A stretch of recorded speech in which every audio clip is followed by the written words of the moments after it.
Hello, everybody, and welcome to Turn to Page 4, Season 2, Voyage of Terror. How are you doing, fellow Pip? Pretty damn well, and yourself, fellow Pip? I'm ready to be scared. Going in on the Voyage of Terror, seasonally appropriate. Ready to get into it and see what we can get up to, what we can murder. How many ants are we going to kill today? How many dragons are we going to kill today? Did they let us keep the artificial aardvark? We can kill up to 20 at a time. That is, I mean, honestly, there should be no reason why we don't have it. The question is there ever going to be a world where it's useful ever again?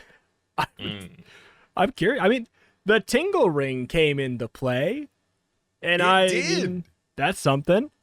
And it seemed so unlikely that it would, and also so unlikely that it would be as powerful as it was.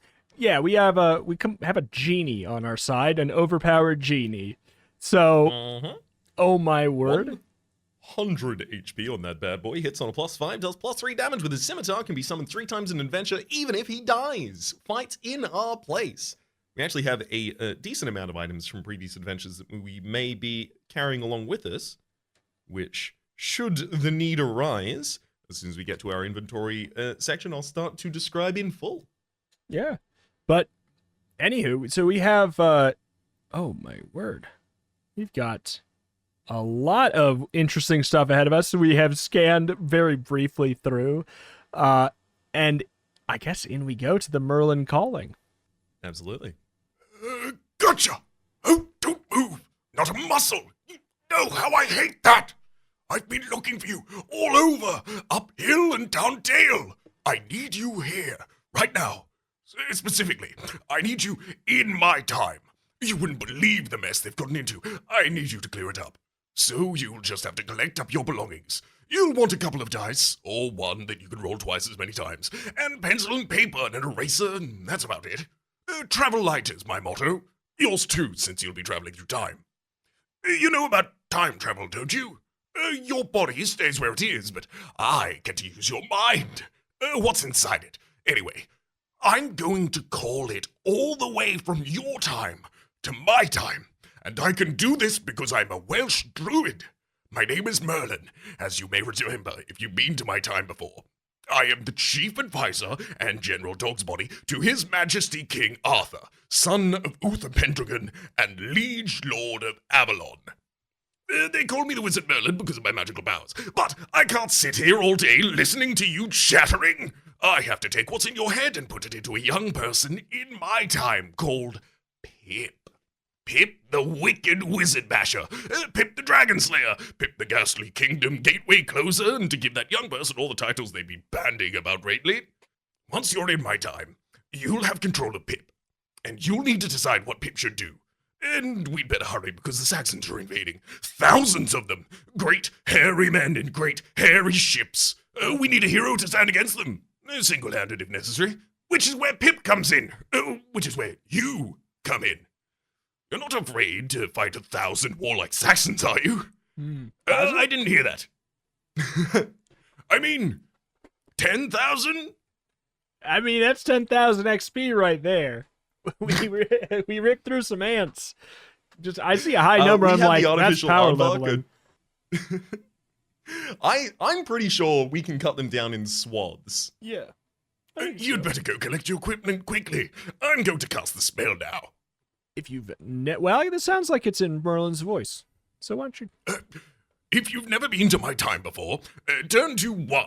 If you know all about dice fights and life points and spells and so forth, you can go directly to 2.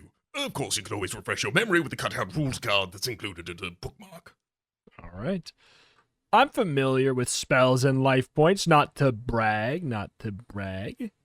Oh, I'm even familiar with a little bit of EXP and a little bit of max HP. Those related in terms of the fact that we are carrying forward 7 max HP from our previous adventure as well as 19 experience. Very true. 2. Merlin's mightiest magic. Invasions were never very much fun. Unless, of course, you happen to be in the invading party. Saxon invaders were the least fun of all. The great hairy men would pile out of their great hairy ships. That's the second time you said that now, Book. What do you mean? Hairy ships.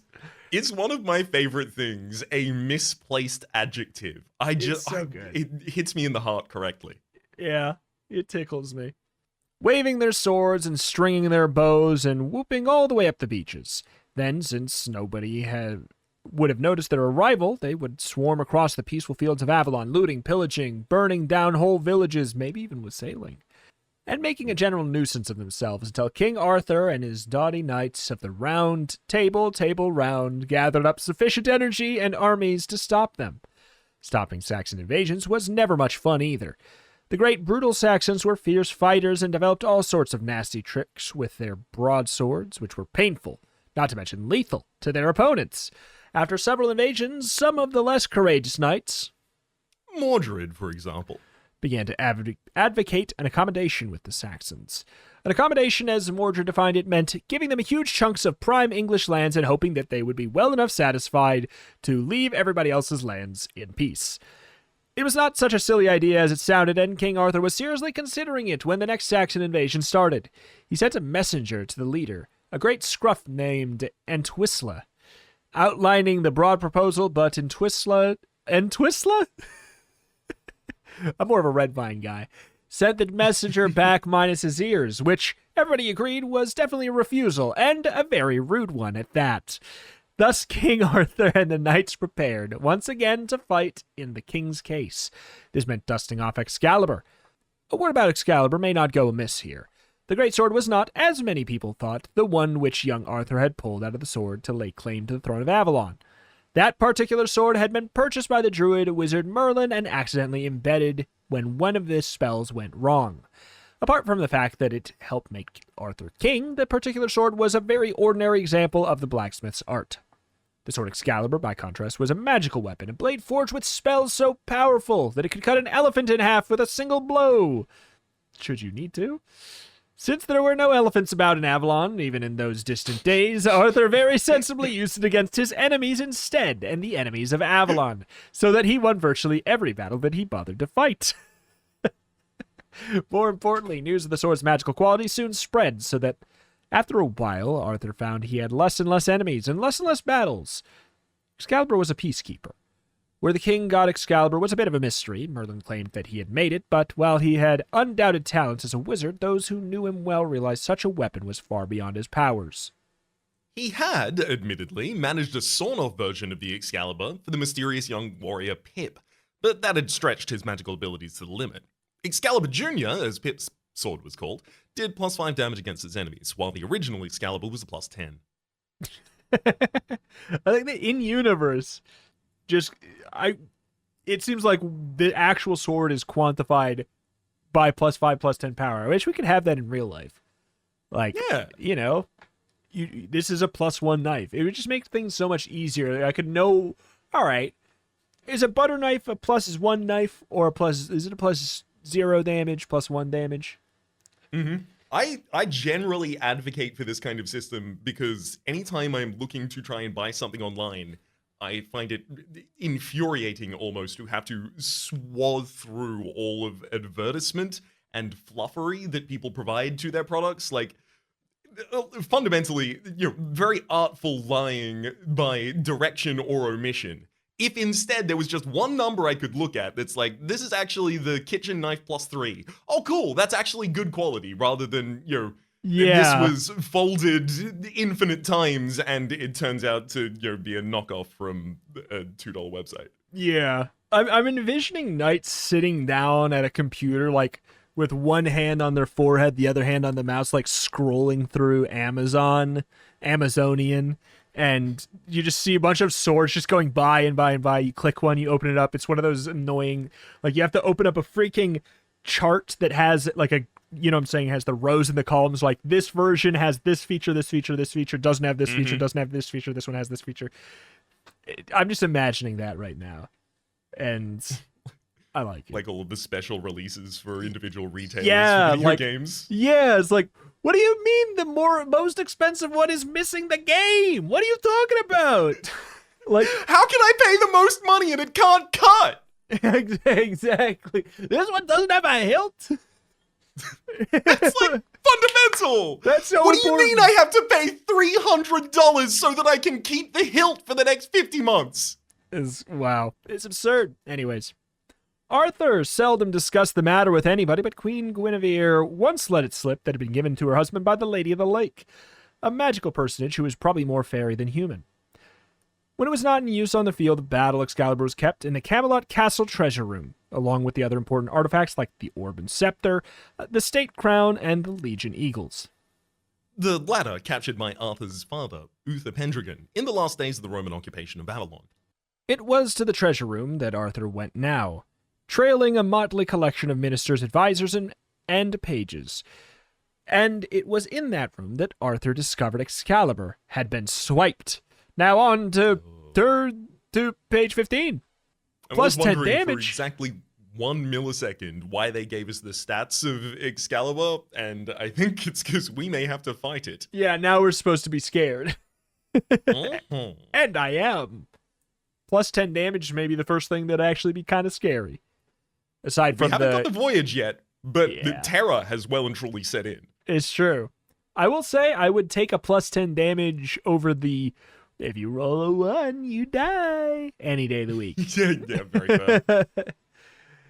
I can play around plus 10 damage. The court and the castle of Camelot was situated on a hill overlooking the tiny market town of Glastonbury. Like many similar towns in Avalon, Glastonbury had grown up around a market square, and like many similar squares, the market square of Glastonbury had grown up around a public well. This well had a dry stone wall surround and a thatched roof supported by stout oakwood uprights, which also held in place the winch, rope bucket that people would use to draw up the water. At around 6 a.m. in the summer, Later in the winter, because of the dark mornings. the women of Glastonbury used to gather at the well to draw the day's supply of water and exchange the day's supply of news. The men of the town remained in their comfortable chauvinistic beds, idly waiting for the women to return and make them breakfast.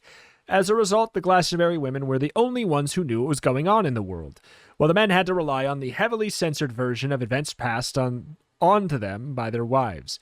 No man ever wanted to be at the well in the mornings, partly because it was not the done thing, and partly because men then and now were terrified of large congregations of women. Well, while no ordinary man ever went to the well in the mornings, one rather special man was frequently at or near the well at this time. That man was Merlin, the druid wizard. The reason he was frequently at or near the well was that he lived in it, a fact not known by many at all to the women of Glastonbury, who would never have talked so freely amongst themselves if they realized the old fool might be listening. Merlin, whose fearsome eccentricities sprang from his Welsh nationality rather than the fact that he was a wizard, had several dwellings. A log castle in a forest, a crystal cave, an ancient, hollow, lightning-blasted oak tree amongst them.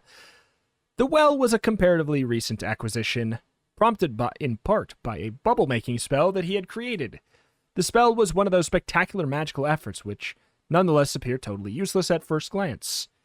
Merlin, however, was a man of great imagination, and having discovered how to generate magical bubbles, he went quietly at midnight and generated one of the immense proportions in the water at the bottom of the well.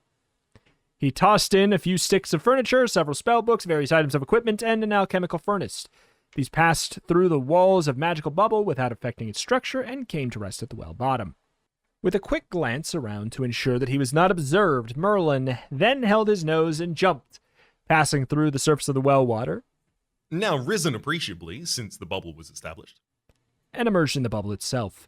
Once he had the alchemical furnace going, both he and his wraps. Chattels.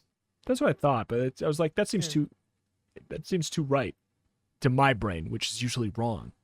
Chattels soon dried out, and he took up comfortable residence. In less than a week, Merlin discovered his new home placed him at the center of the most useful information network. Every morning at 6, he would be awakened by the sound of female voices, magnified by the effect of the water on his massive bubble. And while at first he was silly enough to try and ignore them, he soon found, to his amazement, that the women of Glastonbury knew absolutely everything there was to know about anything.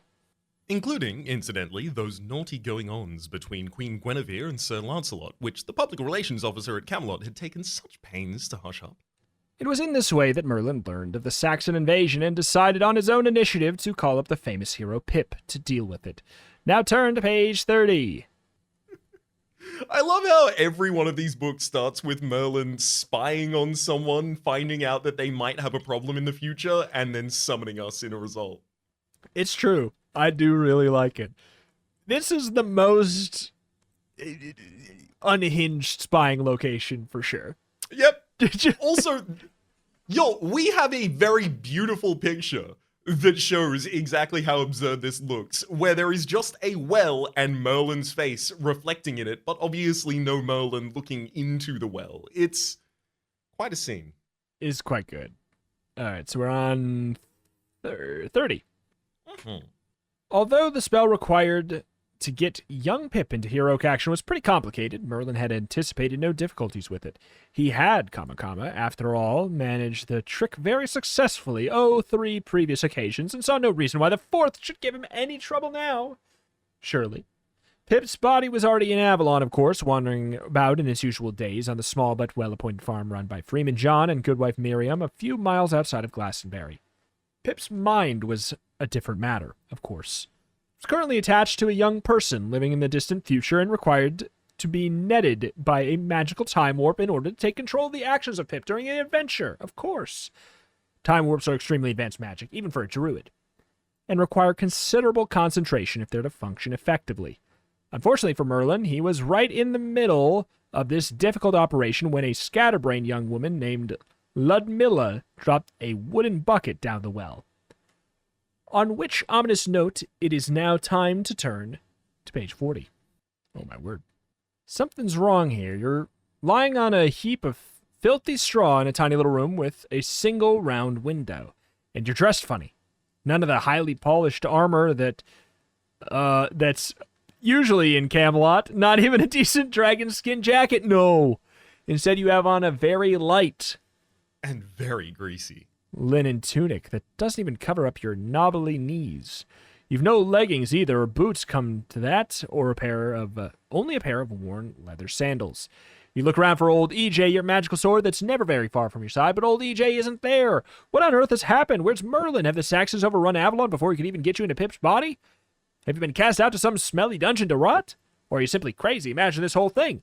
You may have a fever. It's certainly very hot in here, far hotter than you ever remember in Camelot, even in the summer. And the room seems to be going up and down, up and down, up and... Better stop thinking of the movement. It's making you feel quite sick. There's a door and one wooden wall. Wooden wall? Whoever's heard of a dungeon with wooden walls? Maybe you've fallen ill and gone mad from the farm or of your adoptive parents. An attack of rabies, perhaps, so they locked you away in the outhouse. Wherever you are, whatever your situation, you really should do something. The problem is, what? Examine your mouth to see if it's rabies. Turn to page 50. Look out that funny little window, 60.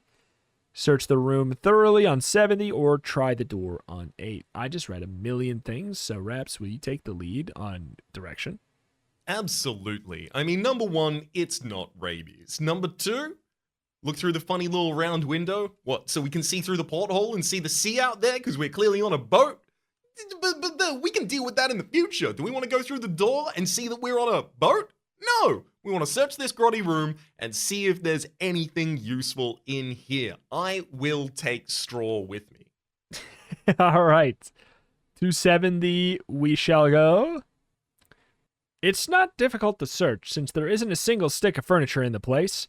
Not a chair. I want to take that into my life now. A stick of furniture. It's the second time the book has done that. I'm going to be furnishing my house, and there's just not a stick of furniture in this place. I like that. Nary a single stick. Nary a single stick. Are you okay? we can afford better. You mean wicker? No, nary a single stick. All right. Not a chair, not a couch, not a table, not a cupboard. In fact, the only place you can search is the filthy straw you're lying on. You scrabble about, feeling even sicker from the smell of the straw, and discover a battered metal goblet and a wooden plate, neither very clean. You also discover half-eaten jam. I need not only translation, but I feel like you would know what this food is. This feels like not in America. A butty is a sandwich. I don't know why it's not just called a sandwich, but a butty is a sandwich. That's it? It's just a sandwich? I've only ever heard of it in the context of a chip buddy, which is like just a bunch of chips put in betwixt two bread. But if it's jam, that's just a sandwich, baby. Yeah, that just sound like a... Yeah. You mean a peanut buddy and jelly? Is that what you mean? Yep. From now on, that's exactly what I will mean. Now a little... Peanut buddy and a jelly. Peanut buddy and a jelly, please. Can I have a PBG? Now a little moldy around the edges. Is it really worthwhile searching through this rubbish? If you continue searching, 44. Check yourself for rabies at 50. Look out the window at 60 or try the door at 8. Rito, we've learned consistently over the course of this series that if you search once and it doesn't give you anything, you search twice. You search twice and you will find a hidden entrance to the final boss. Mm-hmm. All right, 44. There's something right at the bottom. You hurl away bits of rotting straw with abandon to find a rusty +2 dagger. Not a great weapon, and certainly not a patch for old EJ, but at least it's something to use in a fight. Since it's not magic like EJ, you'll need to throw a 6 on 2 dice to strike something successfully, and the blade will give you 2 extra over and above any damage the dice might show, but that's about it. Still, beggars can't be choosers. Now you're armed to the teeth. You can look out the window, check yourself for rabies, go to the door. All right. I've forced this in a very specific direction 2 times. Are there any of these outside of trying the door you would like to go for? I guess I want to know what they're going to say for rabies. Because, like, we don't have rabies, but I want to know what they're going to say. All right, 50. Nope. No foam. You're not rabid. Yet. But the room's still going up and down and it's still hot. Will you look out the window, try the door, search the room at 70? Raps, let's search the room for yet another dagger. Infinite big old stack of daggers. Grind for daggers. Okay. I mean, Pip doesn't know we're on a boat. Pip doesn't know we're on a boat. Pip should probably know we're on a boat. Let's go to 8. Let's not teach Pip we're on a boat. Pip can't swim. Pip would be terrified of that. That is true. I just want to see how far we can go before we realize we're on a boat. All right. 8.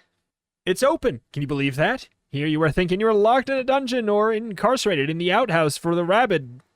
In an outhouse for the rabid, and the door was open all this time. Still, it doesn't do to be careless, so you creep out into a narrow, wood-walled, wood-floored corridor. Which is going up and down just like the room you left. If you turn to Plan 1 on the appendix, page 235, you can see a bit more of where you are and where you can go from here. 235. I do have to get this other... I accidentally prepared for the wrong book, so all that stuff that I got I don't actually have. So 235. Hey, that kind of looks like a boat. It looks exactly like a boat. It looks exactly like kind of like a boat. 100% that almost looks like a boat. Okay. So there is a lot of door options here. Long corridor, lots of doors inside.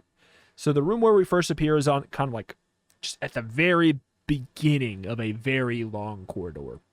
Yes. So we are on what appears to be the left wall of this corridor. There is a wall on either end of the corridor, as well as many walls sprawling each side of the corridor. Should we just make it easy and go to the very back of the ship first? I want to check the caboose. Directly next to us? Yeah. I believe they call Get it all involved in that caboose. Yeah. That's what I always say. All right. Page 5. Oh. There's stairs here going upwards. If you take them, go to 113. I mean, should we just sequence break? I mean, it's not really sequence breaking as much as it's like, do we just abandon every piece of help we could get on this floor? Probably not. Yeah, maybe not. Just because the early characters often tend to be the ones who give you the thing that returns later in the story for big impact. Yeah, I drew a little staircase on my map there.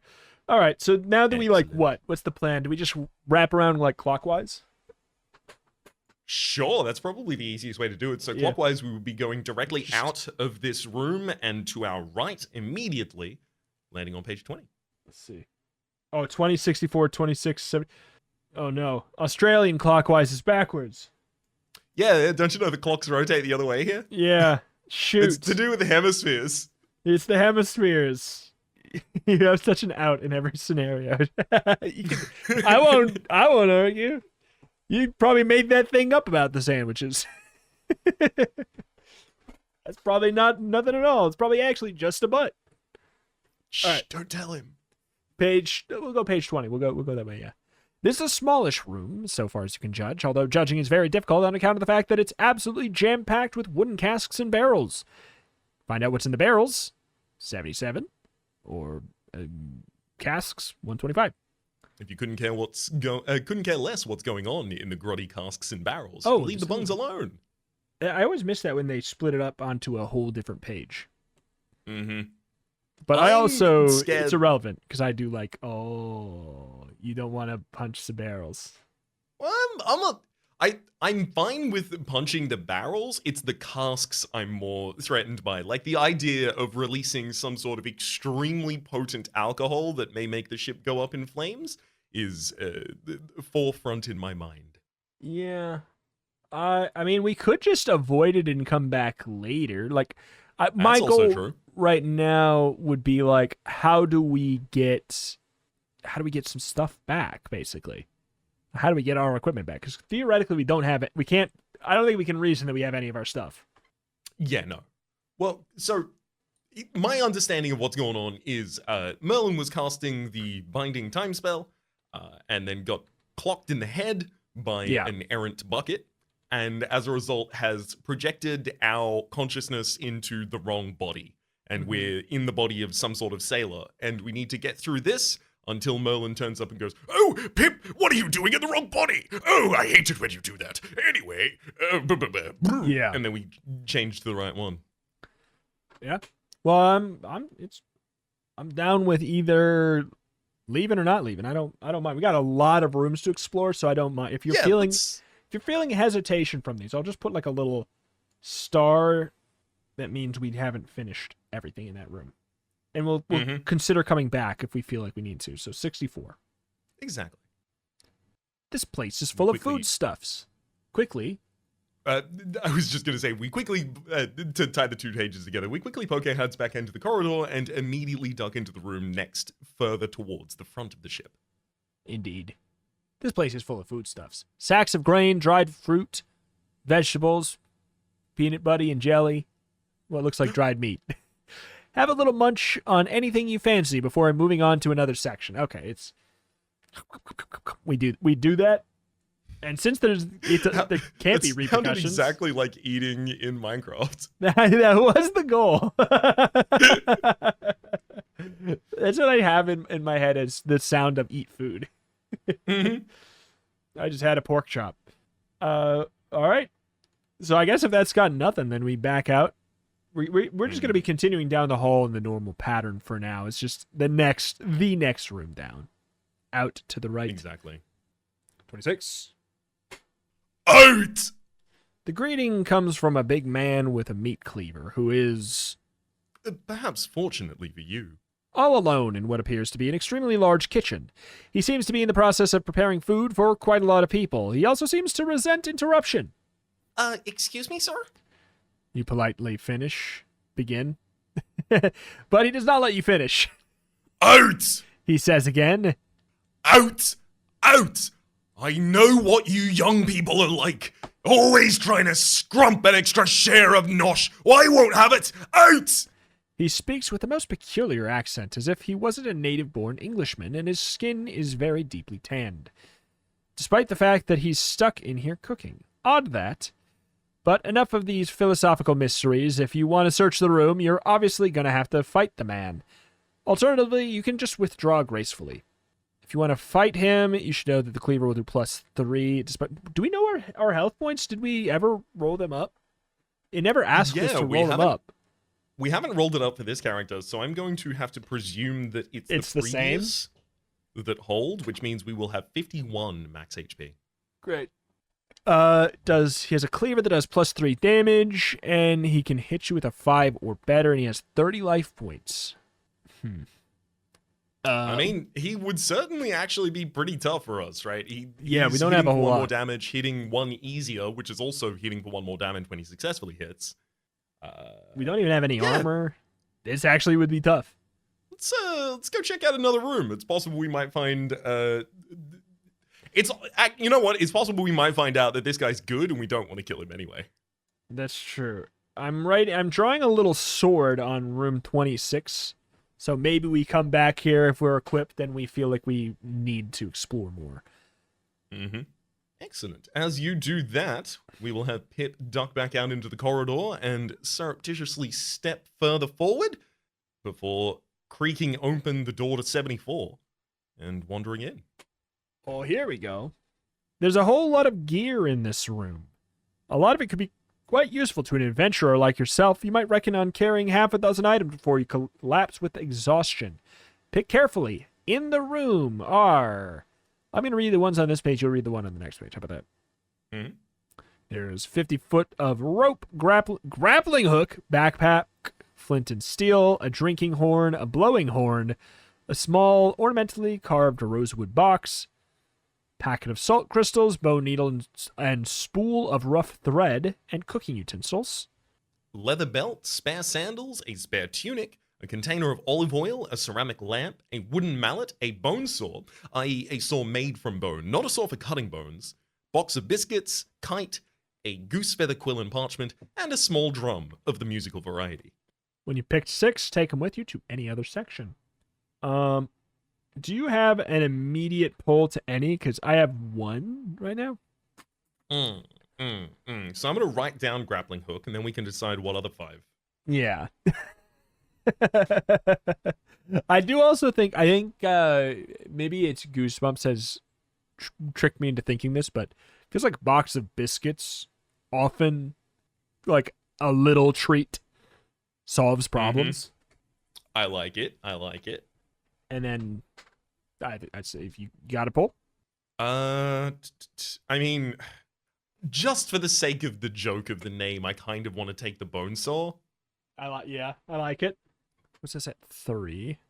I mean, musical I also have instruments one more. have never been useful yet, but that doesn't mean they won't be xylophone was. useful. Oh, you're Well, okay, so it wasn't useful. It killed summoned us. an enemy that we had to fight. And yeah, it was gonna kill us. Yeah. Our definitions of useful Differ greatly. I'm just gonna swing out and say, like, hey, lighting fires sounds like a great idea. Oh yeah, especially after the whole like you don't have a torch, so like you have to roll an 8 to hit nonsense. That was brutal. Rope has often been useful too for like getting out. I mean, but we're in a ship. How many spike traps are there going to be? Well, we're going to eventually not be in a spike trap, or not be in a ship. Rope has been pretty useful. And do we need the rope? Like, is the grappling hook just the hook, and we need the rope to make it work? I mean, if I recall correctly, last time, I guess climbing spikes aren't exactly the same as a grappling hook, but they did require we had both the rope and the climbing spikes. So maybe. I don't know. What do you feel about that? Well, I was going to make rope my last one if you didn't, so then, I feel quite confident about it. Well, then it's mine. You can't have it. You have to pick something else. Okay. No. You know what? I believe in the power of a small drum of the musical variety. Great. I like it. 231 we presumably go. That would make a bunch of sense. This looks like a very large room up near the bow of the ship. Yep. It's the last one on this side of the ship. This is an extremely large room, almost certainly used as communal sleeping quarters, to judge by the hammocks slung from the rafters. The room is empty of people, but there's 12 large and interesting chests set at intervals around the walls. If you fancy investigating those chests, roll 2 dice. 2 and 4, there's 3 different options based off what you roll. If you'd rather not, go to any other section on plan 1. I mean... Before we immediately rumble these chests, let's recognize these are likely the footlockers of pirates.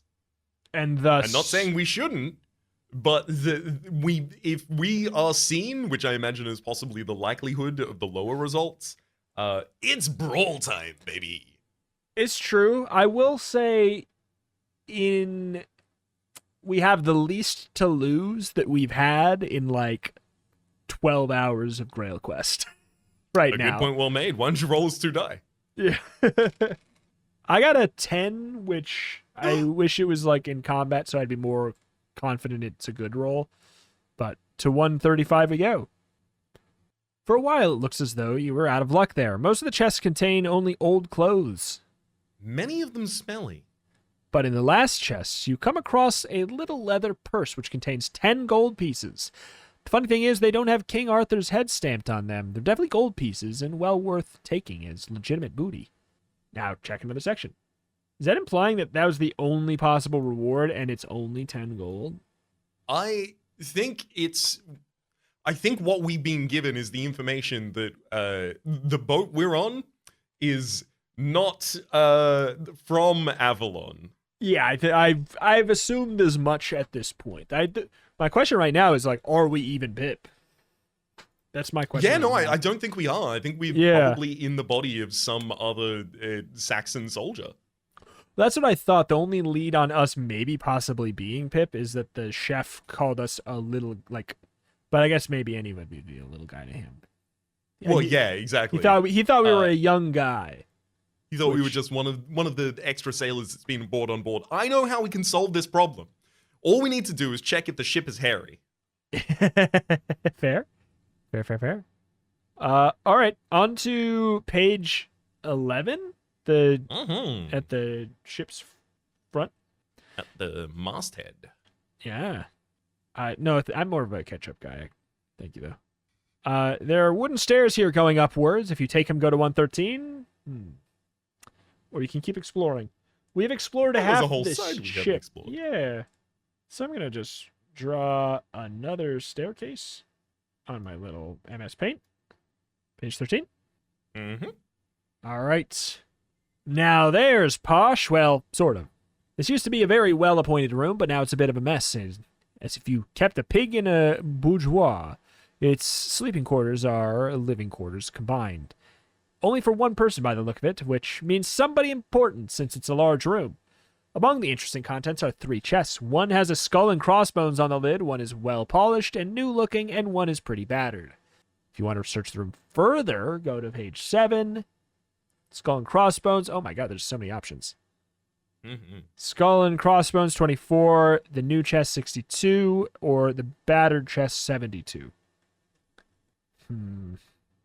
I think it would be the most GrailQuest thing of all time to open the skull and crossbones chest and that to turn out to be a trap. Like, well, Yeah. should have paid attention to the chest. What if we search the room further for a little bit more information? See if that gives us... I mean, why not, right? Yeah, maybe there's a trail of gunpowder leading towards one of these. All right, page 7. Lucky old you, it always pays to be thorough in GrailQuest, doesn't it? You found a roll of parchment under a heap of old clothes. You unroll it at once, finding it's covered with spidery handwriting. Quite difficult to read, which gives instructions for performing something called the wallbanger ritual. Could this be some sort of spell? You bet your life it could. The only problem is the scroll gives you no indication whatsoever on what the spell actually does. Worse still, the scroll states that you can only use it once during the entire adventure.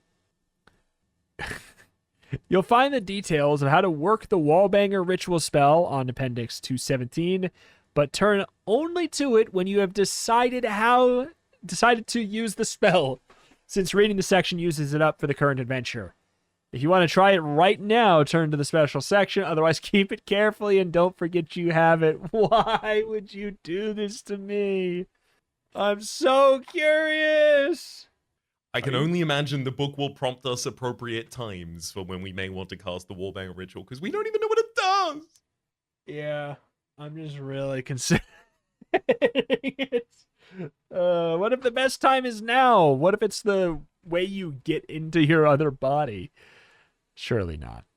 All right. Which of these chests do we want to pop open? I'm with you on the skull and crossbones seeming like a bad idea. Because just knowing GrailQuest, they usually do go. They hit you with the, well, you should have read the sign. Mm-hmm. So I'm fine with avoiding it. I don't know, the battered I chest. think- I don't really care. Yeah, exactly. I think it's got to be the battered chest because I think, like, you know, if you've got something exceptionally valuable, right, you're going to want to hide it in something that doesn't look like it is hiding something exceptionally valuable. Yeah.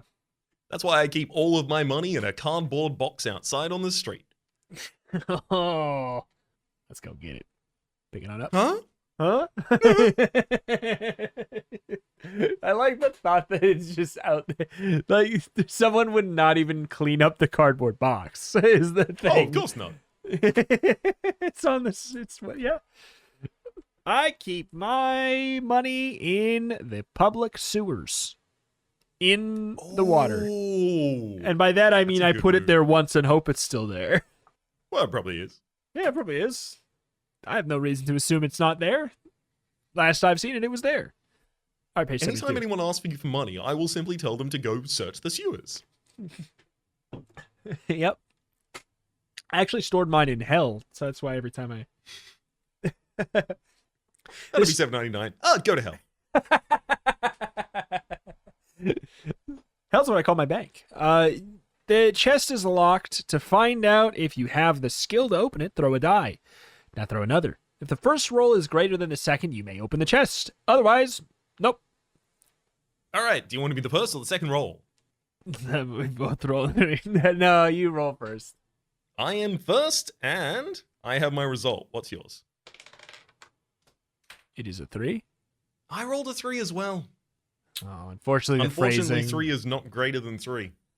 I mean, I like my dice a lot, so maybe I think it's. I mean, if all else is equal, I don't. No, no. All right, Mine has a leaf on it. mine is just a plain black die, but I will say it is very small. Does that help? I'm talking like it's smaller than the tip of my pinky. It's really tiny. It's very cute.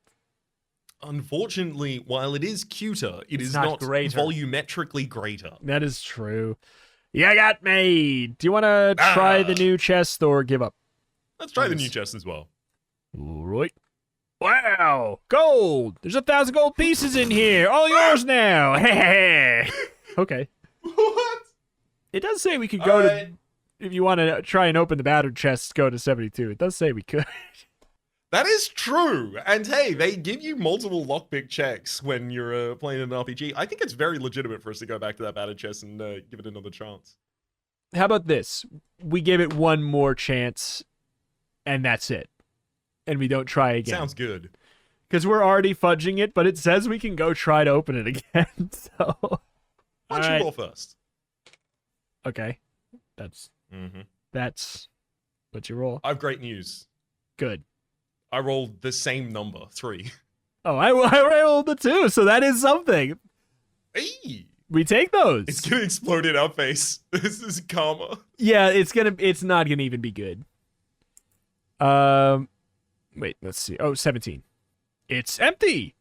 No, it's not. There's a false bottom. Not very well made, so you discover it almost at once. It's in a compartment beneath the false bottom is a very nasty little weapon, a poisoned stiletto.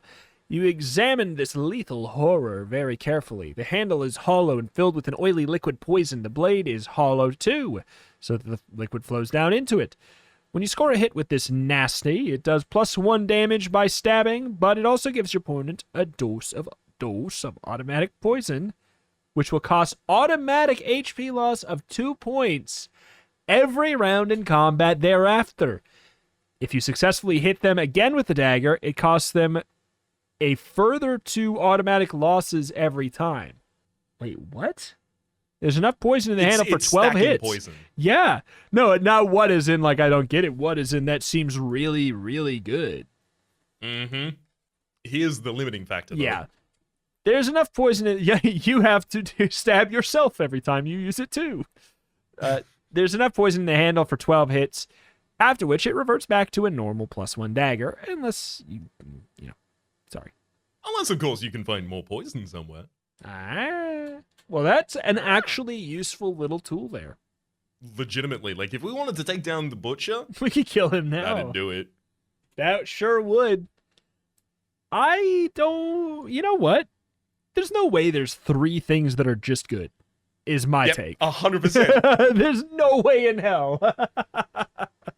So 52 we go. Okay. A locked door, which presumably means something absolutely fascinating inside. Roll 2 dice to figure out whether or not you can get through it. May I try this one? Yeah.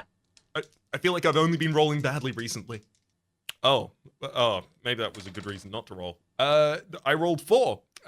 So score 4, and the answer is no. You may never enter this room, although you may, of course, try any other room shown in Plan 1. Perhaps. I got great news. I rolled a 5 anyways, so it doesn't matter. So we weren't getting in this. We were never getting in this room. So let me just big old cross that off as don't even think about it. Did you write down? We have the ability to try 67. Sorry. Did you write down the page for that special spell that I haven't stopped thinking about? Yes, that's 217. Okay. Wallbanger Ritual. Okay. All right. I'm gonna... My accounting over the course of the GrailQuest series has become increasingly accurate and complex to the degree that I'm pretty sure I would be able to provide any available information about any item. Oh, great. I'm not going to test you because I trust you. Oh, I was really hoping you were going to test me. I was going to lie and be wrong. All right. What's the stat block of of the Medusa? What's the stat Plus block? infinity. Well, probably. You got me. All right, 67. The door opens easily enough, but as you step inside, you can see a series of 3 further barred doors with a villainous-looking guard before each. If you want to find out what's behind those barred doors, it looks as if you're going to have to fight each of the guards. Each has 25 life points, carries a short sword doing +2, and they have a shield saving them 2 damage. However, they're a bit arrogant, and they would fight you one at a time, which could be their fatal mistake. All yours. Alternatively, you may bribe the guards with a bit of luck if you happen to have any money, or you can tug it. Wait. No, we can leave. Okay. What you can't do is get a friendly reaction. They're bad-tempered. We can get a friendly reaction on a spider. We can bribe a spider. We can't get a friendly reaction out of these guards. They are in that bad of a mood. Mm-hmm. Yeah. I mean, they're doing +2 damage. They're taking -2, which means like our +2 dagger is just rolling natural on 6. Yeah. We'd have to we'd have to waste our crit poison each of dagger. them. Yeah, exactly. I'm not all about this. We could, however, try and bribe 2 of them. We have 1,000 GP, and a 2-star bribe is only 500 gold. We don't have to do this now. We can come back to this in the future where we have slightly more preparation, a little bit more knowledge about the floor and things like that. But I think it's quite legitimate we would be able to just pay 2 of them off and then kill the final one. Yeah. I'll write down that there's a fight here. And then I think we'll come back. Because we are sufficiently gaining tools. Mm-hmm. So 57. Yep. We are on the other side of the ship at this point, too, by the way. Nearing back the room we started. Here's trouble. One glance tells you instantly that this is a guard room. Another glance tells you instantly there are 12 guards. A third glance instantly tells you they're not at all pleased to see you. What? You're free to try bribery if you have any money. Those who accept a bribe will not harm you. You're also free to try for friendly reaction, which may cut down the odds a bit. You may decline to fight and pretend you've simply lost your way, in which case the guards will beat you up and throw you out for the loss of 10 life points. Or you can decide to fight, in which case you're welcome to collect 10 gold pieces from every guard you slaughter. Or if you lose, you're equally welcome at page 14. They have 15 life point. I mean, this just seems like a bad choice. That it does. 15 life points. They hit on a 5 or better with a +2 sword and wear a -2 damage leather armor. If you win, return to your plan. So, what? If we win, we get nothing? I guess we get the 10 gold points? It seems like this seems like a don't even bother. This doesn't seem like a great idea. Maybe we should just let them beat us up. Yeah, I think we let them beat us up. And I think we cross out this room because we would take more than 10 damage from fighting them all. That's just factual. Ooh, yes. Like we would if we wouldn't die, we would take way more than 10 damage. So I think we just cut our losses on that, mark that page off, and don't even consider coming back here for a fight because it's just not valuable. Absolutely. Unless something transmogrifies these into aunts and we get our That's aunt true. back. If we had EJ and our dragon skin, Oh, yeah. this would be experience farming for sure. But as with our current setup, it would have to be a put a pin in it. Like, I'll write down 12 by this so I know that there's 12 guys here. If we somehow get overpowered, we could come back for a free, like, almost half of a level. But right now, it's murder. So, on to page 18. Yes, 18, directly opposite the butcher's room that we'd seen before. All right. This door is locked, which probably means there's something interesting inside. Now, how does a seasoned young adventurer tackle a problem like that? Kick the door in, pick the lock, or just don't and leave? I mean, let's try and pick the lock and see what we can do with Yeah. that. I mean, we don't have a tool worth it, but, like, I want to see what the game tells us in response to that. Like, oh, if you had X, you might be able to do this. Yeah, maybe. 139. Lockpicking is a skilled job. Roll 2 dice and we'll see if you have the knack. Yeah. Just gotta roll a 9 through 12. You right. You got it. You're bound to roll well one of these times. Oh, and I do. That's an 11. Hey, I rolled a 7, so we made the right call. To 150, well, we'll see. This might be you enter the door and you get shot.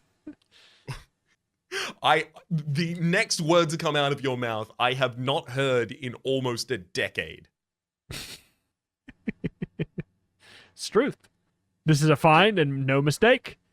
The place is full of weapons. Good ones, too. Swords, spears, javelins, daggers, and arrows.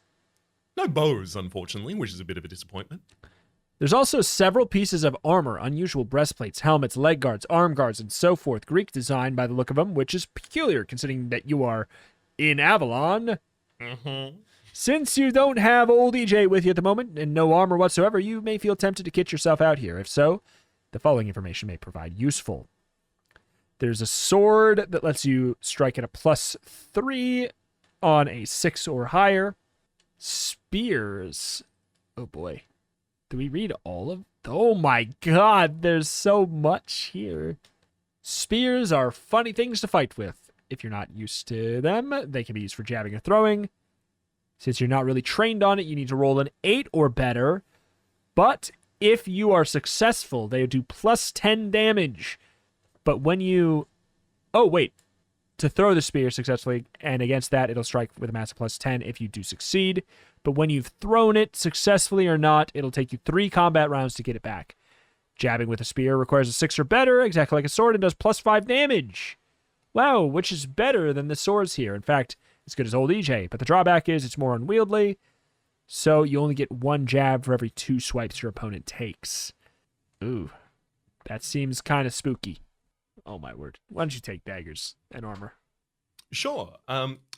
These daggers only do +1 damage, but they have certain other benefits. First, you can get extremely well balanced and light, so you can get 2 strikes in with a dagger for every 1 your opponent might get with the sword, and 3 strikes for every 1 if your opponent is jabbing with a spear. Armor. You can wear up to 3 different items of armor in this heat. Any more will leave you prostrate before you can walk 100 yards. Each item deducts 2 points of damage scored against you, which means if you kit out fully, there is a -6 on any damage scored by your opponent. But before you start buckling the stuff on, you need to know that this isn't the world's greatest armor. After the first strike in every combat, you need to roll 2 dice to find out if it's going to pace or shatter. If it does shatter, it will do you a straight 20 damage, which is not good news and may possibly kill you. If you're wearing 1 piece of armor and throw a 12 on the dice, the armor shatters. If you're wearing 2 pieces, it's an 11 or a 12. If you're wearing 3 pieces, a 9, 10, 11, or 12 will shatter them. Armor's tricky stuff, but it's up to you what you wear. What in God's name? Ooh. What are you feeling about the armor, first of all? I think we should definitely wear at least 1 piece. 1 for sure. The question is if we go to 2. The possibility that we suddenly take 20 damage at any point in time, I think with our current health pool of 41 at the moment, but 51 maximum, it's theoretically possible we could start playing around that consistently, just like at all times try and keep ourselves 20 plus what a normal fight might occur above death point. But we don't have to do that. Well, and it's also like, if it shatters, theoretically, we just don't get it anymore either for the ever? Yeah. Question mark? That seems brutal. Oh my god. All right. Well, definitely one. What do you think? I'll let you make the call on two or Okay. not. Well, I'll make the call on the armor if you'll help me with the old weapons, because I have a couple of quandaries over there. In Wait. armor, I think we should wear exactly one glove. Yeah, sure. Sick. Is there's no reason why we can't have all the weapons, right? It doesn't. You made your decision about weapons and armor. You may go to any other section. I mean, we might be able to loot additional things without using them. That's kind of what I'm But- thinking. It's perhaps we should not trundle around as a full armory.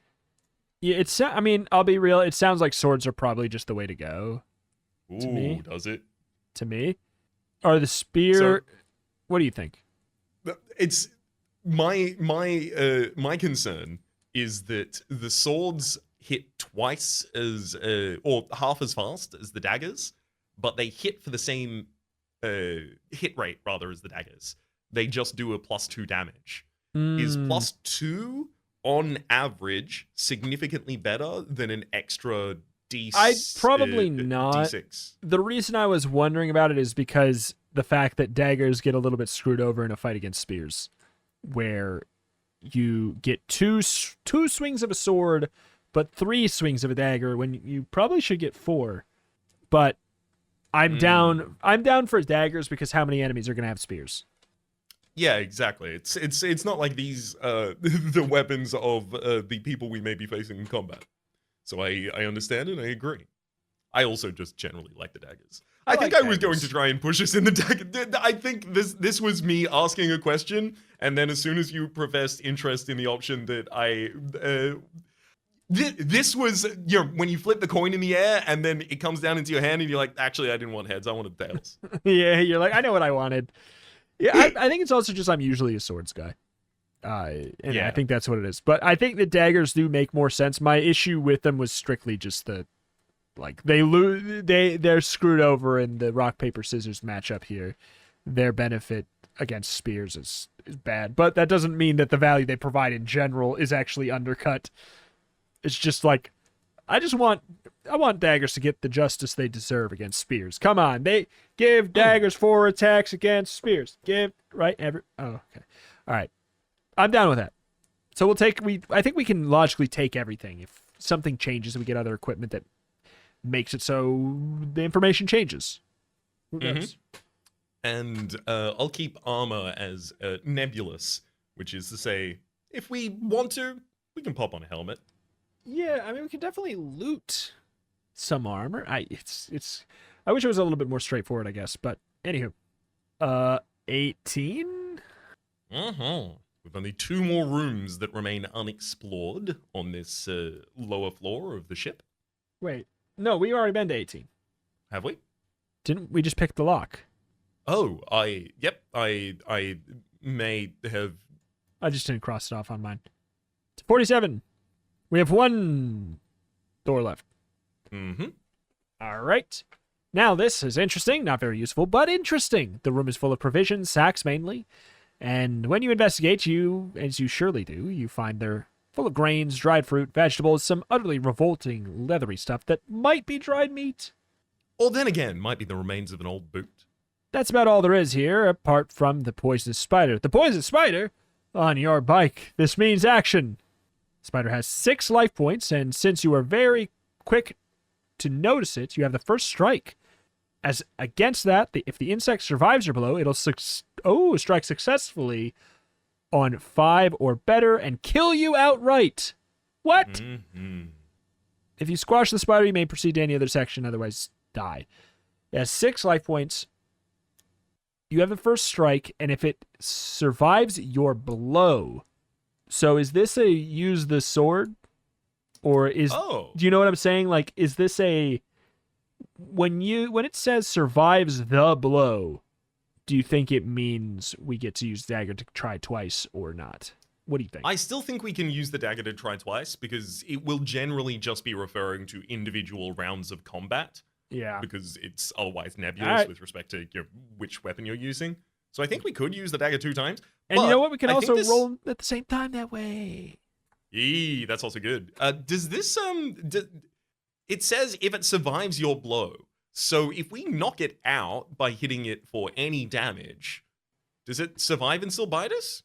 I don't think so. I think it's basically, I think it is if you hit it, congrats. I think so.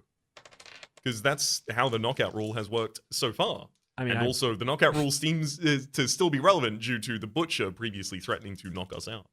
how'd you do? Why don't you tell me first? I mean, I got a 9. I got an 11. Spider's dead as hell. Whatever. I got a 9. All right, so we don't even have to worry about the knockout rule. We show the spider briefly the poison stiletto and say, I have no need for you, and then just stab it with a different dagger. All right, we kill it, we murder it, it's dead. Rip and rest in. Oh, we level up as a result of that. Boom, ding. So the question is, we have explored every room on this entire floor except for the room that we cannot explore. Exactly. Is there any desire in going to page 67, the room with the 3 guards? I think there is, but like, is it possible that that's bait to try and get us to spend the 1,000 gold before we go upstairs? Possibly. There's 3 doors behind them, though. Yeah. I don't Should we know. go bribe 2 of them and then take one of them down with a different weapon? Bribe 2 and then just fight one clean and legit. Mm-hmm. I think that's not bad. I like the plan. Let's do it. 67. We don't use enough gold. Yeah, exactly. I think the bribery is underutilized so far. All right. 67. Bribe. One guy. There's one dude here. So he has 25 life points. A sword. It's a short sword. I'm working on coining a new phrase. Does +2 and shield saves him from 2 damage as well. So this is the interesting thing, Yes. which is like if he's taking damage away from each successful hit, then hitting for a larger instance in a single is much better than smaller instances multiple Correct. times. Yes. So do you want to use the spear? Well, he's got a short sword, so he'll be striking twice for every round if we use the spear. Yeah. So I think sword it's time, baby. I think it's sword time. It's nice that there's actually like, a little bit of strategery there. That's kind of nice. All right. Do we roll initiative or do we get first strike? I think we roll initiative because they definitely see us coming. Yeah, but do they see? Okay. All right. Well, I rolled initiative. He got it too. So he's not very ready. But you could. What'd you roll? He's extremely off balance. The ship does a very sudden lurch up and down, and he loses his footing as we dash forwards with a sword. I freaking hate boats. Why did I take a job on a boat? That's okay. You're not gonna have to be here much longer. Oh God. Oh dear. Unfortunately, in that same lurch, our grip on our own sword is slightly loosened, and as we strike it to the ground, we miss the figure that was standing before us. We swing for 5 and hit nothing. Oh, well, we definitely shouldn't have gone for the spear then. So, well, you look like an idiot, and that's coming from me. Hates boat and took a job on a boat, and he misses, gets a 3. he just, oh shoot! I just hate this place. He man. looks pretty seasick, and as He's he seasick. as he doubles over in order to grasp at his stomach, we take the opportunity and slice the sword quickly against the back of his neck. It doesn't manage to cut the entire way through, but it does allow us to do. We're doing +3, and he has a -2 armor, so we're doing a total of 5 damage with this strike, taking the enemy down to 20 HP. Hey, man. Oh, jeez, man. I mean, you can't tell I'm having a rough day here. He goes for another swipe. He gets a 6, Ooh, which is that'll hit definitely us. it's a hit. For his +2, which is negated by our armor, but now we need to roll I will roll for our armor Oh, shatter God. chances. And it doesn't shatter. We're good. That's not surprising, but I do hate that it's a thing. All right. Have at me, punk. Excellent. As he attempts to go for a strike and readies himself to stand back upright, we see if we can take the opportunity to parry away his sword and thrust at the chest, and do so with great deftness and ease. We strike the enemy for 4, taking them down to 16. Oh, man. Oh, man. Oh, I'm going to cut you up real good, and he doesn't, though. Gets a 5. Never mind. Man, One of these days. my sword used to talk in situations like this. Oh, I'm gonna cut you up real... Like, it sound like that. We're a little demoralized by the lack of EJ and the memory of our missing friend, and fail to strike in response. Oh, my God. Ha! You missed. I would never do that. Jeez, man. 5. This is such an embarrassing You missed. fight. I would never do... Okay.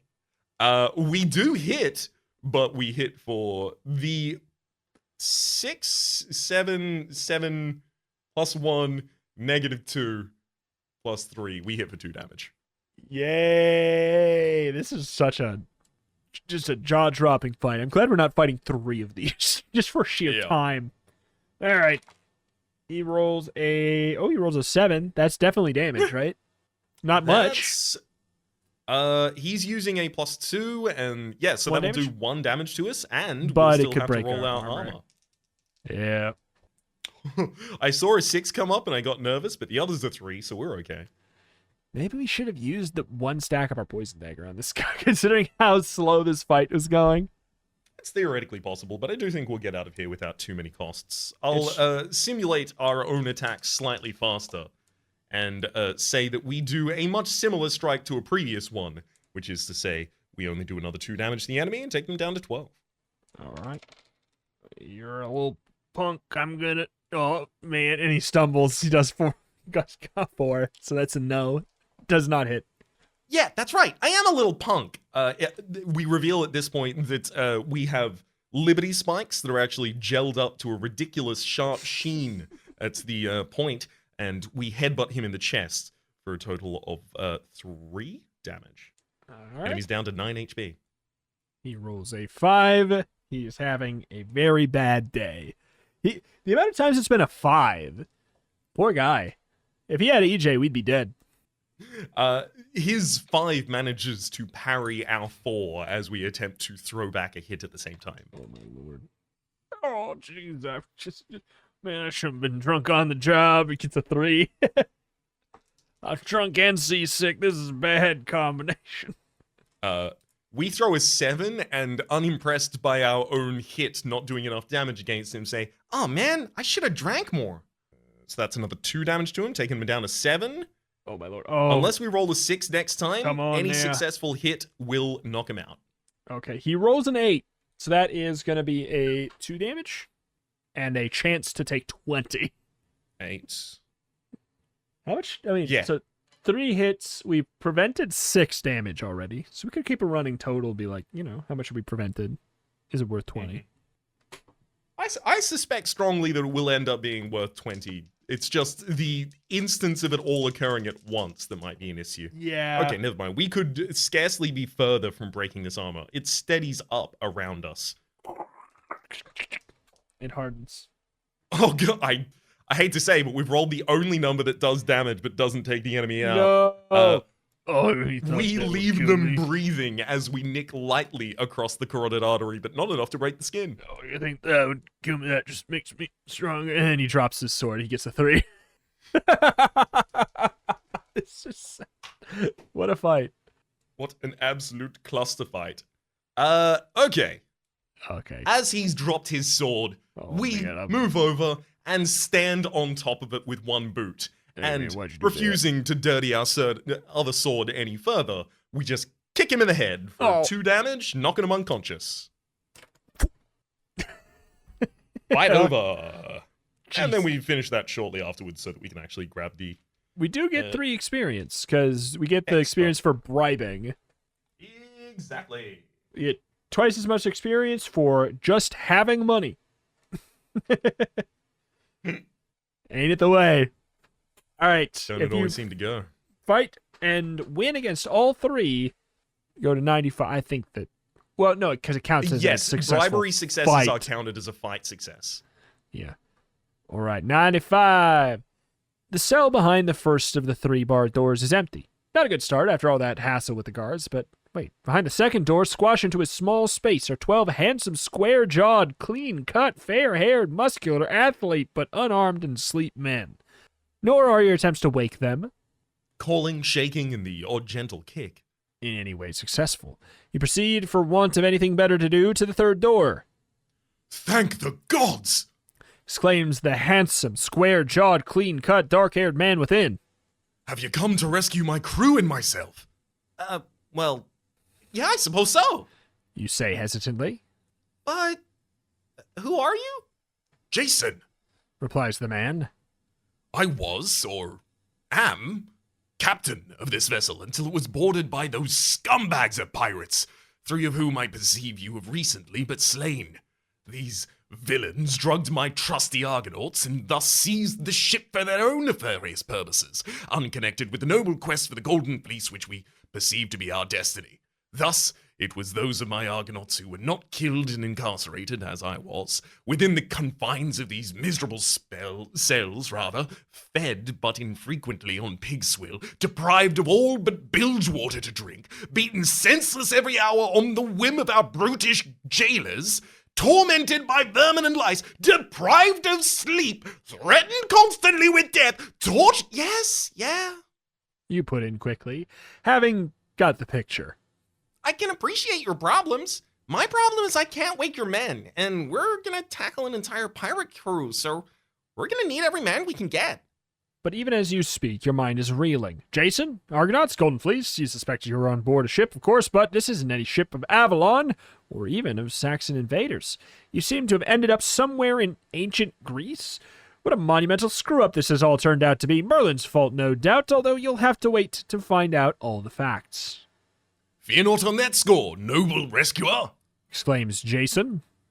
For I have secreted in my sandal a magical conch shell, which, having 1 charge remaining, will awaken my valiant followers on an instant, and incidentally, completely cure anyone within earshot from the effects of poison. Wait. It's so specific. So saying, he removed his sandal and from his sandal, a large seashell. Which must have been absolutely crippling him. Places it to his lips and blows a penetrating blast. At once, the sleeping beauties in the other cell wake up. And any other poisoned misfortunate in the area is instantly cured. Jason turns to you. We are indebted to you for your freedom and perhaps our lives, O noble one. For this reason, we will follow you to death or glory, serve you to the very ends of the universe, protect you from... Yes. You say hurriedly. I appreciate all that, but what I really want to know is how to get back to Avalon. I don't suppose you know the way, do you? Avalon? Frowns Jason. Is that north of Crete? No. Puts in one of his followers, a muscular fellow called Hercules. It's a suburb of Troy. You're thinking of Avala. Remarks another. Avalon's at 25 stadia northeast of Athens. That's not Avalon. Exclaims a third. Avalon's a local name for the chain of volcanic islands that goes beyond the Pillar of Hercules. You know, the ones with the goody birds and the vampire rabbits. That's the Avalonian archipelago? Sneers a fourth. Avalon is an underground necropolis guarded by 85 Pegasi and tribes of harpies to the southwest. It doesn't matter! You put in, since it's patently obvious. None of these mariners could sail their ship out of a bottle if they got stuck in one. Our first job is just to get back in control of this vessel, which means hacking up the pirates that took it over. What a military strategist! Exclaims Jason in admiration. What an instant grasp of the overall situation. You should lead us in your brave endeavor, and even I, Captain Jason, will do your bidding. which just shows what a big mouth can land you into. Captain Jason will tell you that the pirates are on the upper deck, which you can reach via 5 or 11. So glad we didn't go without armor or a weapon. But before you launch your suicide mission, you'll need to find weapons for the Argonauts. You'll also need to know a bit of their stats, which are as follows. Jason has 25 life points, needs to roll a 5 or better to hit. Hercules has 48 and needs a 6 to hit, but scores a natural +4 damage. I mean, on top of any weapon damage by reason of his enormous strength. 10 of the remaining 11 Argonauts average out at 20 life points and need a 6 to hit, and the final Argonaut, Achilles, has a 30 life points total, hits on a 2, scores a natural +1 on top of weapon damage, but has a weak ankle, so he can only get in a hit every second round. Equip them as best you can from whatever source you can, then go to the upper deck. Oh my god. We have to... Honestly? I'm going to give these guys full armor. Yeah, it's their problem. Right? I'd say. I think that's fine. We give them all that, and then we give them all daggers, maybe? I don't know. But that's going to be so much rolling. Well, yeah, a little bit possibly, but... Achilles definitely should have a spear. Achilles definitely should have a spear. He can only hit every second round anyway, so hits on only 2, scores a natural +1 damage on top of the weapon damage. So my man's a spear. Yeah, wait, he hits on a 2 with the spear? I mean, what? Yeah. Yeah. Huh. All right. I mean, I'm just assuming that he has, like, in the same way that Jason just has a different base stat for the hit. Yeah. Like, it was always a weapon with which you were equipped that has the stat. Yeah, but this is the first time it's phrased differently, so I think that it's implying... Yeah, I think it's... Yeah, it's the fact that they have a differential from normal damage without having to worry about the weapon that makes me think that they also have a differential from normal hit without having to worry about the weapon. Yeah. Yeah. All right. Achilles gets a spear for sure. And then, I mean, Hercules should have a dagger for sure. Getting a +4. I think Jason and Hercules should both have daggers, I guess. Mm-hmm. Then the Argonauts is basically like, do we want to roll that much is basically the question. So we could just give them all spears. I'm not going to because they require a 6 to hit. Yep. So, yeah. We wouldn't use them as a priority, so... Yeah. All right. Sorry, I'm just writing stuff down. Trying to get my... All right, we have fully equipped them, having trundled down the hall over to the armory. All of our 10 Argonauts, the unnamed ones, have picked up for themselves a full set of armor. So there aren't full sets of armor, just lying next to one another here. So they're all just pulling on absent pieces, trying to keep them strapped to them. They do look exceptionally ramshackle. There are hats that are 2 sizes too big that are blinding characters, and there are hats that are 2 sizes too small. Those characters easily could have swapped, but in the rush and fury of all of this, they have neglected to. Everyone is wearing -6, that is to say 3 pieces of armor. Jason is carrying a sword, Hercules 2 daggers, Achilles a spear, and each of the Argonauts also takes a spear. Yeah. Congrats, we have an army. We do indeed. Should we head to 5 or 11 in order to get back to the yeah, that's the question. I wonder... I guess it has to matter. Mm-hmm. One imagines that the stern of the ship would be a little more central to operations and planning, whereas the bow of the ship might be a better full completion path if we want to do it in one contiguous loop. Now, I've never learned ships... bow, stern, etc. What the hell are we talking about? Starboard. Yeah. Are we talking 11 or 5? Oh, okay. The bow is the front, so that would Okay. be 11, and the stern is our back, so that would be 5. All right. I don't know. I feel think like we should go to the stern. Okay. So, page 5? Yeah. Yeah. I feels like we could Which be itself would sneakier take that way. Mm-hmm. 113. Might be able to take out someone important in a different order. And we're well equipped. We've got a whole army, baby. You emerge on the upper deck of a huge sailing vessel, crafted from wood, the hull of which... Is this the first time we actually learned that we're on a ship? Wait. I think the Argonauts may have mentioned it I think they offhandedly. mentioned it. Yeah. And Pip, it just didn't settle in for Pip. He gets up here. Oh my God, we're on a ship. I thought you were joking. Crafted from wood, the hull of which has been finely plated in what looks suspiciously like solid gold. Vast sails billow out above you against a serene and cloudless sky. All around you, stretching in the distant horizon, is the clear blue sea. This would be a great place for a pleasure cruise were it not for the horde of cutthroats racing in your direction, brandishing wicked swords with +3 damage, shouting insults about your parentage. There are 10 of these scoundrels, each with 25 life points, hitting successfully on a 6 or better, and each out to make a name for himself by slaughtering yet another enemy. If you are not alone at this moment, it might be a good idea to be cautious, although you are perfectly free to fight them all if you'd like. Should you decide to retreat, roll 2 dice. I mean, do we even need to read that? Are we retreating?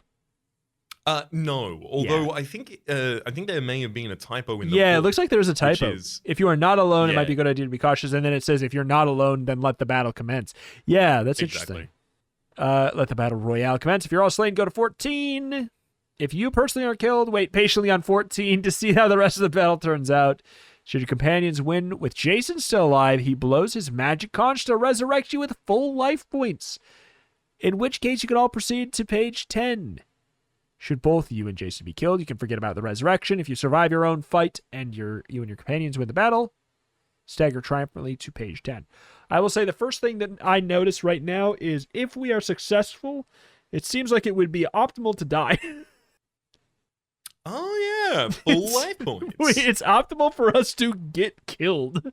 So that's kind of funny. Mm-hmm. Well, strange. So I think for the sake of the ease of fight, we should probably do this in kind of like individual rounds, because basically one of the Argonauts or one of the heroes is going to be fighting pretty much each of these scoundrels. There will be a couple of people standing off to the side in like one-on-one bouts. Yep. That we will try and resolve as quickly as possible. So speaking of, let's get Hercules to take out the first of the intruders, which shouts insults about his parentage, and he's like, Zeus? And tries to strike. All right.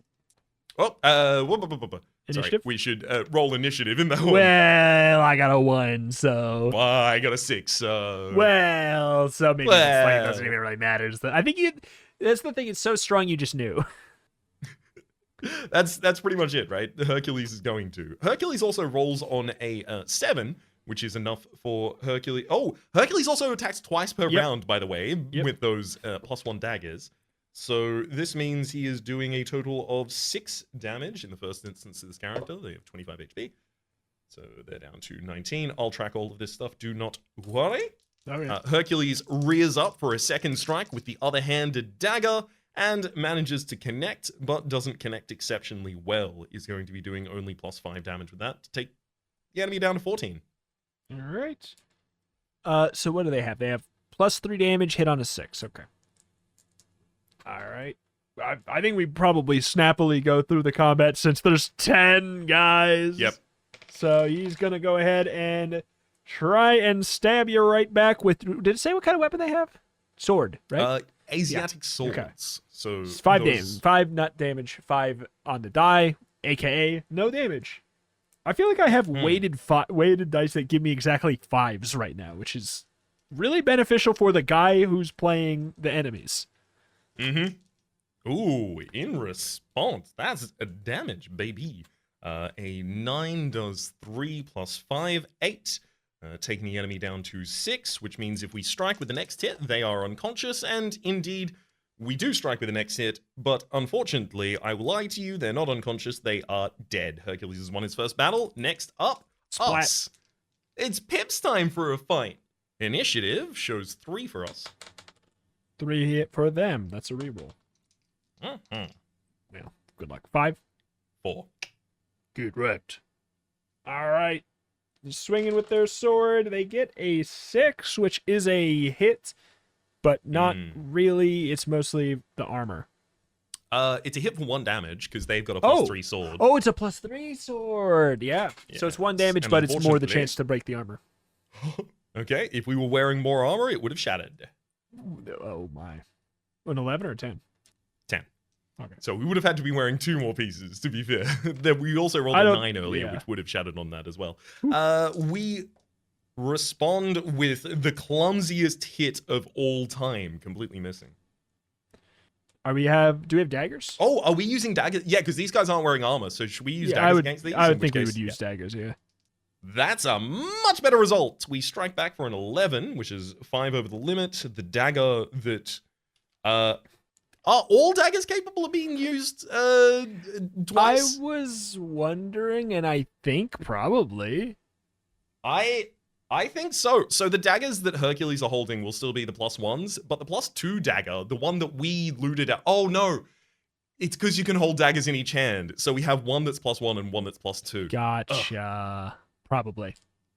Okay, well, that's fine anyway. This second hit is our 5 plus 2, 7, taking the enemy down to 18 HP. Why I wanna get another 6, which is such an annoying... The universe heard me say the thing about 5. 6 is extremely annoying, because it is a damage and a chance to take 20. Yep. Ooh, okay. Well, that first hit is going to manage to graze the enemy for 2, taking them down to 16. Armor holds, I assume. Yes, yeah, it does. Okay. And the second hit won't manage to connect. Why are you... It's a 6! It's a 6! And he does. He ought to and does. That's okay. No shatter for us. And in response, we hit the enemy for 4 initially, taking them down to 12. And then stabbing back with the other dagger for another 3, taking the enemy down to 9 remaining. Right. We got ourselves a... I missed you, baby. It's a 5. Ooh, gotta love a 5, unless I roll it, and I do. That's a 5. And that's a 4. I don't gotta love a 5 Oh, no. or 4. Not unless you roll them. We got a 7 on this one. 2 damage and a chance to explode. No explosion unless we were wearing 3 armor. In response, we try and explode the enemy. That's a 5. You've cursed me with the 5s. That's a 5 as well. I'm sorry. I rolled 4 and a 1 again. and a 3 and a 2. That's an 8. We're getting wrecked by this guy at this point. So an 8, that is going to be a 5 damage and a chance to explode. 5 damage negated by 2, so we'll be taking 3. Yeah, we'll 5 from, yeah. Again, we would have exploded if we had more armor. And snake eyes. Oh my lord, this Snake eyes! we need Hercules back. That's Here. a 1 in 36 and then a 1 in 36. He rolled an 8 again. Good God. If there was ever a time for us to die, I'm glad it's optimal to die in this fight. Well, how much health do we Our armor have? doesn't shatter. We have 28 now. We roll a 5, by the way, just in case you were wondering. Well, I kind of should. This number's a 6, though, so we finally Hey, do some more damage to That's the enemy. damage to an enemy. We take those. They take 2 damage. Ow. And they hit us for a... Oh, nope, that's a 5. We're good. Cool. Snake eyes. 4. You are I don't know what's up. He crit! All right. That's all a right, we did 12. crit. Cool. Mm-hmm. Okay. We're going to die to this one So guy. 7 damage he does to us. We go down to 21 HP. I mean, we do want to die. We probably just want to take another battle after this and then let Jason survive TBH. I guess that's true. Just, yeah, make sure Jason doesn't get All right. We strike back with a fury of our useless turns prior and eviscerate the foe with a single dagger. Who do you think should battle next? Jason? Achilles? I mean, I think we could. I think you're right that we should just battle until we die to make sure it happens. At this, especially now that we're at like 20 health, we should fight until we die now, and then get Let's do rezzed it. by Jason because it's just optimal for min maxing. Sounds good. As soon as that one goes down to the ground, we're like, okay, that wasn't my best fight. Give me another. 3 initiative. Initiative? 1. Well, swings. I'm 4 legitimately changing pair of dice. I'm 4 not and a 8. superstitious person, but I'm doing it. Yeah, I'm not either usually. Got an 8. So that's wait, that's a 3 plus 3 plus 3 damage. 4 damage. 4 damage. Right? 8, 2 above, plus 3, and Oh, we it's an negate 8. 2, so Oh, so 3. it's above 6. I was doing about 5. Yeah. I also think I said 4, so We're there. We did it. as a point of order, we will be using the +2 dagger as our first strike for each of our volleys. That's a 5. All right, I'm changing back. I rolled my die all the way across my room on accident. I'm gonna go pick it up. That's a 7. So that will only do 2 damage to the enemy, taking down to a total of 23. Okay, I'm back. Back to our pirates. Hey, yeah! 4. Nope. Excellent. Oh, 6. That does 2 damage. Down on 21. And second strike does 1 damage. I'm hitting 6s now. Woohoo! We take those. He swings for a 7. That's a little bit. That'll be 2 damage to us, taking us down to 16. I'll roll the armor, which... Get us, you coward! Great thing about only rolling 5s, doesn't break our armor. Ooh, I saw a 6, and I was like, we might have a good hit. Anyway, the other one's a 1, so we have a pretty middling hit. It's a hit. 3 damage to the enemy, taking him down 17. Second volley. Never mind. I rolled a 3. Excellent. I like when the enemy never minds in response to our own never mind. Ooh. Finally. We strike the enemy for a solid 6, slashing them across the cheek, giving them a very characterful scar. And then we slash the enemy for 1 more damage, trying to even it up. They roll a 10 in response. 7, 5. So we're down on 11 HP, and our armor.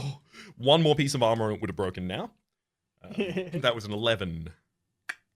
So, in fact, if we were wearing, I mean, I guess it would have negated more damage over the period of time as well, but ignoring that, if we were wearing another piece of armor, it would have now exploded and we would be dead. Great. Oh, another 10 against the enemy. Gotta love it when we do 6 damage. Take the enemy down to unconscious value. They are now dead. Let's take the next fight. I'll roll for initiative. All That's a right. 4. 1. All right. 5, no damage.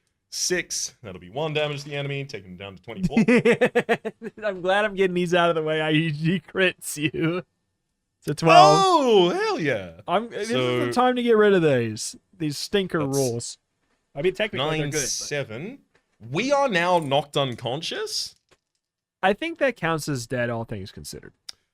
Yeah, the enemy will now continue to kill us before the end of that battle, which means we can have our own mortal form wait on page 14 while we use Hercules to just destroy the rest of these. Yeah, basically just don't bring in Jason until we have to. Yeah, exactly. And we're good. Hercules enters this fight in our stead, steps over our corpse, and swings at the enemy. And unfortunately fails both the first strike and the second strike. Both 5s, by the way. Right. Rolls an 8. Oops. Wait, Hercules doesn't have armor. Oh, no, he does have armor. He has the full Hercules armor. has 3 pieces of armor, yeah. So they will do no damage to Hercules, but they will trigger the possible the armor explodes. Oh. Hercules has 28 HP remaining and is no longer wearing any armor. That's not great. That's not the optimal way for that to go down. Yeah, that's not how I wanted it to go down, but it is how it went down. What did you roll? Sorry, he rolled. He rolled a 10. Okay. Yeah. Yeah. So all 3 pieces. Yeah. Really should have gone with the 2, but I wanted to go all in the meme. It sounded anyhow. fun. This is a total of 6 damage to the enemy on our first dagger strike, and the second does the exact same, taking the enemy down to 12 HP remaining. Swings back for a 5. It's a miss. Gotta love a miss like that. We strike back with a 6, which is 5 damage to the enemy, taking him down to 7. Any hit is a good enough hit now, and we hit well enough. That's 1 more enemy. 4 of them are now down. 25. Oh my god. Yeah, I know. Should I will automate these things pitch. as fast as I possibly can. I have a pitch. Uh, we could What's that? make it twice as hard, but condense the amount of enemies in half. I don't know. As in, Just like double their HP? double their damage. Oh, I think doubling their damage would... Is it balanced? No, but also, boy, this is taking a long time. That is very fair. For the sake of the speed of the podcast, Yeah, let's any like ultimate ending damage result, we'll just double it and then continue. Yeah, anything that happens, So- it happens twice. Yeah, Yeah. double to us, double to them. Yes. So hopefully you roll a poor initiative on this next soldier. I mean, I got a 4. It's not too bad. Ooh, unfortunately that means they go first, as Hercules is slow with a 3. All right, they got a 6, which is not the best. That's enough to do 6 damage to Hercules. Oh yeah, because he's got no armor now, the punk. Mm-hmm. We strike back for 10, taking the enemy down to 15 with our first dagger strike. And the second dagger strike connects... Oh, sorry, actually, the original was 12, so it takes them down to 13. And the second dagger strike takes them down to 3. They're unconscious Poof. and die shortly after that battle. New initiative. Character steps 2. up to the plate. 2 also. Reroll. 1. 3. They get a 7. Unfortunately, that's going to be 8 points of damage to Hercules, taking him down to 14. We strike back with our first dagger, which connects for 12 damage yet again, taking the enemy down to 13. And one more connection of a dagger, I believe. Yep, that's enough. This guy annoys us just slightly too much, so we just flick both daggers directly in each of his eyes. Next one steps up to the plate. Yep, this pace is better. 1. 1. Oh, 5. 2. Okay. Okay, this guy's 9 differential is 3 plus 5, 16 damage taken on the first hit. The enemy is down to 9 HP. Rolls to And 6. may not even Oh. make it to their next round of... Never mind, I managed not to strike on the second. Yours? 6. So That means we will take 8. another 6 damage, taking us down to 8 HP on Hercules. oh yeah. 'cause- And then Hercules just finishes off this final guy. Well, not final guy. Third from final guy stands up to the plate. Initiative roll. 2. 2. Reroll. 5. 2. 5 again. Misses. Love to hear it. Also, a misses here for Hercules on the first. The second manages to connect, taking the enemy down to 15 HP. Strong strikes here. 6. So it's something. That's. That is an unconscious Hercules who dies. Oh no. Oh no. All right. Should we Achilles? We could actually. Who's still wearing armor. Wait, and he only needs a 2. He only needs a 2. It's just he fights every second round of combat. But he does do it on the first as well, which would probably be enough. It's true. So, yeah, let's Achilles.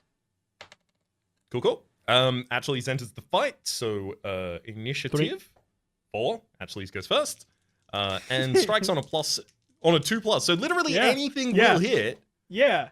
We roll an 8, the highest that I've rolled in a very long period of time. So that's 6 over our damage limit, and he does 6 with the spear, and we double it. So the enemy takes 24 damage and evaporates into a light red mist. Yeah, basically, it's got to go first. Next up to the plate, and Achilles rolls a 6. Say, 6. Reroll. Reroll. It's all right. 1. 4. 4. Wah. He goes for a strike. He gets him with a little bit of an 8. Little bit of an 8 might get us. That's a 5, 10. We negate 6 of that, so only take 4 damage on Achilles. And the armor sticks around, thankfully. 24 HP left on Achilles. And, oh, wait. Your turn again. Wait, because the Achilles combat is attacks one every after second another. round. I forgot yeah, because it's one after. Well, it doesn't. It's a 4. It's a miss, anyways. It doesn't matter. That's great to hear, Achilles. Get him! We do 8 doubled to 16, which is enough to take the enemy down to 9 HP on a roll of only 4. Oh dang! So 2 rolls here. So there's a 5 that's a miss, and that's a 10. That's not a miss. 10. Annoying. 10's annoying. 'Cause 10's that's 4, 7, 14. Negate 6, so we take 8 damage to this, taking us down to 16 HP, but we keep our armor. Now you go. Achilles responds with another classic 4, which, as it turns out in this instance, is enough to kill the penultimate enemy. And amounting in the final enemy stepping up to the plate. Oh, boo, boo, boo, boo, boo, thank God. 2. Initiative roll of 2. What? Reroll. 2. 3. Achilles, stab him. Achilles stabs this man to heck and back. We roll a 10, which is 8 above. Blast. Stab. Which is 8 above the limit. For another plus 6. For a total of 14, doubled to 28. This enemy has 25 health.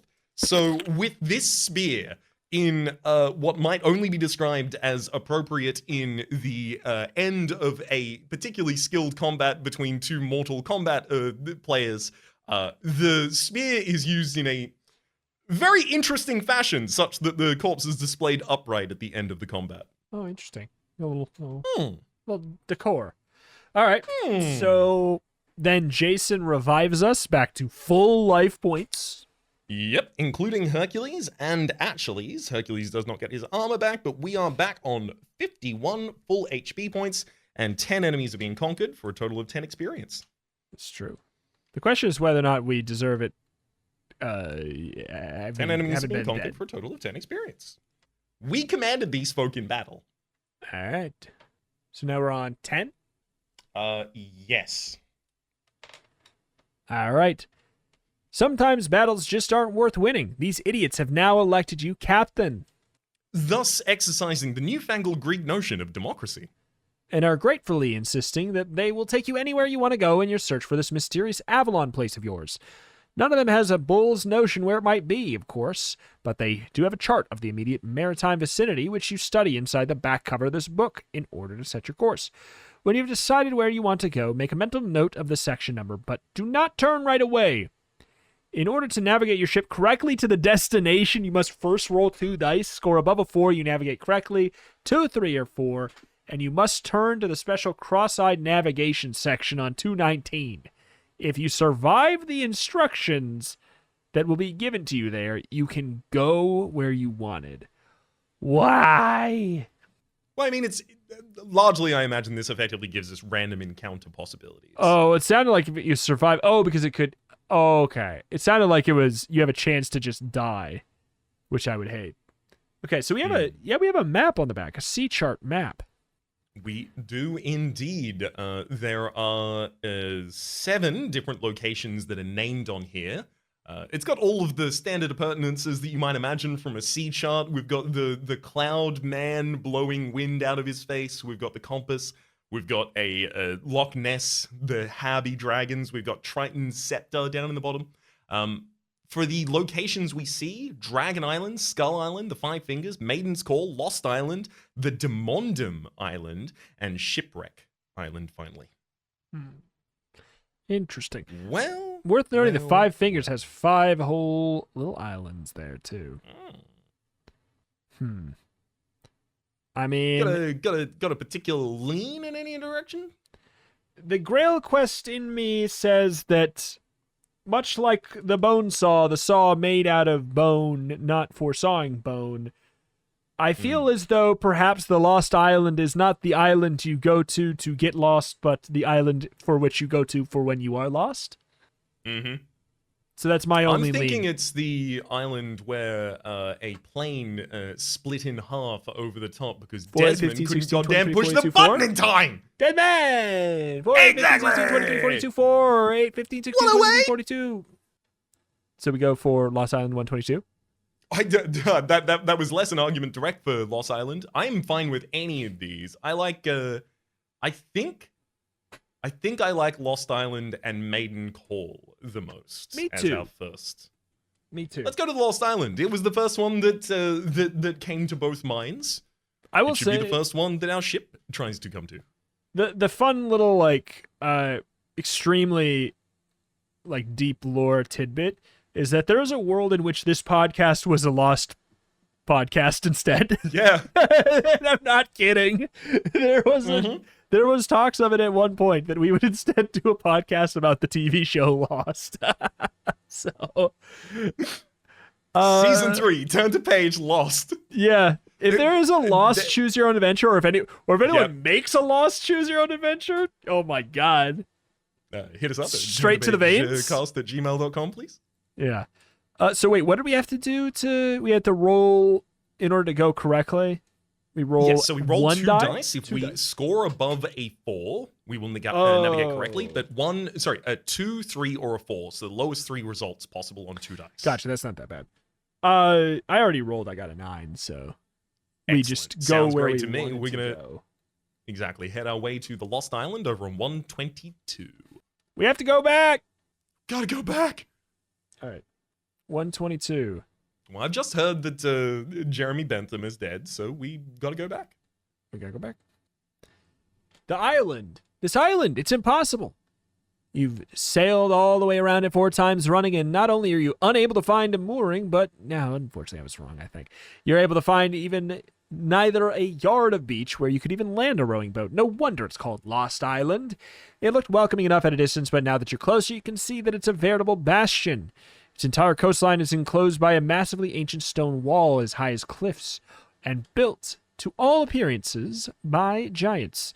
Your crew are not happy at this development. The superstitious bunch are already muttering that perhaps this place would be better left alone. You, of course, are made of sterner stuff, but how to get on the island? On your 5th circuit, your eagle eye catches sight of what might just be an opening in the wall. It's narrow indeed. Even a single rowboat would have trouble negotiating the inlet, but it might just be possible. Ignoring the mutterings of the Argonauts, none of whom have volunteered to accompany you, you set out in the little boat, rowing strongly towards the narrow gap. You reach in and experience a moment of panic as a strong current seizes your craft and sweeps it inwards, yet this might be a blessing in disguise, for the current runs true, carrying you squarely between the looming walls, before slackening into still water near what was obviously built as a mooring. You look around, you are bobbing lightly in a tiny, totally enclosed harbor, built presumably when that Great Wall was constructed, eons of years ago. Before you is a dock, little more than a ledge, really, and beyond it, set into the wall, is a gigantic door of solid bronze. You tie up your craft and approach the door. It towers above you as if it was made for someone at least 4 times your height. Experimentally, you press your hands against it and find, with no surprise at all, that it does not move. There's a massive bronze handle, some distance above your head and below it. Just within reach, no fewer than 10 tiny keyholes. Oh no, these keyholes intrigue you. They're totally out of proportion with the door, yet something tells you that the key and not the massive handle hold the secret to opening its portal. If you happen to have 10 tiny golden keys, you may fit them into the keyholes at 153. Otherwise, your only option is return to the Argo and pick another destination. All right. However, Yeah. returning to the Argo is also an arduous journey. And the current running in the entrance passage will make the maneuver very dangerous, so we got to roll 2 dice and see if it's okay. Rito, Yeah. I only roll bad dice. I am currently writing 10 Key by Lost Island. All right, what am I what do I need to do? Roll 2 dice, and please roll above a 8, please. 9 or above. I did roll a 9.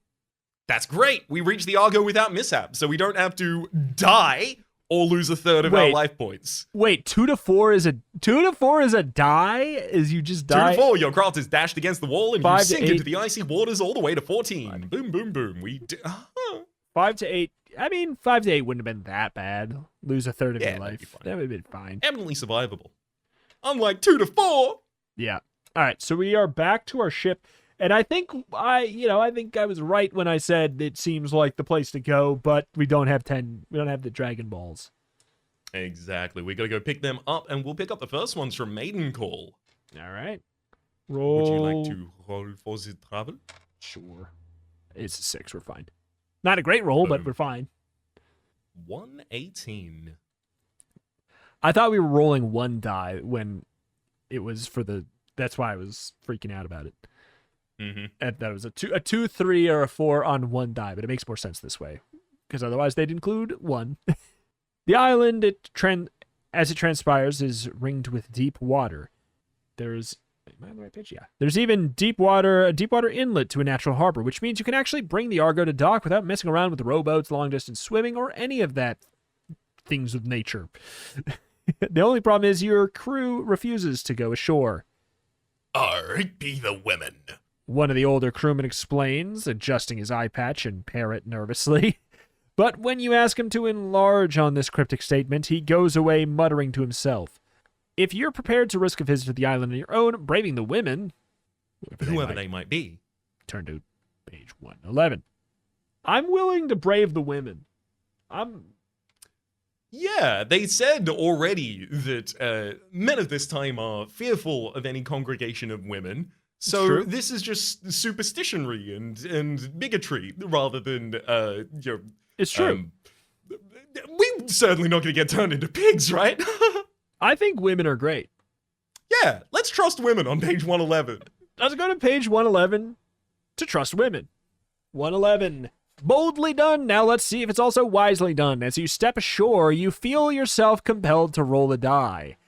Oh boy, if it's a 5 or a 6, turn to 116, otherwise 129. 127. But should I roll Sure. I'll also roll because I'm curious, but you... 3? So I rolled a 1, so we we're would have headed been to doing the same thing. 127. We would have been doing the same thing. Doesn't always mean it's the worst option, just because it's less, more likely. Nothing much in the way of noticeable features on this island. So I'm thinking we probably didn't get the right one. So there's little to choose from when it comes to deciding on a direction. Since you have landed on the south coast, you can explore north at 81, west at 93, or east at 170. But remember, each time you wish to enter a new section of this island, you will feel yourself compelled to roll a die. If you score a 6, you must go to 116 instead. Okay, so maybe that's a bad rolling thing. low is good. Yeah. So 127 to 81, 93, 170. I mean, it's going to be bound to happen at some point. So, I mean, we're going north. Mm-hmm. Right. Over to 81. Oh, yeah. All right, I'll roll the die. They gave us a 2. north direction. 2. We get to go there. Oops. 81.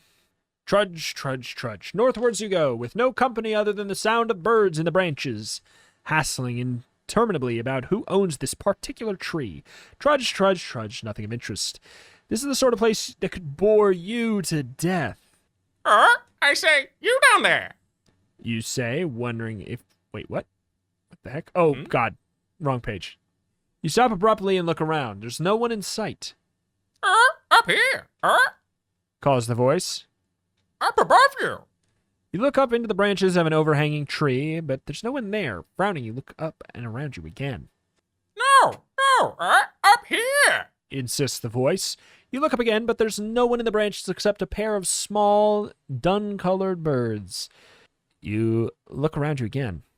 I say, will you have the kind decency to look at me while I'm talking to you? It's one of the birds! Wow! One of the birds is talking to you. I'm sorry. You say, wondering if it could be an oddly shaped parrot. I didn't realize it was you. Quite all right, old thing. I was just wondering if you could settle an argument between a colleague and myself. I'll certainly try. You tell the little bird, bemused by this turn of events. Well, Says the bird. we got tired of squabbling about who owns this stupid ranch, so we set to debating classical mythology. We're extremely well-educated birds, you must appreciate. Specifically, we set to discussing the Cyclops. You've heard of the Cyclops, haven't you? Yes. You say poker-faced. Most interesting chappie, Continues the little bird. and quite an ornithologist in his own way. However, after we discussed the Cyclops for a little while, we had a major disagreement. We couldn't decide how many eyes he has. The bird cocks its head to one side and regards you beadily. Can you help us? Yes. Puts in the second bird before you have time to answer. All I want to know is how many eyes about us. If you can tell the right answer, get your hands on something to scrape for. You stare at the two peculiar birds, trying to remember all you've ever learned about the Cyclops. If you think it has one eye, go to 99, 2, go to 157, 3, go to 181. If it screws us, the whole thing about the Cyclops is that it has one eye. Like, Yep. if it screws us on this, and we go to 99, and it says, actually, he was carrying an extra eye. So I think we go. Well, let's give ourselves a moment to think about that. Because it could Has be, the he could have an Cyclops eye, beheaded- and then he could be holding a person that has 3. I was thinking in the direction of he's beheaded one of the Greek heroes and carries their head, which I think is the story of one of the Greek heroes. I think it might even be Jason. I don't know. I can't remember. I'm not actually that great with Greek mythology. However, one thing I do know, that guy himself, one eye. If they try and tell us, actually, he's carrying more eyes, we say, no, he has one eye. Belonging to him are more. Yeah.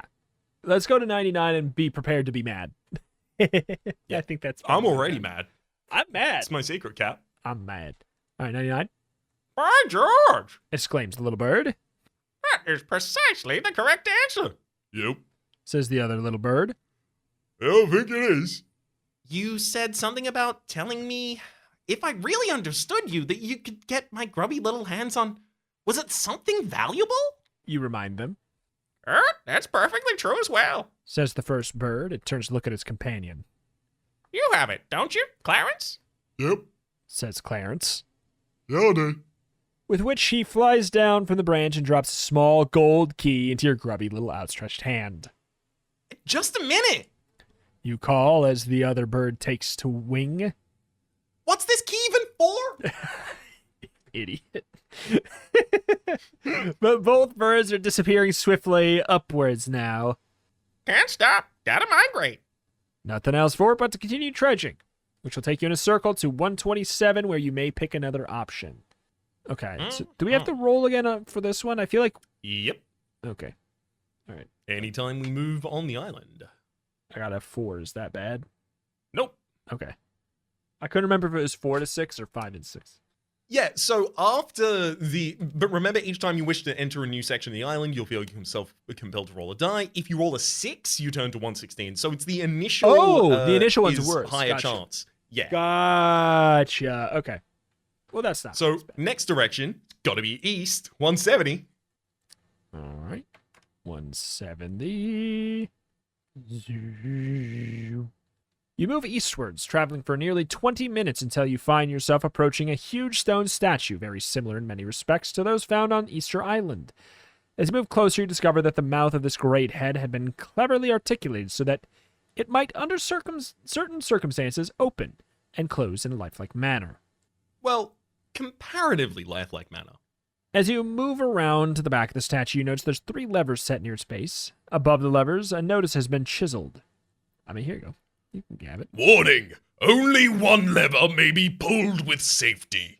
Think on where you are, Wanderer. That which, if multiplied by 5, then 10, then the same added, plus a further score, equates to the present location, will you gain an ample reward for your insight.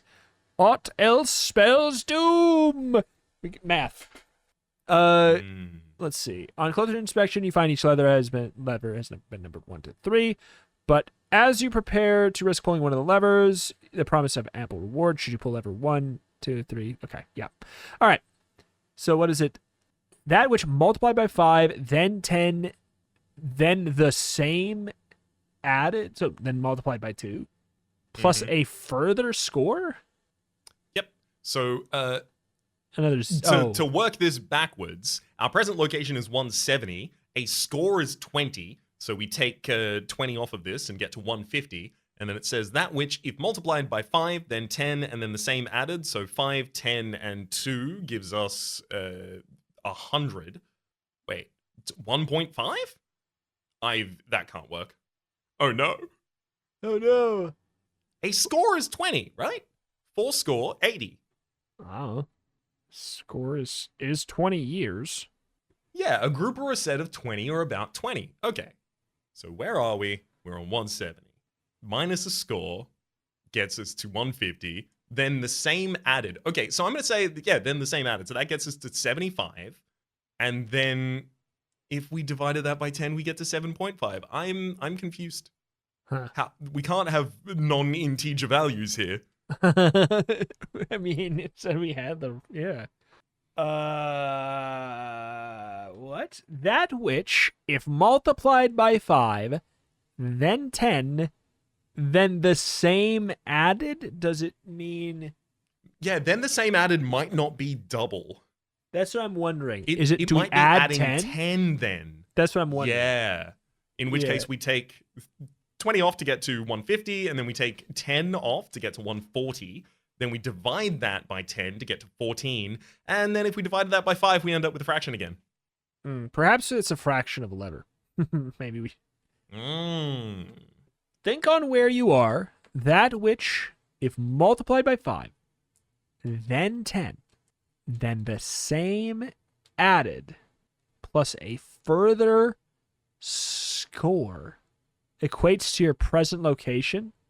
Oh, God. Wait. It's just going to be a break the brain moment again. I think it might be. Okay. I'll give 2 possibilities for like out of the box thinking here.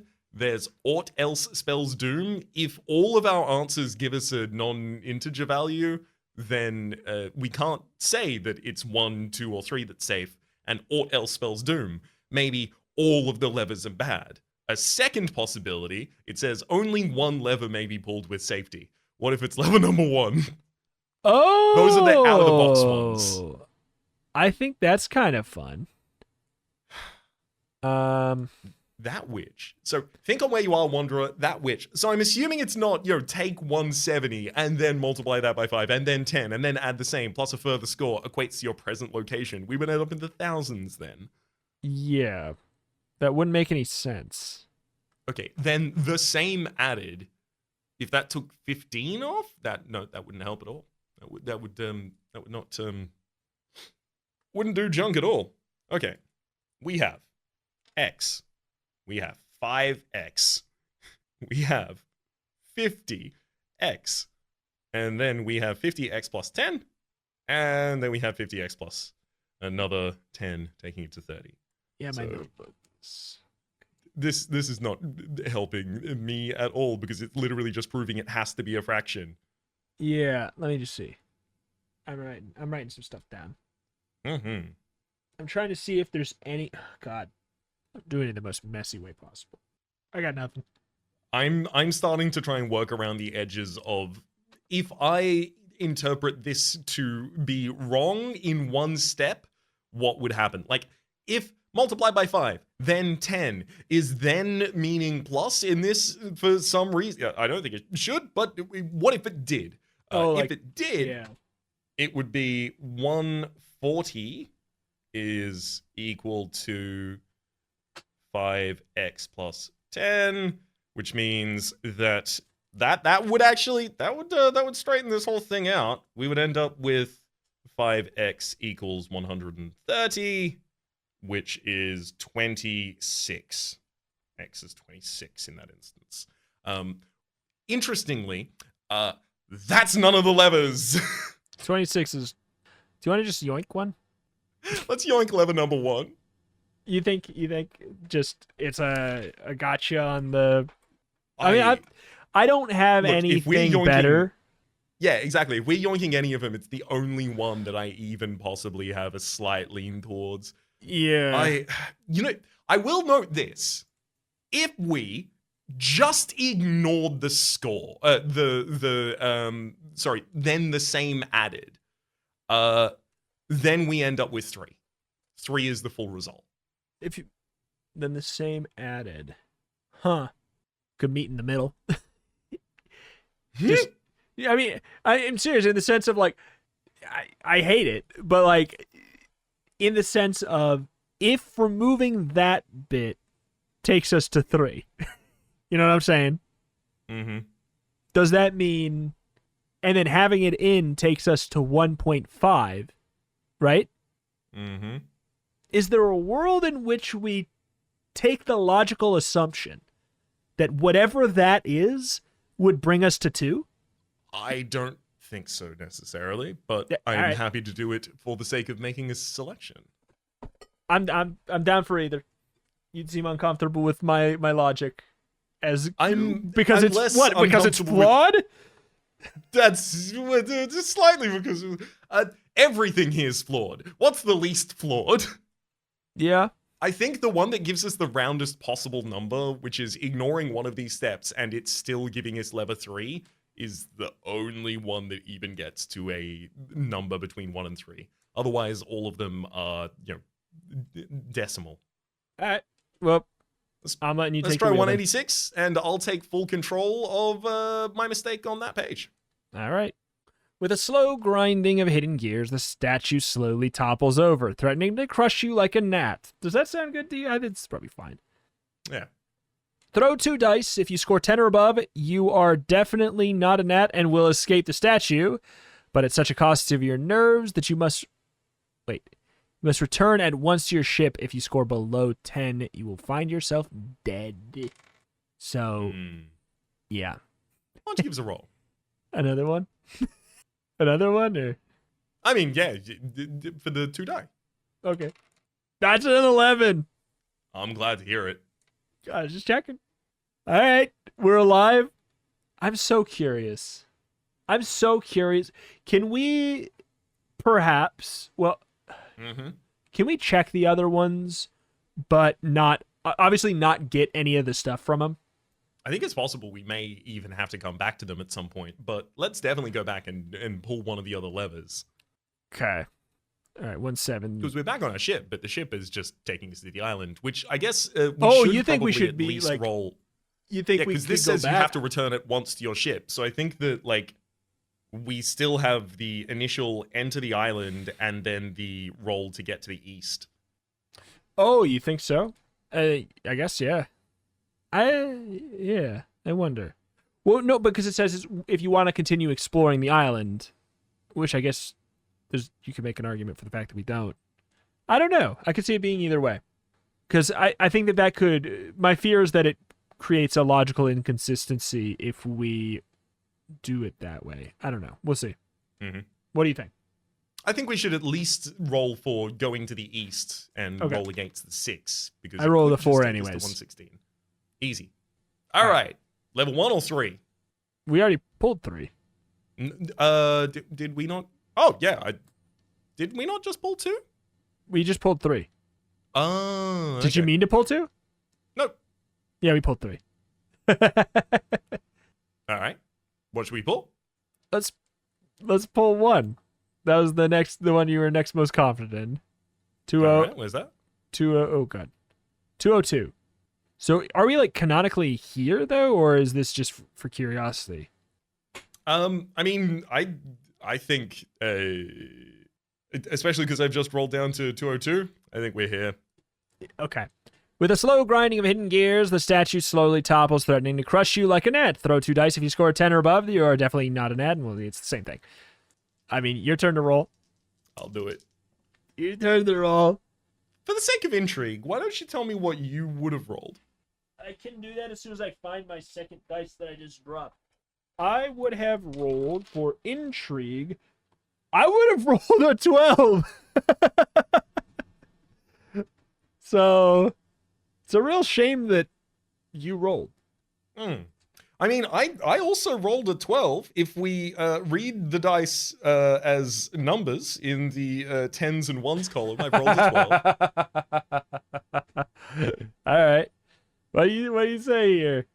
I was of the thought that we were just gonna we were projecting our bodies here for curiosity, and we were not putting ourselves back in danger, but also not getting the reward. That's what I was thinking. I was thinking we were coming back to check the alternative options just because I wanted to know what the answer was, and to try and work backwards from there. I'm fine with that. Although in that world, we can no longer go to and try the other. Yes. Yeah. No, That we makes are. sense. Yeah, I'm willing to. I just want to know. This is the morbid curiosity. I just want to know which answer is right. So I guess it's either it's lever 2 or there's nothing. Yeah, it's got to be level 2, right. Which means, and I need to know. Just like if I follow the full instruction list as it provides it, would I end up there? Oh my god. That which. So it's 2 times by 5 takes us to 10 times by 10 takes us to 100. Then the same added 200 either takes us to 110 or to 200, and then plus a further score. So 220 or 130. Nope. Yeah, I don't get it. But it's the correct answer. And oh my god. do I wish we had this. Not because the gold. If anyone has figured out how this puzzle makes sense mathematically, please tell me. I'm deeply interested. I'd Google it, but I'm not going to get a result. It's true, exactly. So, yeah, the reward for success is 3,500 gold pieces, but more importantly, a talisman will always subtract 1 from an opponent's first dice roll in combat, which I guess upon reading it again, it's not like crazy. It's not crazy. It's not as crazy as honestly, I thought it was 1 from everything. That's fine. I'm just over the moon to hear that it's no golden keys. That's what I thought was. Yeah. Okay, so we go back to the ship because we technically have to, which means we roll 1 again. I got a 5, which means we don't go to special land. So the question is, do we try and go back to, because that's on 1. Wait, what page is the clearing? Well, just guide me to west. 118, 111. Sorry, I am also a couple of pages away. And then it's 127 is the room we're leaving from. So west is 93, and we would have to roll again for the d6. Okay. Got a 4, but now I'm kind of wondering, like, maybe we're supposed to. I can only imagine that's hearing the call of the sirens. Yeah, which might not even be bad. Wait, so 93 you said? 93.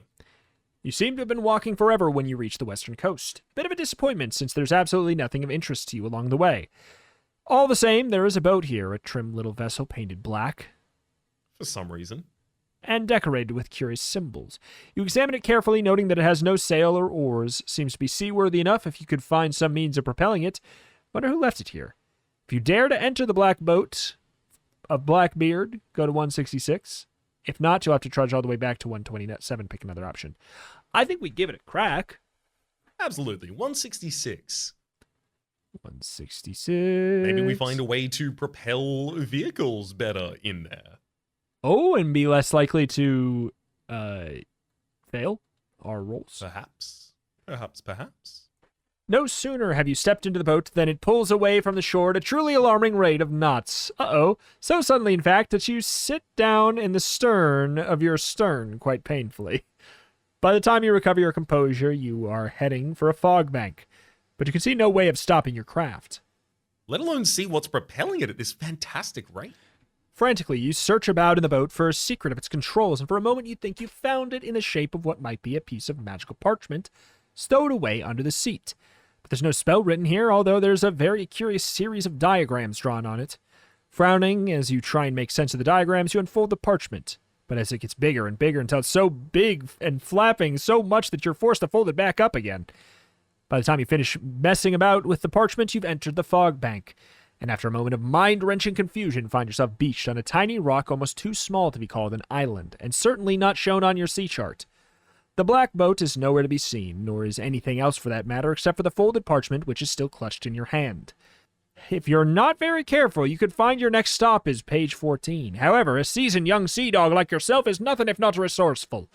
You can consider the situation carefully until curiosity impels you to examine the parchment diagrams again. To your intense delight, they are instructions for making a boat. Complicated instructions, to be sure, but in your present situation, anything that gives you a boat is better than nothing. So study the diagrams on Appendix 223, and if you can follow them well enough to make yourself a paper boat, you may return to the Argo and pick a destination from your sea chart. Furthermore, if you may wish, take the folding boat with you on any subsequent trip to an island and use it to sail directly to the nearest island when you have finished without checking for cross-eyed navigation. If you cannot manage to make yourself a paper boat, you will rot on this island until exposure, exhaustion, starvation carry your wasted corpse to the gloomy depths of page 14, so make origami, darn you! It's literally... I'm trying! It's so, to be clear, on page 223, it's literally, not even kidding, how many, 1, 2, 3, it's a 23 step process on how to make an origami boat. Are you making it right now? Yep. All right.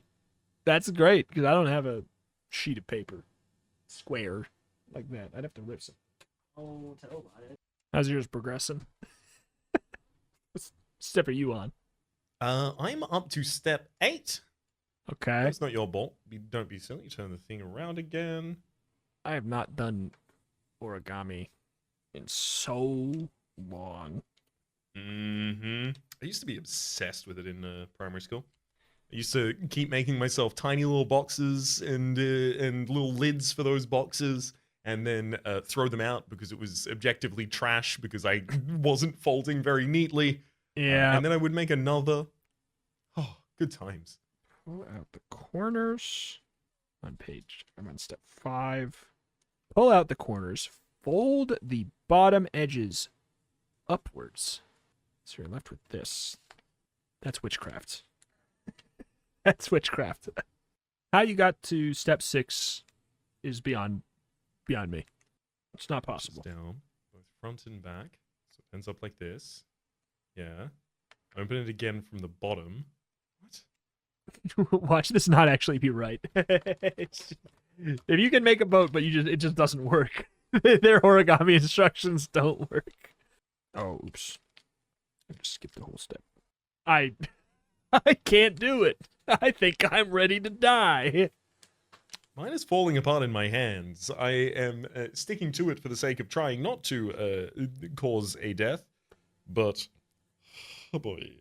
The diagram, I feel like something's being lost in the scan on how you got from 5 to 6. I don't get it. Yeah, I did have to employ some witchcraft wizardry, a Yeah. little bit of scissor and sticky tape, and Yeah, you know what? Yeah, let's see. What's the final step look like? Yeah, I don't know. I could make mine kind of look like that. Oh, this is a classic sailboat. Mine's kind of cute. I would die if I tried to sail in it. Oh yeah, this is this holds about as much water as you know what? I tried to think of a joke. I timed out. I mean, that's kind of a boat. What I did. Closest I got was this holds as much water as the theory of relativity, which unfortunately holds a lot more water than my boat. Well, when you say how much water is between both of them, it's kind of relative anyways. So I had to tear a square of paper to fiddle with it for ages to do nothing. Oh, now I got to remember what page we died on because we don't have this freaking boat. Should we take this as the opportunity to break for the day? I think it's a good call. Maybe, yeah, maybe over the course of the next 24 hours, one of us will put together one of these boats. That's what I'm thinking. At some point later today, when I'm All right. Tired and don't have anything else I want to do, I will all see right. if I can put together a boat. Sounds good. We'll reconvene in 24 hours to solve this task. It doesn't have a time limit. It just says, can you do it or not? So Yeah, exactly. We're not going to starve to death for another 24. All right.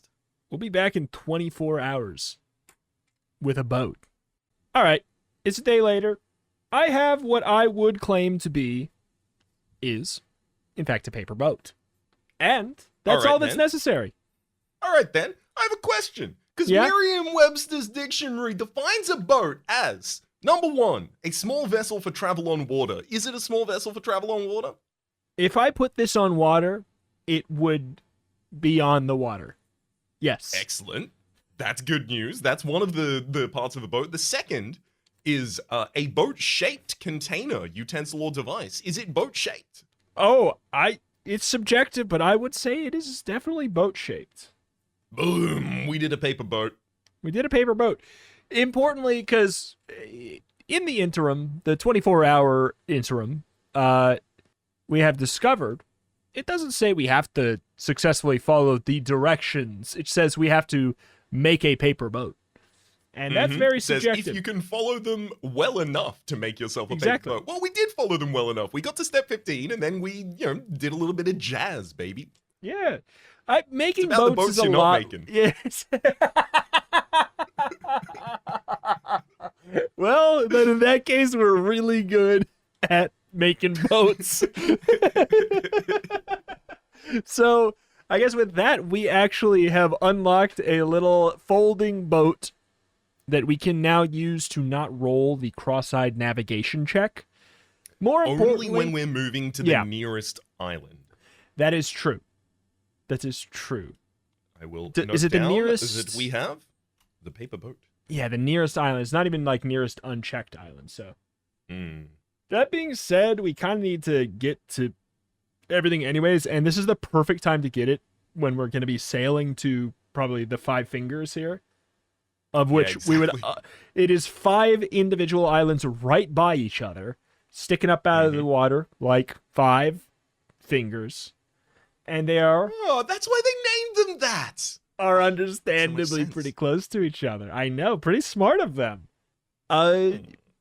So I guess I'm gonna call them Chelswazzers. sure. So I suppose, what would you say, 142? That finger looks like it's the closest to the Maiden's Call. Absolutely. I think so too. So we can go there with no check, and the check was, what was the check anyways? It was like roll and don't get a 2, Don't 3, get 4. 5 or 6. Oh, 2, 3, 4? I thought it was roll 2 dice, it don't was get a 2, 3, 4. two-sided. Yeah. Yeah. I think I mistook it with the initial land on Maiden's Call. Yeah. All right. 142. You step from the rowboat alone. Since the island is so small, you decide to explore it by yourself, thus hogging any loot or glory that might be going here. You look around you. The island seems to be almost entirely covered in sand, with only a few clumps of trees here and there. It's the sort of place you'd be pretty sure must be deserted, but your attention is attracted by some curious marks in the sand. Closer examination convinces you that they are footprints, but footprints of a very odd sort, as if somebody was walking along, hopping on one leg. You follow the trail where it disappears behind a clump of trees to find yourself on a little rise looking down to where someone has been digging a deep hole in the sand. You move closer until you see within the hole an oakwood chest. You're still wondering what to do about this interesting discovery when a heavy hand falls on your shoulder. Aha, Jim lad! I thought you'd never get here. You turn to find yourself looking at a tall, villainous-looking man with one leg, a crutch, an eye patch, a 3-cornered hat, and a parrot on his shoulder. What is this, like a clown, perhaps? I think it's a robot? A robot? Is this a ninja or an alien? He frowns at you in surprise. You be ain't Jim lad. He says, No, indeed, villainous one-eyed sir. you say politely. My name's Pip. Pieces of eight. Oh, remarks the parrot. Pip, is it, Asks the one-legged man as he puts in a lozenge. Well, me hearty, I be Captain Silver. Not You ask hesitantly. Long John Silver. Shiver me timbers if you ain't right at that. Exclaims Captain Silver. Long John is me name me mother gave me to confuse me brother Short Sam. But what be you doing on Treasure Island, young sir? But this isn't Treasure Island, Captain Silver.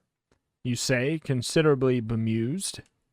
It's an entirely different adventure in an entirely different time. Pieces of 9, Remarks the parrot. Pieces of 9? You frown. Ignore him. He's just adjusting for inflation. Says Captain Silver. He adjusts his crutch carefully and sits down in the sand. Ah, but what you say be true. I be marooned. Who's saying this? I believe this is Pip. Good noticing, though. This was an example of there being no open quote. Yeah. Indeed you be. Indeed you are, Captain Silver. You must have sailed through a time warp or something similar. Belay me breeches. Roars Long John Silver. But this is a pretty tale to tell over a mug of grog. He looks at you shrewdly. Will he help an old sea dog find his way back home? I'm not sure I can. You tell him. To be honest, I think the only person who might be able to help you is a magician named Merlin. He's Welsh, by the way, and I haven't been able to find him yet. This Merlin swarb, would he be open to a little bribe of He rolls his good eye alarmingly. gold? I'm certain he would. You say, knowing how greedy And broke. Merlin usually is. Then you must find the blackguard for me and offer him 100 pieces on my behalf to get me out of here. Will he do that for an old sea dog? Well, yeah, of course. You say. But I think he might want to see the gold. Oh, aye, Says Captain Silver. that be true.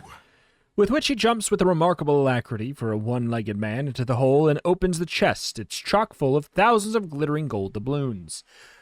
Which brings you to a decision. A quick fight with Silver could earn you all of that gold, not just a miserly 100 gold pieces if you feel like chance in combat. Go to 133.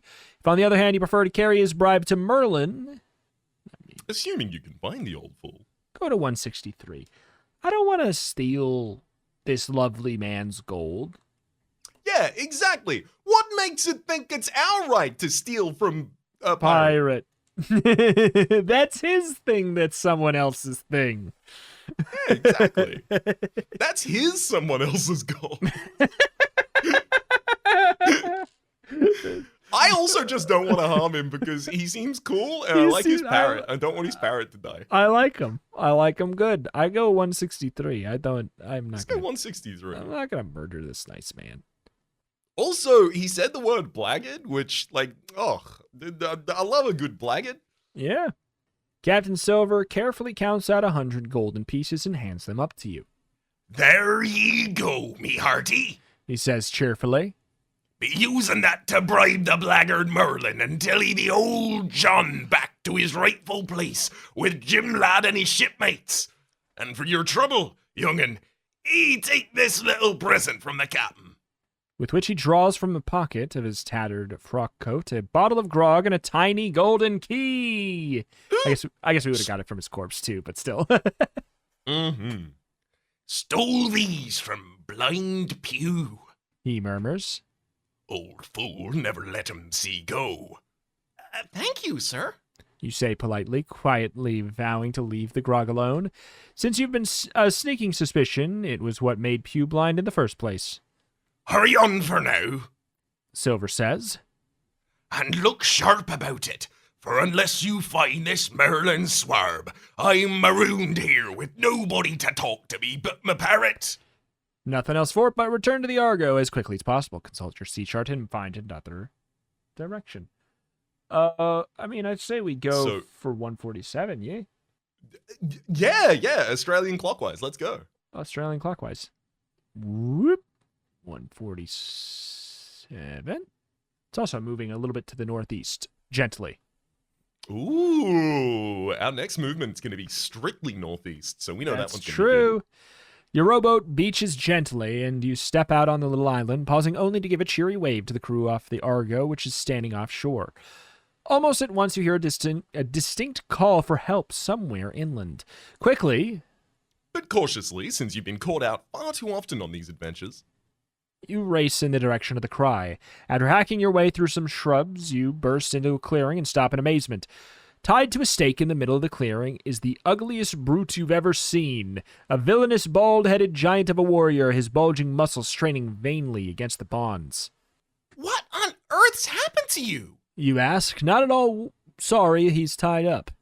I was overpowered and captured by a beautiful young princess who wanted me to marry for the sake of my muscles. Growls the warrior. When I refused, she tied me to the stake and left me here to perish from hunger and thirst. If the wild animals didn't get me first, you must release me. Do you believe this story? If so, you can release the ugly great brute on 165, otherwise 182. I mean, They're really putting the boot in calling this guy ugly. they really are. This ugly, stupid, sad little man is tied up like an idiot. Do you want to help him out? Or do you want to just simply murder him? I think we should. I think we should. you know- We've been operating with the same motives, which is Yeah. be nice, let the game screw us over instead of being a jerk. That's piss. Exactly. Like, if this screws us over because we were nice to strangers, then, well, that sucks. Do you remember me telling you the way in which I proceeded through the entire game of the Citizen Sleeper? Sorry, what? I described my playthrough of Citizen Sleeper after I'd done it effectively as naive percent. Yes. I will blatantly trust everyone, and if you screw me over, that's on you, baby. I'm still operating under the pure heart principle. It's true. Yeah, I think that's the way to go. It's like, I mean, if this happens to me, I mean, not my fault. You clean conscious. Clean conscious. 165? Yeah. Mm-hmm. You move A little reluctantly. to the stake and begin to unknot the warrior's bonds. Stop! You stop and turn to find a beautiful young woman has entered the clearing. She stares at you angrily. That is my future husband you're messing around with? If you insist on releasing him, it's gonna be worth for the both of you. The warrior pales and slumps in a near faint. Oh, save me. He moans. I'm far too young to marry. I'm warning y'all. The beautiful young woman threatens. You do still have a choice. If you decide to leave this ugly great brute to a fate worse than death, you can slip away quietly and return to your ship. Or, if you insist on freeing him, the chances are you have a fight on your hands on 155. I don't feel less inclined to free him after hearing him want to be freed. Mm-hmm. For being the too young strict to marry. confirmation that we were intervening on the appropriate side. Yeah. This is a follow-through situation. I'll meet you on 155. Yeah. Quickly, you jerk the knots on the principle that if you're into a fight, it'll do no harm to have an ally, even a great, ugly, muscle-bound ally like this God! poor little warrior. But no sooner has he been freed than the man races away as fast as his huge legs can carry him, leaving you to face the beautiful young princess alone. Oh, now you've done it. You really made me mad. She hisses, raising one slim hand, pointing a finger in your direction. Hurriedly, you dive aside as a flare of brilliant purple light erupts from her finger and sweeps towards you. This beautiful young female is obviously a witch, but the important thing is whether you have reacted quickly enough to dodge her magic. Throw 2 dice separately if it's your... If the score on your second throw is greater than the score on your first, then go to 200. If it's less, go to 171. I'm going to ask you to resolve both the first and second roll here as I run out into the other room to quickly retrieve my dice. The second roll is greater. I don't know if that's good for us or not. If the score on your second throw is greater, go to 200. Oh, Raps is gone. I guess I can go check. No, I'm kidding. All right. 200. Oh, no. And we're back with dice. We're on page 200. I rolled better on the second one. Ooh. And that ended up being a good thing. And I said, oh, no, to trick the audience, because I am a devious little man. You absolutely got him. I got him. Well done. She missed you with that purple light, but now she's racing towards you, determined to do you mischief. I'll teach you to mess around with Princess Hecate. She cries, aiming a karate kick at your head. What? Karate It's a witch? karate witch. Of course. She has 25 life points, hits on a 4 or better, and scores +2 damage on account of her long fingernails. Okay. All right. On Yep. the foot. On the foot. Wait. Oh, no. What's my power? I got fingernails for toenails. Oh, no. Oh, God. All right, It's well. right in with the Mystery Men crew. I think we have appropriate weaponry to fight this character entirely ourselves. Yes. But our healing is not... I don't know how we're going to heal over the course of this battle. Not just this battle, but this run in full. Should we consider maybe employing a stand-in? Oh, no, wait, we don't have the tingle ring! That's where I was going to... Yeah, this is like... This book sucks. We don't get to be overpowered from all of our stuff we've accrued. I met the Djinn yesterday, and now I don't get to employ him today. Yeah. I think we'll be fine. I think we'll be fine. Should we consider a poison stiletto and a +2 dagger, or are we going for a sword? I think that the dagger angle is right. The question is if we use the poison one or not. Does an extra 2 damage. 2 damage a turn. Basically, Yeah, it's 2 damage per combat round as well. So I imagine that it's best used against enemies where we think we'll be in the fight for a long period of time, like they have armor or something. I'm definitely down to bare minimum use 1 dose of poison, because it is also worth noting that theoretically we only use a dose of poison if we hit, because otherwise we're not. Why would we? You know what I'm saying? Mm-hmm. It didn't say Yep. anything about that. So I rolled a 3 for initiative for what it's worth. And in return, 6, baby, we'll be attacking first. So yeah, let's equip ourselves with our +2 dagger and the poison stiletto, and I'll strike with the stiletto first. 4 does not hit. Oh. So we try and use the stiletto as like an ice pick, holding it up next to our head so that she would kick directly into it, but she deftly avoids it and kicks our head instead. And then we follow up with the +2 dagger, stabbing her calf for 2. Well, it's something. She squats down and begins charging up a high jump kick. Mm-hmm.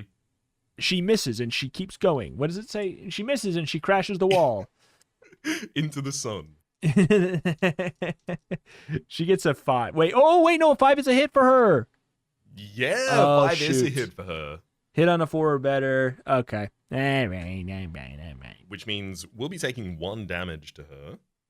Yep. Taking us down to 50. Because I believe the last time we modified our HP was Yeah? revival. Only problem now. Yeah, we might lose explode. any more armor and we would have lost it. Oh my god. We don't though. 2 sounds like it's seeming like it was the right choice. Mm-hmm. All right. Let's return the favor with a poison stiletto strike. That's a crit. Ooh. Okay. So that'll deal 6 full direct points of damage as well as 2 ongoing poison. The enemy is down to 17 HP plus 2 poison state. So each time just before they take their combat round is when we'll clock the damage. Because it's Sounds just right. easier to count on their rounds. Because we're striking twice per round. And speaking of, Strike twice. I'm only freeing people from jail in Monopoly. I rolled 2 6s and now I've rolled 2 5s. So we're going to be doing another... what's that? Differential is 4, 6. Another 6 straight to them. 11. Before the start of their turn, they will take 2 to poison, taking them down to 9 HP. The witch does not look well. She does a low kick. And it's way too low. That's a 3. That's Ooh. actually a miss. So We don't even have to roll for armor. Under the sand under our feet. I'm just making a circle. I'm just making a circle and saying, don't you worry. Excellent. To be clear, So- we should probably be using regular daggers now instead. Mm-hmm. It would be a So waste our of poison. +2 dagger strikes the enemy for 4, which makes them unconscious. Nope. End Alright. combat. And they will slowly, eventually die. Yeah, to the poison. To the poison. We don't even need to finish this ourselves. Ah, We'll pick up 1 ah, experience ah. for our trouble. If you survive this fight, you will find a small golden key and a magical scroll on their person. The scroll contains a once-only spell for changing a single opponent into a pig with 15 life points, hitting on a 6 or better and doing only dice damage.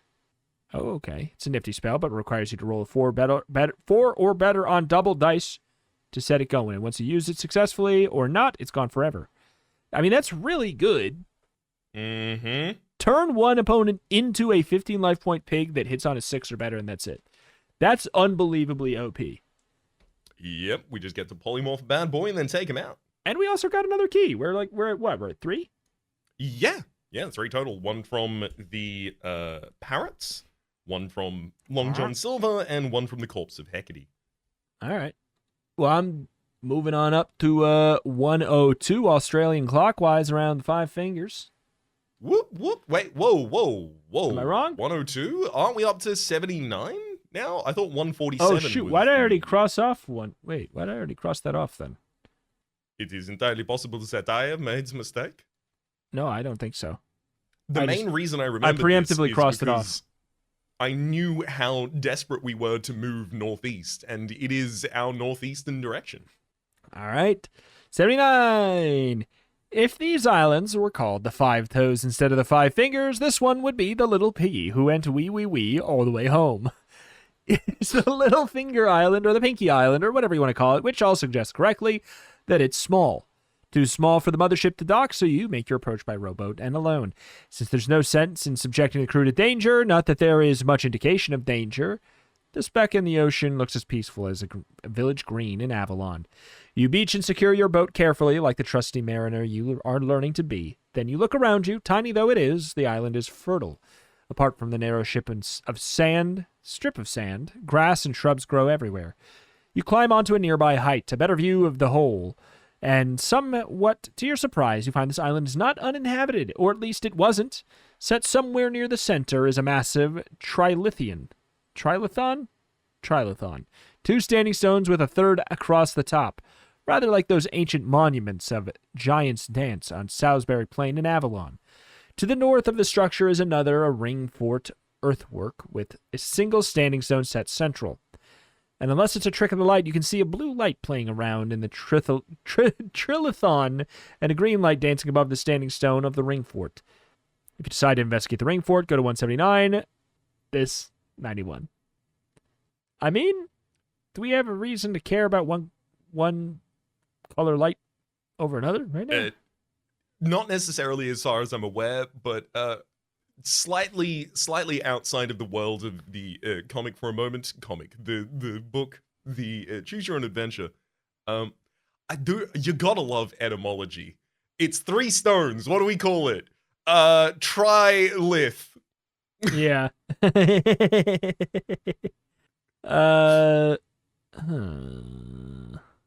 mean, I will offer the knowledge that I think Arthurian legend implicates a relationship between the druid Merlin and Stonehenge, specifically, which itself is a structure of a trilithon. Many trilithons, rather, in a circle. Yeah, Ben. Perhaps this is our gateway for communicating to Merlin in the appropriate fashion. I mean, I'm down to give it a shot. 91. Excellent. Let's check out the trilithon on 91. As you approach the trilithon, you can see the blue light was no illusion. It dances over the entire structure, forming a sheet of light between the 2 uprights. The only thing is, are you prepared to enter that blue light by passing through the structure itself? If you decide to enter the blue light, go to 185. If not, you'll find little else of interest, so return to 79. Do we want to? Because we can only imagine that the other one is also going to have an option of, do you want to enter the light or do you want to return? Do we want to get additional information or do we want to just trust the light? I kind of want to get additional information first, personally. Excellent. So, I'm all about it. Let's head to 79, which tells us that we need to go to 179 for the ring fort. All right, 179. Whoop. Uh-oh. Trouble with, as they say, a capital T. Or in this case, capital H, since there's a hydra lurking in the ring fort.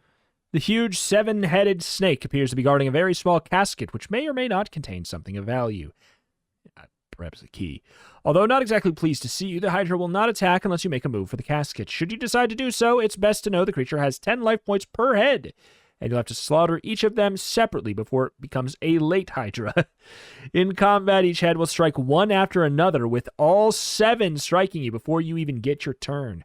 Each head requires a 6 or better, scores a +1. In other words, a very nasty monster unless you happen to have a bit of magic that might work against it. Yeah, that does look like a very nasty monster. It also sounds like there's an answer for it somewhere. I really hope it's not the warbang ritual and we just need to know to use it at this point in time. I'll tell you what, we can just mark 79. I'm going to draw a little snake. I'm not going to remember that's a snake. I think it's entirely likely that if we do need to use the Warbanger ritual in this instance, that some other island will say the Hydra can be defeated with blah blah. No, certainly. So I guess go to 91 instead then? Yep, which would take us back to the Trilithon. which means we can then walk into the light. 185 to walk through the light. You have been teleported. No doubt about it. You're back aboard the Argo, surrounded by a bemused crowd of Argonauts. Oh. Oh, Well, that's ideal. that's We- fine. That's great. That's Time for some more sailing. yeah, that crosses off all right. So this is the island of the Hydra, and we'll come back for it. 102. 102. That'd be it. Since it's small, you decide you may as well explore this island alone, and now you're wondering if it was worth the bother. After covering just about every inch of it, you can find absolutely nothing of interest. Eventually, you head back to the beach, off which your ship is moored. As you do so, an errant glint of sunlight catches your eye, and you notice half hidden in the clump of grass a tiny golden key. Beside it lurks a multicolored beetle. If you decide to take the key as a keepsake, go to 161, take the beetle 194. Oh, God. But the That's- key is so obviously what we want that I'm confused if we should have the beetle instead.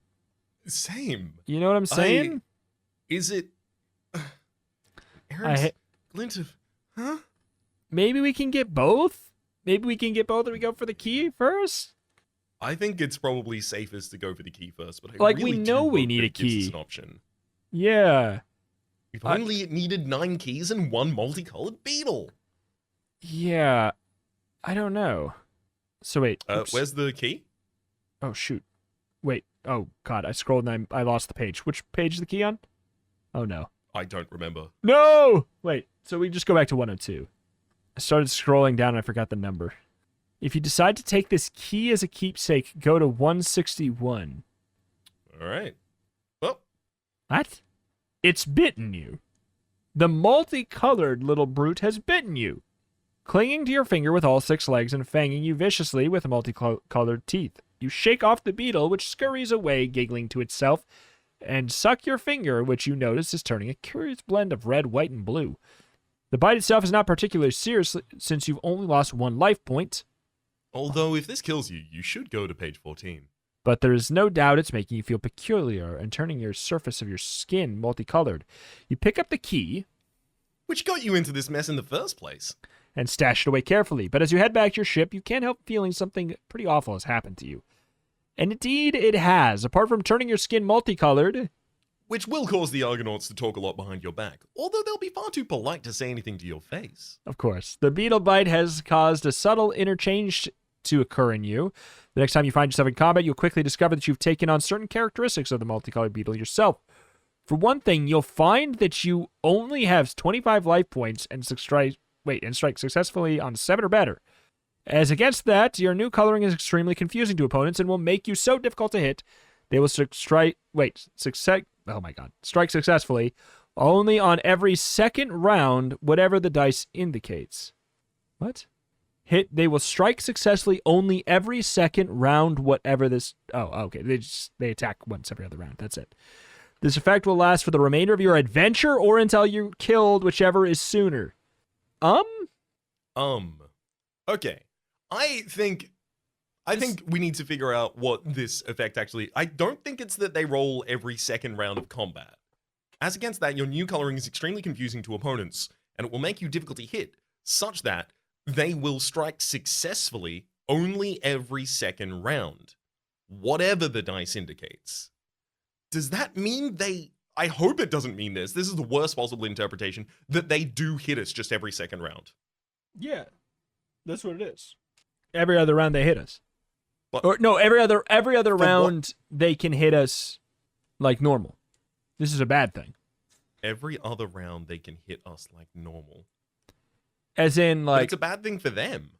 yeah, but it's also bad for us that we have to roll 7 or better and have only 25 life. I don't understand how what damage they would even deal if they're only striking successfully every second round, no matter what the dice. Like if they attack on the second round. No. Oh, no. They're saying that's what I was confused by too. Whatever the dice indicates is implying even if they roll the dice on their turn, they can't strike successfully unless it's every other turn.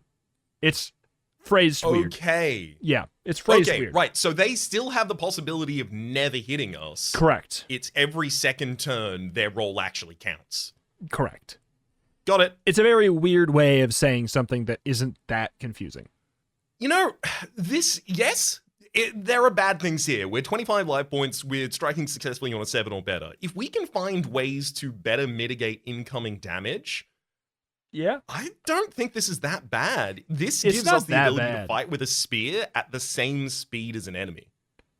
That is true. Or fight with a dagger and get 4 attacks for every one of theirs. Mm-hmm. So it's not bad, but a 7 or better does change things. But whatever. All right. Oh, wait. But also, spears need 8 or better. Spears need 8 or better if you're throwing them. Spears need a 6 or better if you're okay. using them as a melee. Okay, never mind. All right. So, okay, so we're back to 85 now? Australian Mhm. clockwise style? Interesting. So 85. I will say a thing that does suck having 25 health is that if our armor explodes, we die. Mm-hmm. It's empty. What a swizz. You've searched every inch of this stupid island. There's not even a thing on it. Some pleasant scenery, of course. Glades, brooks, waterfalls, that sort of thing. But no treasure, no weapons, no magic, no monsters. Zilch. Except for the well shaft in the northwest segment. Someone made that well at some time, although there certainly isn't anybody over there now. Might be worth a look, or then it might be a waste of time. 129 to look at the well. We do it, right? Of course. Worst case, we die. The well is a straight, narrow shaft, stone lined, extremely deep. To climb down with any degree of safety, you will certainly need both a rope and a grappling iron. Certainly, they mean a grappling hook, because They have to mean a grappling that's what they hook. called it in the past. If you have them both, climb down the well at 201. Otherwise, you can. Otherwise, it's saving us from a chance to just die. So basically, 201. There was a potential for insta kill if we wanted to try to climb down. Anyways, all right. Something odd's here. There's a huge bubble in the water at the bottom of the well, so huge that you can actually stand up and breathe inside it.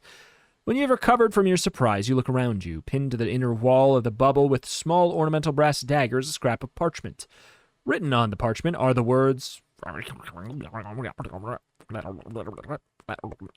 which might be Greek or possibly just code. On the floor of the bubble beneath the note is a tiny golden key. Whether or not you can read the note, there's nothing else here. Take your golden key and climb it out of the well.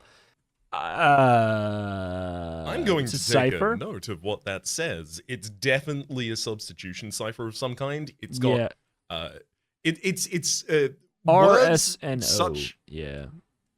yeah.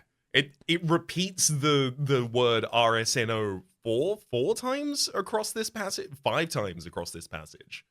Yeah, it's definitely a straight up substitution cipher. I'm gonna record this so that we don't have to come back. Great. Actually, you know what? No, I'm going to record what page this is on because that's quite long. That was and it'll good. take a while. Yeah. Cool. Heh. We also picked up our 5th key there, so we are halfway through our key collection journey. All right. Well, that's something. So now we move. What do we go to Skull Island at this point? Yeah. I guess we come back. I can't imagine the Hydra fight. It's like 7 chances for our armor to break and that to instant kill us Mm-hmm. on round 1. Like, it's just not gonna. And then we get 4. We need something else for the Hydra, in my Yes. opinion. Like, there's something else that will make it easier. 109. It looks like you're on your own with this one. Don't we have to roll cross-eyed navigation here? Because it's not the nearest island. I've done it, and I crit. So, it looks like you're on your Oh, own with this sick. one. What else is new? The Argonauts, intrepid adventurers that they are, took one look at this island and promptly threatened mutiny if you insisted they should land. And it is a daunting sight, admittedly, small enough to be sure, but almost totally devoid of vegetation, with the crawling rock formations stretching as far as the eye can see. It's those formations which have given the place its name, probably. From a distance, they merge to give a perfect illusion that you are sailing towards a gigantic skull rising out of the sea. Of course, it's only an illusion. Nobody in the right mind could imagine there was anything really sinister about this island. Just a peculiar rock formation, that's all. Still, you step ashore Alone. from the rowboat. You can see why the Argonauts were not too keen on this place. The rocks throw peculiar shadows which seem to creep up on you, and the wind moans and sighs incessantly. But, of course, this is all perfectly natural. Nothing sinister, nothing to worry about. You move inland, followed by the creeping shadows with the wind moaning all around you. It's hard going over the rocks as soon as they tower over you.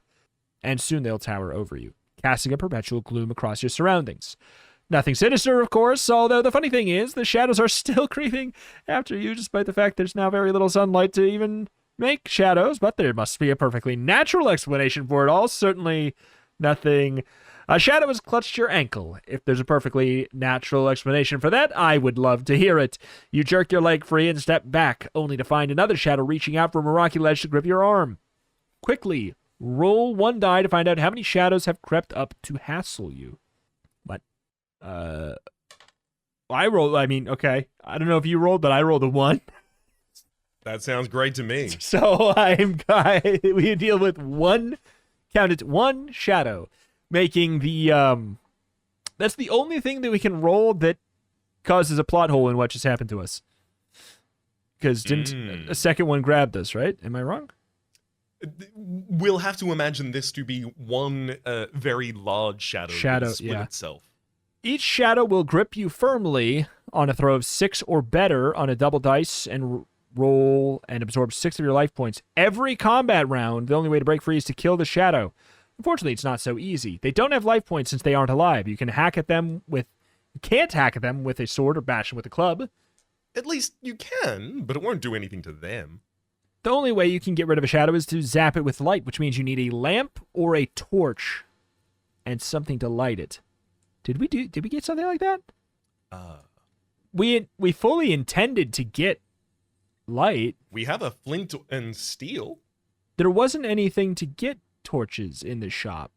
There was a lamp, I think. Oh. Why didn't we get it? We said specifically that. Why did we not wait? We specifically said. Remember last time? We were so screwed over by not having light. Oh, man. Oops.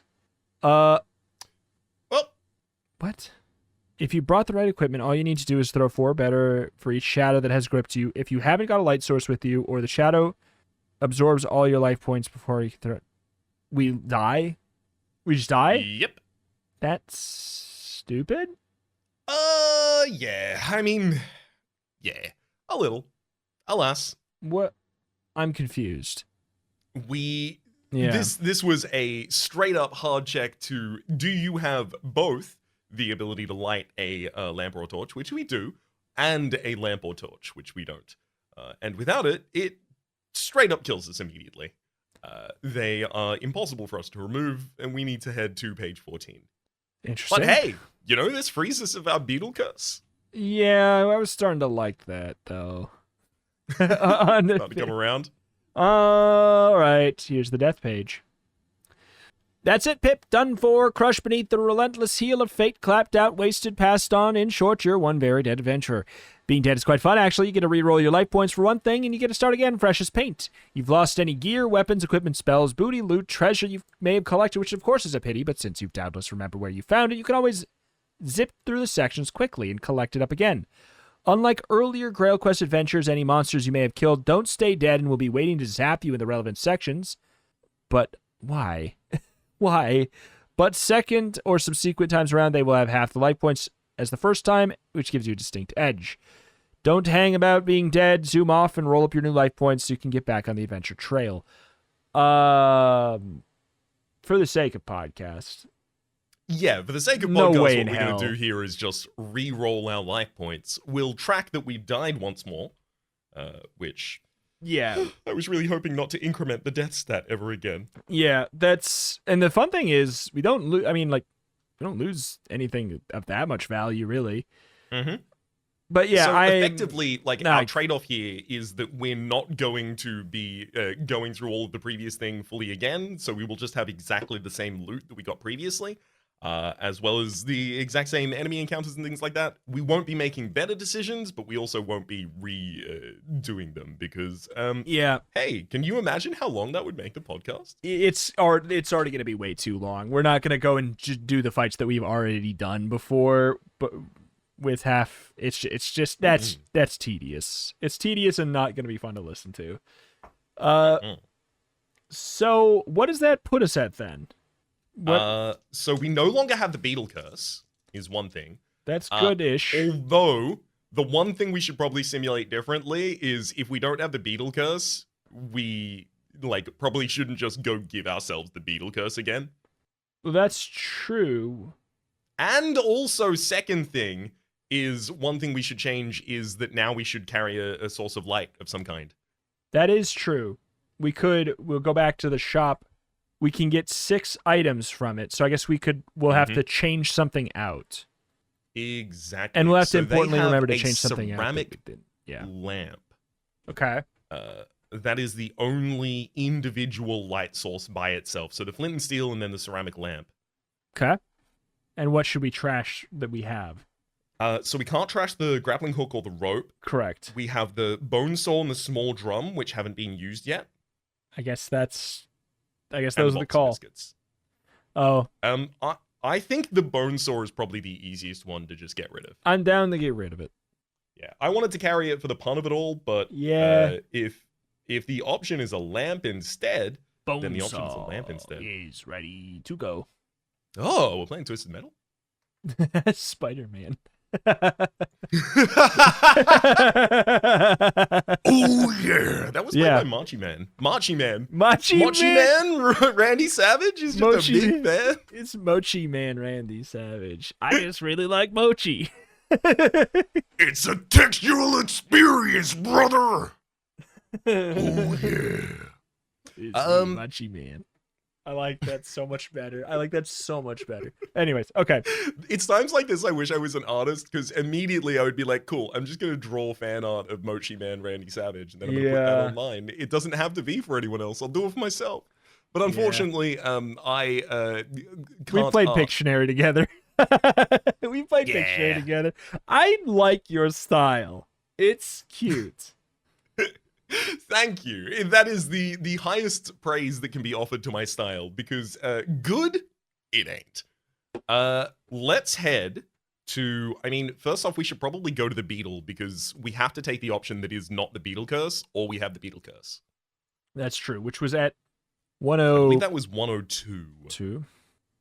And then our only options are to take the key or the beetle. We tried taking the key, and that was bad. How can taking was the the beetle curse. be better? I mean, All right, to 194 we go to see. 194. You return to your ship with the multicolored beetle, wondering vaguely if you've made the right decision. If we tried to return and we went back to the key, the beetle would just bite us again. So I think we don't have the key. Maybe what we do is, oh god, this sucks. I think at some point in the future we might be able to trade this beetle for a key without getting the curse. Is my assumption. That makes sense. I'm gonna draw a key on 102 anyways. Sounds good. That makes sense then. And Yeah. then persist over to Skull Island, where we encounter shadows. That's true. And then we are back on the single continuous journey. Yes, 109. Mm-hmm. Do you want to roll for how many shadows we're encountering? Yes. Yes. It's spinning. Oh, this is like a freaking top. And it ended in a 2. Ooh, that's a good number. So, each round, they take 6 HP from us. Every combat round, yes. So we will still also need to roll initiative. That's true. I have rolled a 5. Same. Reroll. I have rolled a 1. A 5 again. Well, there we go. All right. First strike against the shadows. All you need to do is light up and throw a 4 or better. So we strike the flint and the steel together in the vicinity of the ceramic lamp, and in doing so, create some light. and attempt to ward away the first shadow extremely successfully. We bring the torch up to our chest, and it completely disintegrates the shadow that was crawling on the front of our jerkin. Wait. Yeah, the shadows don't roll for a combat round. They just do 6 They damage grip you to us. firmly, but what? Wait, no. They grip you firmly on a throw of 6 or better on a double dice roll and absorb 6 of your life points every round. What's the point of them grabbing you firmly on a roll of 6 or better then? Oh, they don't start to do the damage until they grab you. Yeah, so Right. they crit, so whatever. I mean, hey, Cool. if there was a time for them to crit, I guess it is now. Yeah, exactly. When, it doesn't change the size of the outcome. Yeah. All right, so we lose 6 life points probably now, I would assume, is when that happens, or like at the... Mm-hmm. I'm just calculating our HP. Our base HP is now 40. It's 30 plus 8. And we lose 6 of that. I'm looking at the amount of places we have left to go. We're definitely going to need to pick up our key per island ratio. Mm-hmm. I can imagine that one of these is probably going to have a subterranean area that might be a bit more expansive as well. Yeah. We feel the sting around just up behind the left buttock, and as a result, swing the lamp behind ourselves in order to try and catch it unaware, and do so. Get wrecked. Blasting that shadow with light. Shadow Blast. We were the ones to feel its dark soul with light, and gain our 16th experience point as a result. Yeah. All right. To 117 we go. Well, about that. Those shadows may be gone, but the surroundings have not gotten any more pleasant. In fact, the whole island seems to be composed of nothing except these twisted, distorted rocks formations. After a couple hours, you have managed to explore all of the island, and only thing left to examine seems to be the sinister-looking cave that you've been avoiding, the one near the center. The thing is, do you really want to go there? It may have something that's harder to handle than those shadows. If you want to explore the cave, 124. If you prefer not to bother, try 172. What? Oh. What? Is that a different... That's a different page, isn't it? Mm-hmm. So that's some sort of trying to leave Skull Island without going into the cave unique page. I mean, I'm down to explore the cave, though, because like you said, there's got to be some kind of subterranean place that's going to have some keys, yeah? Mm-hmm. I'm on it today. For You enter the cave without managing to get yourself killed, yet. Inside it smells of rubbish and old socks. To the right of the entrance, somebody has chiseled a message into the rock face. The message says... I have my eye on you. You move forward cautiously. Oh my god, Reps, you know what else is true, though? About us dying and coming back? We could pull the different lever at the puzzle machine. The math machine. That's true. Anyways. You move forward cautiously, trying to see into the gloomy recesses of the cave. It seems to be a habitation of some sort. Straw and bones are scattered across the floor, and a huge cooking pit stands over the dead ashes of an old fire. Hanging from the ceiling are salted carcasses of what might be pigs. And admittedly, might not. To the back of the cave, 2 high-roofed tunnels lead downwards near the mouth of the cave. One of them, On the right, to be exact. is a scrap of cloth on which someone has scrawled in blood the single word, Help! Take the right-hand tunnel, 167. Take the left, 189.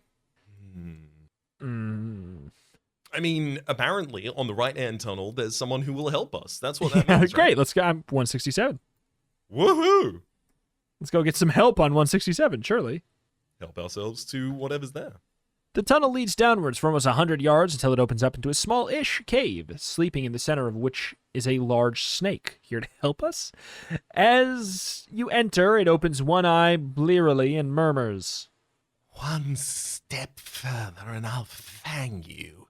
Take one step further on 193, or return the way you came and take the other tunnel to 189. I mean, we don't have a poison. Yeah, and we did see, Immunity? like, this this book has previously had the poisonous spider who would have just killed us as soon as they hit us, and we've seen poisonous snakes in the past who kill us with any strike as well.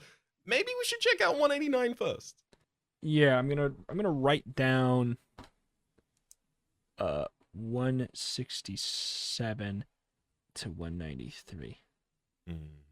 Okay. All right. 189 instead.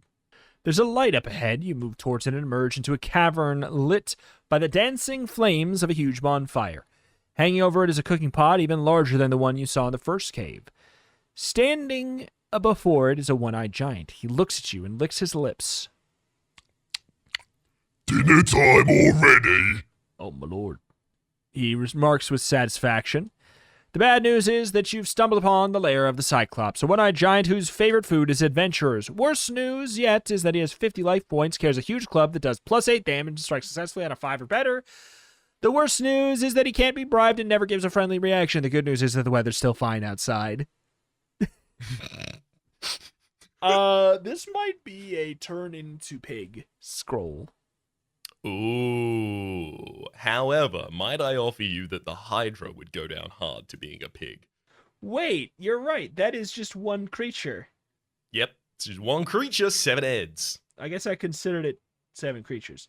Might I offer the fact that there's no way in hell we don't die to this? Unless poison stacking. That's what I'm thinking, right? Poison stacking. This guy attacks once every round, strikes successfully on a 5 or greater. We've got 34 HP. Yeah, it's definitely going to be a tough fight, to be sure. I would not have a problem with using the polymorph and trying to find something additional that would save us against the Hydra. Yeah, but I am also the hope terrified. The hope being that whatever is behind the Cyclops would help us with the Hydra. But I'm willing to chance it. I just, with a +8 damage on a 5 or better and 50 life, I'm feeling ungood. Now, should we at any point consider magic? No! Okay. I very, very quickly went down to the rules section to check if we still just had our magic from the previous ones, because we did in all of the previous examples. But it says specifically, standard GrailQuest magic is not available on this adventure. Various magical items and spells will be found on the journey, and usage is explained at the time of using. The most potent spell is the Warbound Ritual, which must be read and used once only. So, no, unfortunately, we can't just pi r-square this guy or anything like that, which would have been nice, alas. I mean, I'm down to give it a shot. I think we died. But I'm down to give it a shot. Because rolling a 5 does 8 damage. Yeah, rolling 5 does 8, exactly. Okay, let me take 1 second here. I'm simulating. So, an average result is a 7 on a die. So, assuming every round they throw a 7, and assuming they don't get initiative, what happens? With 34 HP, we have the ability to take 4 instances of 7 before it's time to go down to the ground forever. With the Poison Stiletto, we would have to crit pretty much every combat round. I just rolled about 10 times, and I only would have missed twice. Well, we gotta fight him. I think you're right that the Polymorph Scroll is our best choice. Well, it's just like mathematically we'd need some miracles. Yeah, exactly. That's why I wanted to go through like a slight simulation of the rounds, because if the only possibility for us to win is everything going right for us, then yes, let's opt for the Polymorph Scroll. It still requires that we roll a 4+ on 2 die. No. How about we're each responsible for one of these rolls? 4+ on 2 dice. Okay, I've rolled a 5, so why don't you roll your die to see if you get a -1? No, I rolled a -2. I rolled a 6, actually. We're all good. Oh, wow. We got an 11? Maybe our luck would have been good. All right, so now he's just a wee piggy. Oink, oink. And we roll oink, piggy. Roll initiative. Or is it a sheep? I can't remember. Gets a 5. I do not remember its stats, though. It hits on a 6+, and it has 15 HP. We also roll 5. I imagine we probably should have rolled for initiative before this. That is true. I was looking up the stat block. Oh, gets a 6. It gets a 6. We get a 1. Roll this first attack as though he were a Cyclops, and we'll just consider that our follow-up attack was turning him into a pig. That sounds good. I'm just trying to get back to the 2. 1! We could have maybe done it! He doesn't hit us. Huh. Well, I guess this Beauty is... of Wait, beauties. here's the thing. If we're doing it that way, we haven't cast the spell yet. I still think it I would think be there's- I think it- ridiculously unlikely. Yeah, we let me just roll again. we I accept rolled a our boon, our win here. 5. And That's a 12. That's a 8. That's a 7. Yeah, no, we would have we would have died. those would all be pretty harsh. Yeah. We strike back with one of so that's the +2 dagger first. Unfortunately, it doesn't manage to hit the enemy. However, the second strike does and hits for 3 damage, taking the enemy down to 12 HP. The pig squeals as we cut away a little bit of back meat. Oh. Pig gets a 7. Ooh, What does that mean? will actually deal 1 damage to us, which rolls against our helmet. It gets reduced by our helmet, rather, but the helmet tries to explode and fails. Imagine if the pig explodes. I'd be ready. Okay, so this with the +2 dagger is 3 more damage dealt to the pig, and then the second strike misses. Huh? That's not what pigs sound like. Okay, pig go. Pig go. Pig get 10. Pig do damage. Pig rolling well. Glad pig isn't Cyclops. Yeah, no kidding. Okay, does not destroy our armor, but does take away some of our ochpa. Down to 32 ourselves. We strike back with dagger number 1 for, again, another 3 damage to the enemy, taking them down to 6. Any more damage and they will be unconscious, and they're unconscious. And while we do gain experience, they just sleep it off. Right. We've killed the Cyclops by making there be a pig here instead, and we can search the cave at 184. 184. You found a tiny little golden key in the bottom of the cooking pot. Lying between a potato and a carrot, to be exact. Apart from that, there's nothing else here except the chewed bones of old adventurers.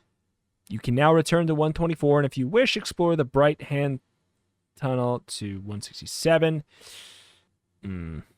How do we feel about combating with a snake? I guess I'm down to try.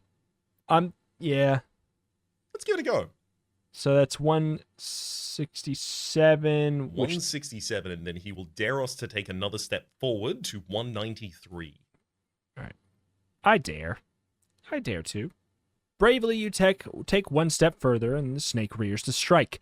You leap forward to attack, but before you're anywhere near the reptile, a small furry animal appears as if from nowhere, chops with its forepaw, spins on one of its hind legs, and karate kicks the snake in the throat with the other, knocking it unconscious.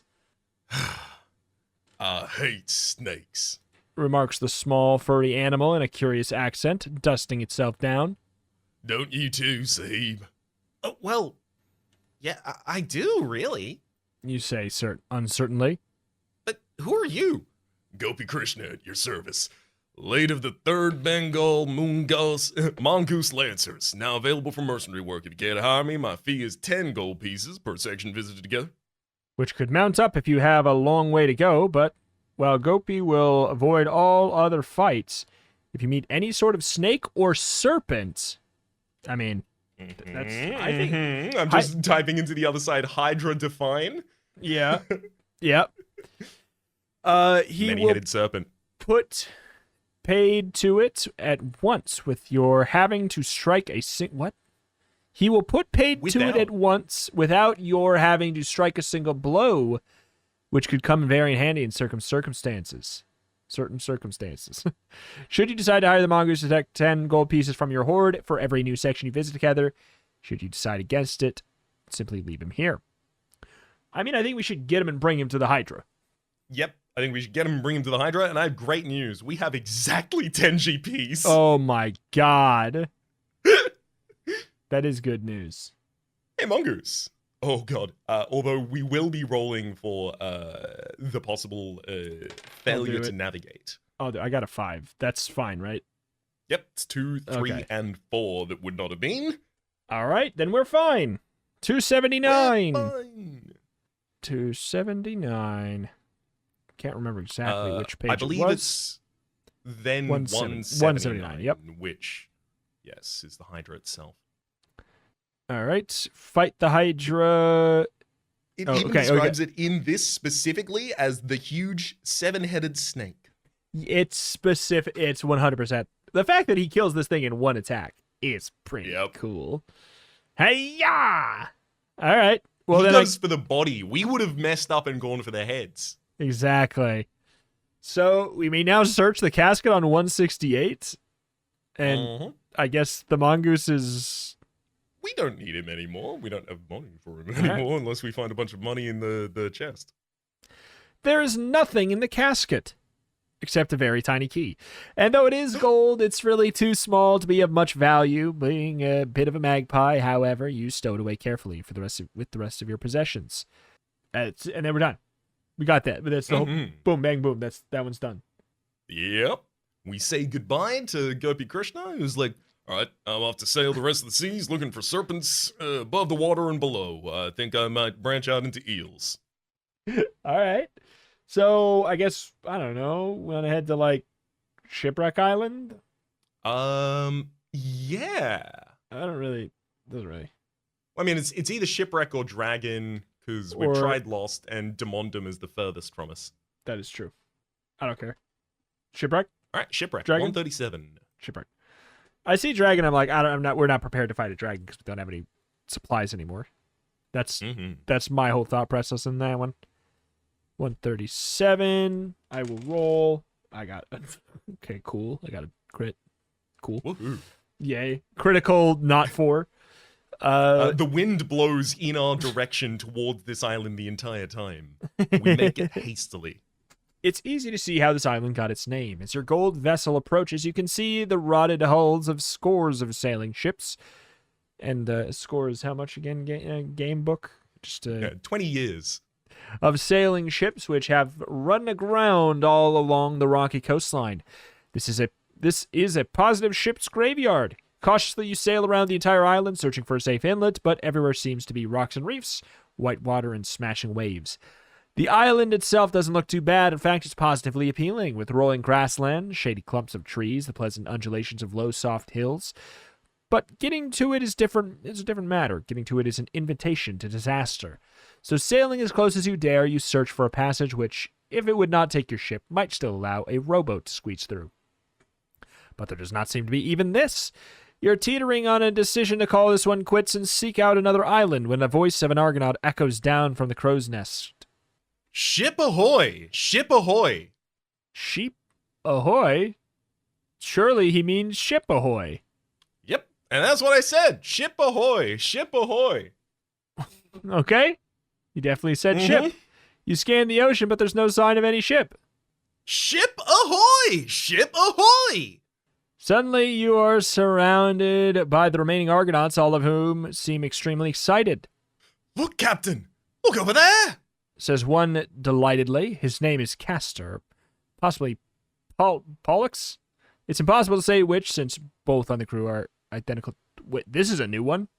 There's no No start open parentheses. No open Yeah, parentheses. which means the whole book so far has been in parentheses? Oh my god. It's impossible to say which, since both of the crew are identical twins. What is it, Castor? You ask. Pollux, actually, Captain. Look! He points. You follow his finger and see atop one of the gentle bills of Shipwreck Isle a golden sheep. It's definitely a golden sheep, all right, even though at this distance its fleece glints with an unmistakable metallic sheen in the bright sunshine. What a remarkable animal. Heaven only knows what must be in the grass there. You have heavier responsibilities than gawking at a gilded ewe. As captain, it's your decision to risk landing on the isle and search for safer havens. If you decide to try to reach Shipwreck Isle 49, if you feel it makes more sense to try a different destination, 37. Huh. It does really feel like the Argonauts, Jason and the Argonauts, who are looking for the Golden Fleece, are seeing the Golden Fleece in the middle of this shipwreck isle. It seems to me that this island appears to be able to show what would most tempt any of those people around, such that they crash upon the rocks. And it's also worth noting that thinking it may make more sense to go to a different direction takes us to 37. It doesn't take us back in general to the map. Yeah. So, 37 it is. Yeah, I think it's quite likely if we took the other one, we literally might just dash the ship across the rocks and have to start again. Yeah. And that one's probably an insta-die. That's my guess. The Argonauts stare at you dumbfounded, Not land. asks Jason. Not land. Growls Telemann, Not land. sings Orpheus. You shake your head firmly, It's too dangerous, my trusted companions. you say, at which one of your trusty Argonaut companions biffs you from behind with a trusty belaying pan, cracking your skull and killing you immediately. No, I'm not kidding. Reno, I'm so sorry. I mean, it doesn't make sense that they just kill us. But they do. And But- they just straight up kill us dead. At least the other books, they were like, here you go, roll for the chance for instant death and losing everything. And the fact that we are theoretically supposed to go and fight everything we fought again? No way. That's such a dumb choice. Well, I mean- no. For what it's worth, they would all have half HP, but yeah, we're not going to simulate that. Yeah, we're not going to as simulate per that. the previous rule. Yeah. This is a situation wherein we have the same things. We effectively create a save state that gives us the ability to come back here. Yeah, we're not going to redo like 30, 40 minutes of stuff because they hit us with a frying pan because we went to a page. Like, no, we're not going to, yeah. This was trying to save that crew. Oh, can't believe him. So let's head back to Shipwreck Island and see what would happen if we if the other one is also kills us, I'm gonna lose my mind. Yeah. All right, 149. Just 49. I'm sorry, just 49. I'm on 49. I just said it wrong. Okay, cool. All good. Golden sheep, eh? You nod, narrowing your eyes shrewdly. You glance back towards the wreck-surrounded island where the golden sheep has now disappeared from sight. This wouldn't have anything to do with the special quest that you Argonauts have set yourselves about before I appeared on the scene, would it? It would. It would. Shout the Argonauts delightedly, In point of fact, says Jason. it is actually our appointed task to rescue the Golden Fleece, preferably with the sheep still inside, from King Colchis, a fearsome villain who we all knew lived around here somewhere, but we didn't know quite where. We feel it our bounden destiny to bring the fleece back to Greece. Why? You ask curiously. Oops, my headphones. The Argonauts begin to giggle. Why? He asks why. They mumble delightedly one to another. Yeah, why? You ask again. The giggling dies down to be replaced by growing frowns. After a while, Jason says uncertainly, I'm not quite sure. It's simply the way it has to be. I think it has something to do with Media. Media? Princess Media? King Colchis' beautiful daughter? You know how all these quests go. Handsome hero, beautiful princess, evil enemy, golden sheep. They all work themselves out eventually, and I give some people something to talk about. he gives a shy grin. I'm the handsome hero, actually. I suppose He blushes. the gods have ordained that I should marry a beautiful princess. You place a friendly arm around his shoulder. Well, in that case, Jason, we shall definitely have to go to that island and catch the golden sheep. I don't think we dare risk the ship any closer, though. But with any luck, the rowboat might make it through. I'm willing to make the attempt with you and...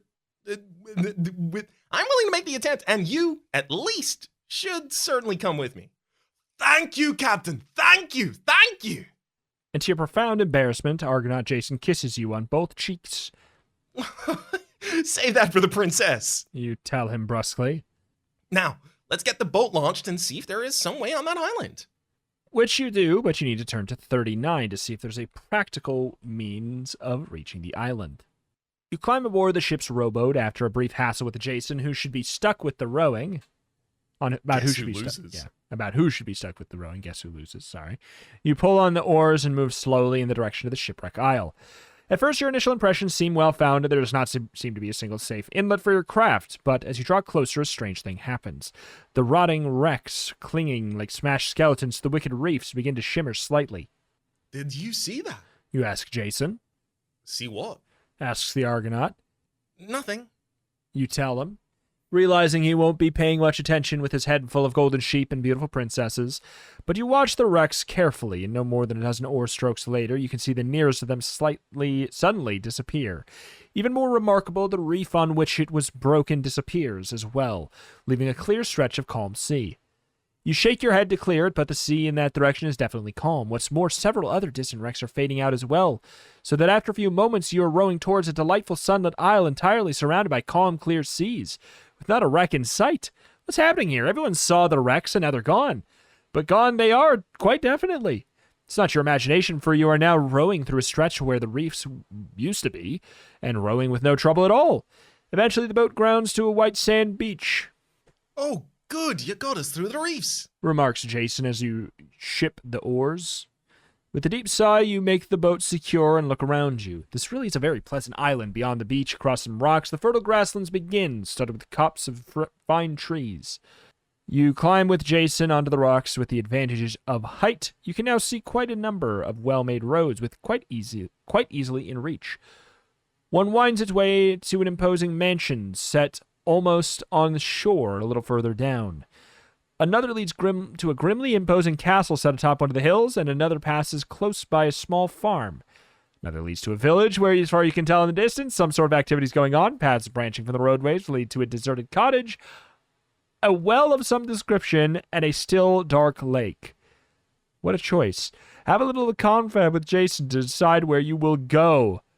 To go to the Mansion 51, the Castle 61, the Farm 112, the Village 65, the cottage go to 120? 120? 12, in the book, yeah, I think I'm just going to search cottage. It's scanned 12BO. So, to reach the well, 97. To reach the lake, 88. Oh my god. And then, interestingly, the final option of alternatively, you may simply return to your ship and pick another destination without getting clubbed over the head this time, maybe? Yeah. Interesting. Strange. Okay, We so take them even closer to their goal, and then they're like, okay, I'm fine to go away now, but if you took me away when I was less near, I would have killed you. yeah. So, all right. This is a million choices now. I think I found where all the keys might be. Exactly. I will say, I suspect. Yep. I suspect Excalibur in the lake. Excellent. Let's go to the lake first. What were you going to say? I suspect we should go to the lake first. Okay. Yeah. I wasn't going to implicate Excalibur clearly, however. Oh. I mean, I could be wrong. It's just they sure mentioned it earlier. Mm-hmm. Oh, wait, but it was stolen. Sorry, this was yesterday. Anyways, whatever. That was also maybe in a different time, so who knows? There's definitely something peculiar about this place. As a seasoned adventurer, you've seen dark stretches of water before, lots of them. You've seen boats on them, birds on them, even the occasional Loch Ness-type monster on them. But this is the first time you've ever seen one that grazed a flock of sheep. You blink twice, rub your eyes, but the sheep are definitely there, calmly grazing on the surface of the lake. You glance across at Jason, who's staring slack-jawed, just as amazed as you are. So presumably he's seeing the same thing. The flock moves restlessly, and from somewhere in the center, the sun picks out a glint of gold. Jason's jaw closes with an audible snap. The golden fleece! He hisses excitedly. He turns and grips you by the lapels. Or at least by where the lapels would be if you weren't wearing a Grecian tunic. You said we could go after the fleece! You did! You promised we could go after the fleece! Calm yourself, man! You said we could get ice cream. You told me. You tell him We sternly. got ice cream at home! His Dippin' Dots. Yeah. Of course we can go after the fleece! But how? The dark water looks miles deep. The flock is grazing so far out that swimming the distance could be tricky. Maybe you could walk across. The sheep seem to be doing all right. Or perhaps it would make more sense to look around for a boat. Swim, 64. Walk, 59. Search for a boat, 69. I think we got to take a cue from Samurai Jack here and just walk straight into the ocean. All right. 59 it is. Works for the sheep, why not me? All right. Feeling like a complete idiot, you step onto the lake surface of the dark and threatening lake. Reflex action causes you to hold your nose and stiffen in certain anticipation of being swallowed by the waters, but nothing happens. The water feels as firm underfoot as an English meadow. Cautiously, you step forward. It's still firm. Yeah! With an excited howl, Jason streaks past you, heading for the flock of sheep. With just the barest hesitation, you race after him. As you do so, the lake seems to fade, and you're running headlong over a grassy plain. The lake was a magical illusion, but the sheep are real enough, and now you're racing closer. You can see there's definitely a golden sheep in the center of the flock. Can you catch it? That excited cry of Jason has spooked the whole flock good and proper. They're milling around a bit at the moment in the stupid way that sheep do, but they're bound to find somebody to follow soon, in which case you might never reach them. Suddenly the flock divides. The golden sheep bounds off towards the distant clump of trees. You must head off the creature before it reaches them, otherwise you might lose it forever. Before you can even make the attempt, you're going to have to do something about the giant ram that's now thundering towards you, intent on guarding his flock. The ram has 30 life points, strikes on a 5, and can do +4 damage with his horns. As against that, there are 2 of you to fight him. Oh, okay. So we do have... Good. Mm-hmm. Also, apparently, if it takes 3 rounds... if you kill the ram between you in 3 rounds or less, then you can chase the golden sheep. If it takes you more than 3 rounds, we still chase the golden sheep, but it might be more difficult. And us and Jason both attacking, as well as the ram, counts as a single thing of combat. Well, cool. Initiative time. 2. Which I guess Jason should probably also roll an initiative for his acting turn order. So 4 for Pip and 6 for Jason. Okay. So Jason, Pip, sheep. Cool. So Jason, we will recall, is equipped with a sword and hits on a +5. On a 5+ rather. Oh! Jason rolls a 9 and is like, "You won't stop me from my quest!" And strikes for 7 damage direct to the ram.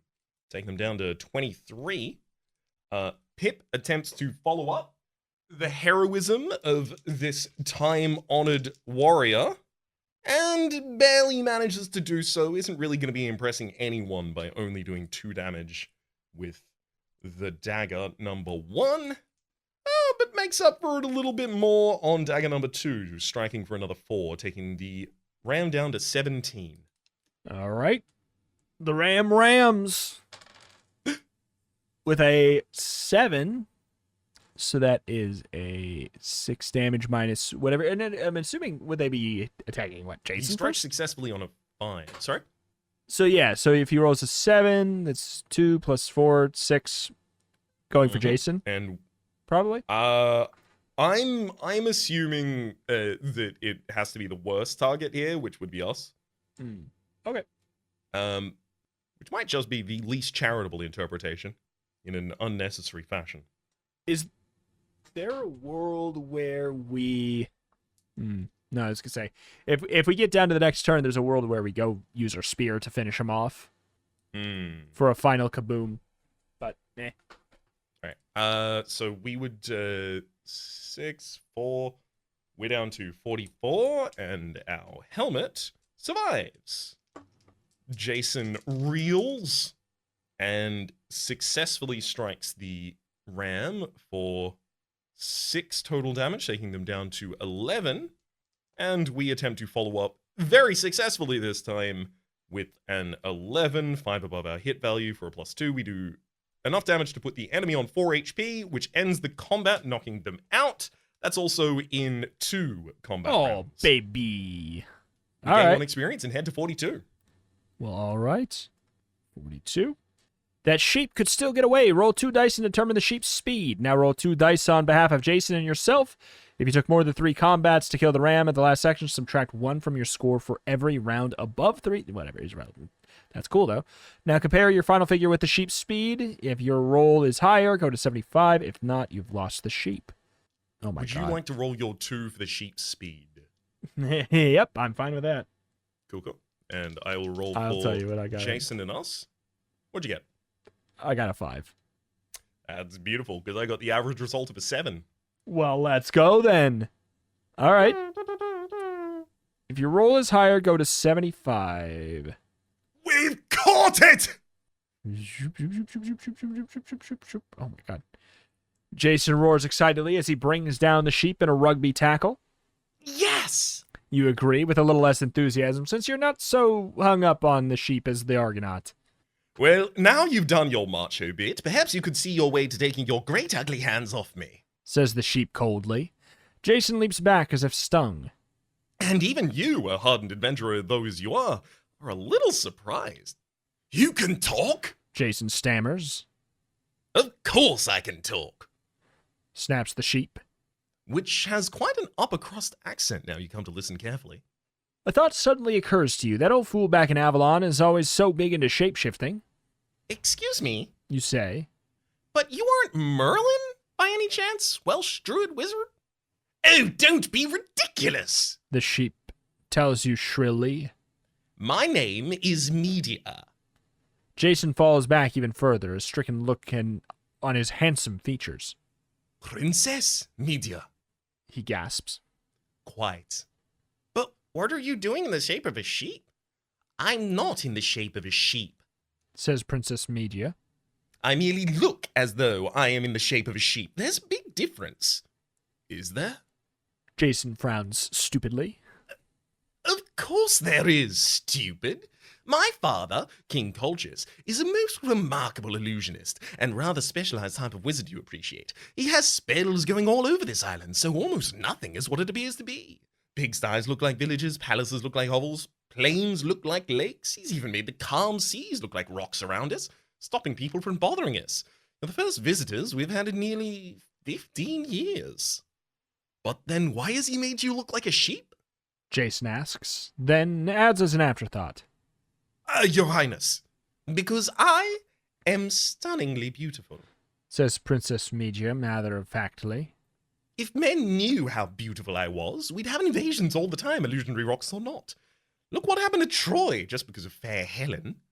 But you don't mind looking like a sheep? Jason asks. Oh, not in the least. Besides, I only look like a sheep to outsiders. All the people who live here see me as I really am.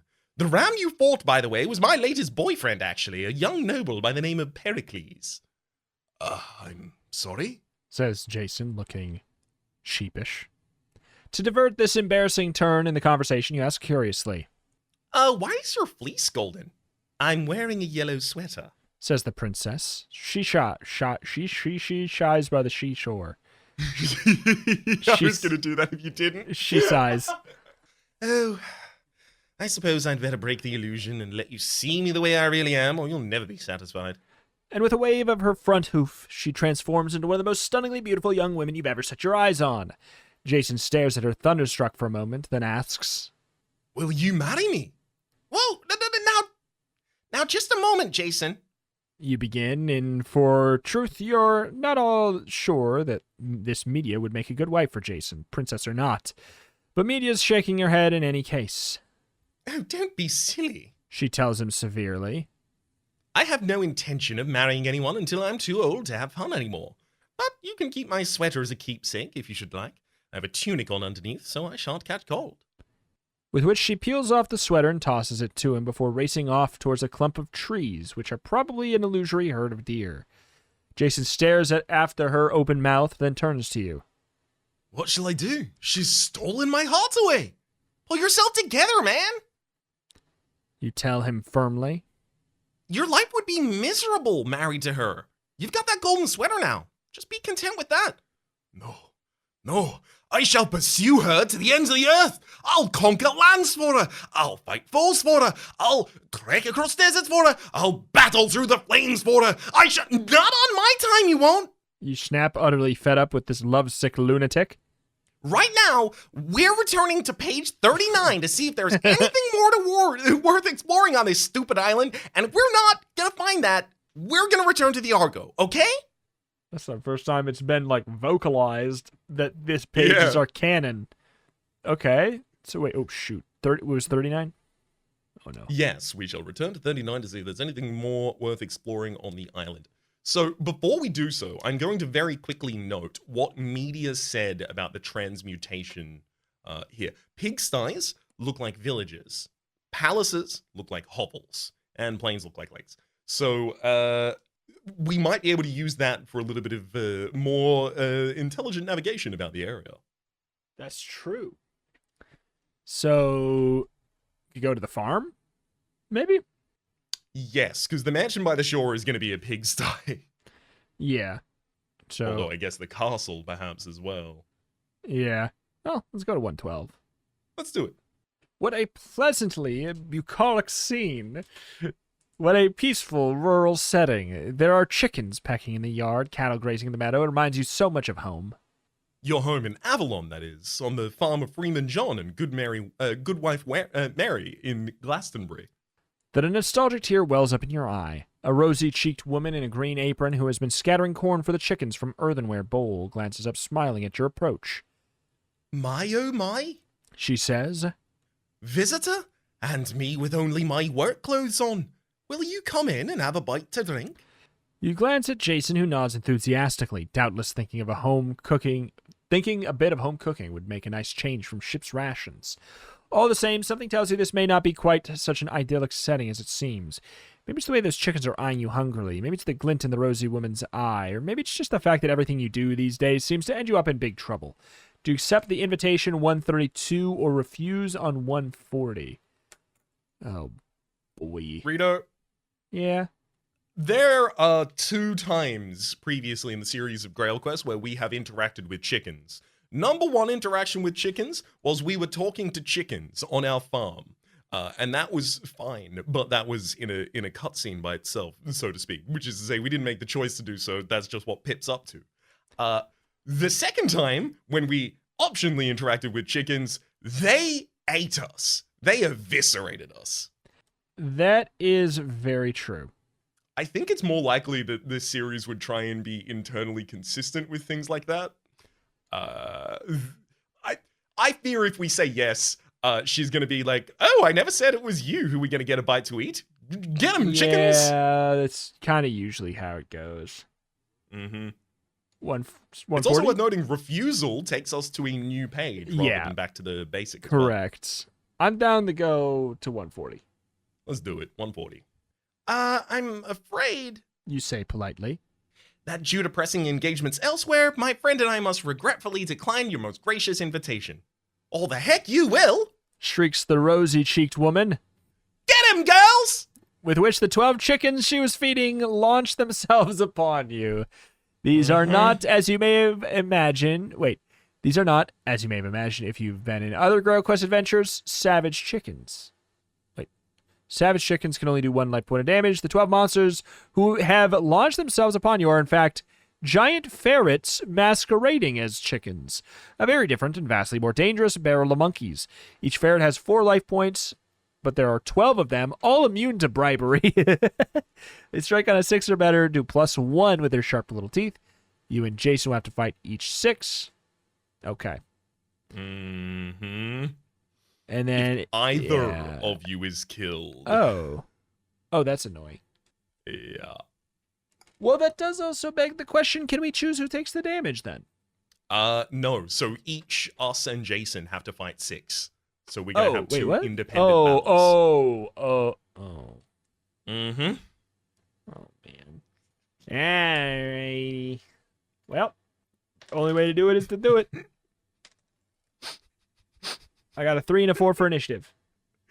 So I will roll against. I will roll for Pip first against the 3. Pip is going to act after the chickens, and Jason is also going to act after the chickens. I will say the daggers should help us quite a bit for this. Yeah, one hopes. All right.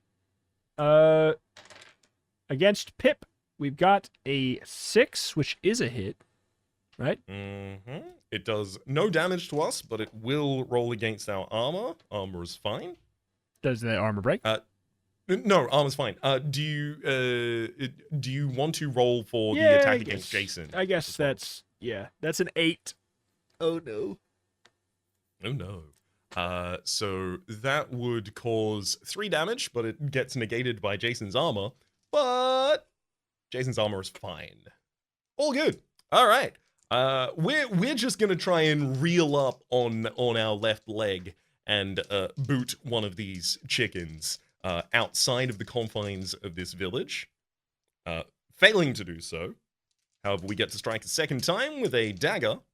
Ooh, and that one's a little bit better. Unfortunately, it only does 3 damage, Oh hell. leaving a chicken alive.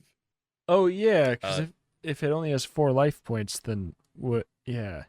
Huh. Yeah, one can't assume that they are already fainted. So I assume with things that have life points at this point, that they have to be taken out, annoyingly. Jason, however, reels back and straight up crit kicks one of these into the sun. All right. Got the attack against Pip is an 11. 5, 6, so we'll be taking 4 damage to that, taking us down to 40 HP.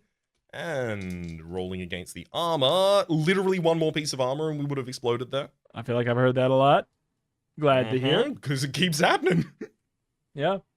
And then against Jason is a 7.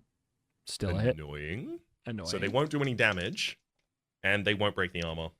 Trying to learn a lesson from what Jason just did, we try and mimic his form, and do so super successfully, taking out the wounded chicken. And then we move on to another.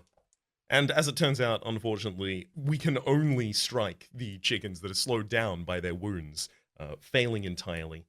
Jason, however, Jason doesn't hit on a 5+, does he? He does, actually, but he hits for 3 damage, so he doesn't take the chicken out. All right. We got a 5 against Pip, which is a no, right? These are on 6 or higher, right? Yeah. And then we got against Jason, which is also no, but that's a 6. Grand. Oh, that's a 6. So it is a hit. It's a chance to break. Oh no. I doesn't break Jason's armor. Pip is working his way through a chicken and weakens it appropriately, such that he can kick it into the sun. 2 strikes a chicken down. Pip has now taken out 2, and Jason feels the score creeping up. Notices that Jason caused first blood in this situation, but Pip has now taken down 2 more of these. And Jason follows up by completing his previous quarry. Each of us have taken out 2 of them. All right. We got only 4, and then a 8 against Jason. How much health does Jason will take have? no damage to that. Oh, I think Jason's armor might explode, which would leave Jason with 5 HP. So we lose. Which means he would die over the course of the rest of the combat, yeah. All right. Well, I have to go use the restroom really bad. So I'm going to do that. I'm back. We're dead. Well, Jason's dead. So we have to visit 14 with them. It's clear that at some point they intend Jason to be integral to the upcoming story. Yeah, I guess that is indeed the case. But so we died again. Instead of going through every single thing, little bit by bit by bit by bit, we are going to be, again, save stating we have died. We get another tally on our sheet of being a loser. So our shame is felt, but we are going to be back here, and we've decided to adjust the armor on Jason down to 1 piece, you think? I think 1 piece. Yeah, I think he should wear sake a of this. very thick leather boot on his left foot exclusively. Yeah, I think so. I think that sounds better, sounds less like he's going to be taking a lot of not that bad hits. So therefore, smaller armor is just going to be better. So let us roll initiative once more. Well, I crit, aka initiatives of 6 for both. Okay, so, oh god. Well, Jason's actually going to make that a push. Pip is going to act later, but Jason also rolled a 6 and now a 3. And then and I rolled another 6. This is another one of those situations, though. It's like, it's a Boolean. They go first or they don't, so I'm fine. If this is where my 6s are, I'm okay with it. So they both go first. I will roll an attack. You know what I'm gonna get? I'm gonna get 4 dice. That's what I'm gonna do. And that will make things go a little bit smoother there. So 5 against Pip, so nothing, and then Doesn't hit. a 9 against Jason. Cool. That would hit for 4 damage, gets reduced to 2, and tries to break Jason's armor. Please don't. It doesn't. All right. So we're back up to Jason loses a little bit of health. 12 chickens. 12 chicken ferrets. Pip immediately slays one. Great. Fails to take out a second, but that's at least one of them down. Jason also immediately takes one out. All right. Got a 7 against Pip and a 7 against Jason. Annoying. Pip doesn't lose armor and doesn't take damage. And neither does Pip. Sorry, neither does Jason, rather. Good. Pip does not do enough damage to take out a full chicken here. Puts it on 2 HP remaining. And then cleans it up with the second swipe. So Pip again has as many enemies down as rounds taken. And Jason, unfortunately, hits for the only value that doesn't take out a chicken when Jason rolls it. And takes a chicken down to 1 HP. All right. We got a 3 against Pip, and we got a 6 against Jason. Unfortunate. Jason rolls armor, but it's okay. Pip strikes again. Same position of putting an enemy down to 2 HP. Pip, you should be a little more accurate. And unfortunately wastes their accuracy trying to complete that enemy. And does so successfully, just really didn't need to put the boot in as much as they did. Jason finishes off the foe from the previous. That's 5 chickens down. All right. We got an 8 against Pip and a 2 against Jason. Pip will be taking 1 damage. And does not break armor. And Jason doesn't need to roll. Pip attacks and has finally learned lessons. Understands that the shape of these things, the hitbox of these things is dislocated from being a chicken because it's a giant ferret instead. And strikes true, taking 1 out in a single hit. And the second, that's maims severely, leaving 1 on 1 HP. And then Jason finishes off his previous quarry, taking down a 3rd. That's 7 of them down. More than halfway through. All right. That is a 4 against Pip and a 7 against Jason. Jason would have broken armor if he had anything more, which immediately would have put him on the ground. Thankfully, we rolled an 11. Pip fails to do anything about the thing in front of him, and the thing in front of them, rather, and in their confusion, actually swing wide and take out a different chicken entirely. And Jason also manages to take out a chicken. This one that he was actually aiming for. 9 chickens down, 3 left. All right, we've got a... Oh, this is a not as nice of a roll to see. That is an 8 for Pip and an 8 for Jason. So that's 3. So, wait. Yeah, that's 1 damage again for Pip through the armor, but he has to do the roll. They have to do the roll, rather. 5, and for Jason, how was it? 8 and 8. 8 and 8. Rude. Jason's armor doesn't break, but Jason will take damage. Down to 20 HP. Pip is looking to finish off their final target and does so handily. Pip's fight is now complete. Jason also follows suit and now has 1 chicken remaining. 1 chicken remaining. 1. Okay, it's an 11. Please no. Okay. That doesn't knock us out, right? 6. That puts us down to 16, unless we roll a crit. No. We don't. Jason responds with a sword strike, trying to hit it with the pommel, and does so with incredible aplomb.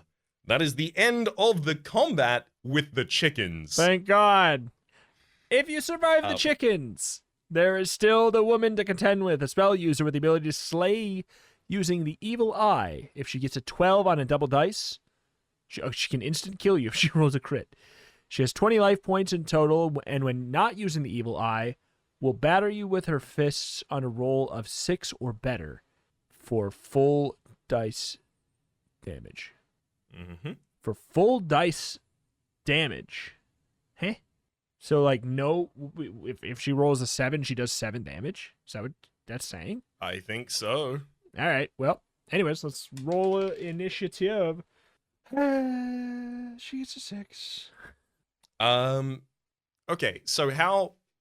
I think we both get to attack. I assume this is like the ram combat, so it's both of us? I can only assume. Okay, so it's going to be the spell user, then Jason, then Pip. Yeah, all right. That's a 5. Sweat So off the glad to brow. see it. Whew. Jason is going to... At this point, Jason's sword is a skewer of multiple different chickens from the previous battle, and he tries to strike the spell user with this now feathery club. Strikes true, is going to do 5 damage to the enemy, taking them down to 15 remaining, 10 above the threshold for being knocked out. Pip is going to try and follow up with Zadagas. Does 2 damage with their first strike, taking the enemy down to 13. And the second strike is less true. All right. He rolls a 6. I don't like to see that. And a... Okay, we're good. It is... Well, good is a matter of speaking. It is still 9 damage, but it's not a crit. It's not instant That is death. great to hear. Pip is now on 27 HP. Oh, actually, sorry, 29 HP and armor holds. Jason strikes back, protective now of Pip after they've journeyed together for a period of time, and is going to do a total of 7 damage to the enemy. Annoyingly, 1 less than the amount that would have put them on the ground. Pip is going to have 2 attacks to try and follow that up, and doesn't even need the second. Yeah. Takes out the spell user with the first strike. Get down! At the end of all of this, we level up, and we have 11 experience towards the next level. Oh, let's go. Oh, yeah, the freaking 12 chickens. Mhm. All right. Win through, and you may go to 123. Not an easy battle, but at least you now have the farm to yourself. A little look around soon shows you various goodies. A healing potion in the kitchen, good for 3 doses, each rolling a double dose of life points. An anti-poison potion in the wine cellar. Sorry, I'm still Wonder why she calculating kept things it. from the previous. Wonder why she kept it there. Which will completely cure 1 poisoning. And what's this? You found it in the back bedroom, rolled up in a little leather pouch. It's a leathery membrane of some sort. Not like anything you've... Hold on, there's a little note in here telling you what it is. A call. Now that there's a find for a seafarer like yourself, you hang on to it. It'll save you from drowning. Okay. Once you have the call, you can safely ignore any indication that drowning will send you to 14. Proceed as if you have not drowned, gone some other direction, or whatever may be relevant in that specific case. What's relevant in this case is that you can now return to 39 to select a different option. I mean, cool. I will say, distinct lack of keys being found on this island. Although it's possible that the call itself will allow us to otherwise fetch keys in a different... That's true, it's true. All right, so we've been to the farm, we've been to the well, or no, the lake. Should we go to the well? Sounds good to me. Might as well. All right, 97. Where'd my pen go? It was cross off 97. The approach to the well is not quite so easy as it looked from a distance. In fact, it's positively marshy. Stay close to me. You order Jason, who seems to be in something of a daze, possibly due to marsh gas. But as you press further towards your objective, you realize these surroundings are not merely difficult, but positively dangerous. The marsh gives way to a swamp, and but for your eagle eye, you would certainly have slipped into that small patch of quicksand. But for how long can you continue to avoid the quicksand is a different matter. To reach the well, throw 2 dice, and, oh boy, score 8 to 12, go to 41. Otherwise, we have a quicksand event. So let's just, step 1, I'm going to roll to see if we even have to. I get a 9, so we don't even have to worry about the quicksand event, which could have possibly been instant death. If you decide to not bother, wait, what? We head to 41. Oh, we head to 41. Oh yeah, sorry. It's weird to get like ahead to this page and then there's still like a whole wall of text after it. 41. 41? Yeah. Oh, there it is. God, I saw you look around for EJ and I was like, oh, I thought I read that 30 hours ago. You stare down the narrow shaft. We read that before. That was you're on a boat or whatever. You stare down at the narrow shaft beneath its rotted canopy of a thatch, and note that while the water level is high, the water itself is scummy, oozing slow bubbles from somewhere deep beneath the surface. There's a small wooden container on a frayed rope, so you can certainly draw up some to drink, but do you really want to? If you decide to drink the water, go to 56, or return to 39. Oh, my lord. Well, at this point, we kind of have to just try the stuff. Why do we have to... There's a small wooden container on a frayed rope. Oh. Yeah, that's the bucket on the it's rope. A bucket. The well. That's a weird way of... Yeah. I mean, do we do it? Let's do it. All right. I mean, all of the unappealing things on this island are disguised as appealing things. One might imagine the inverse. Yeah. There's a turnip. It's a healing draft. 1 good swig and you've restored a double dice roll of life points, but unfortunately the water loses its power if you try and take it away from here.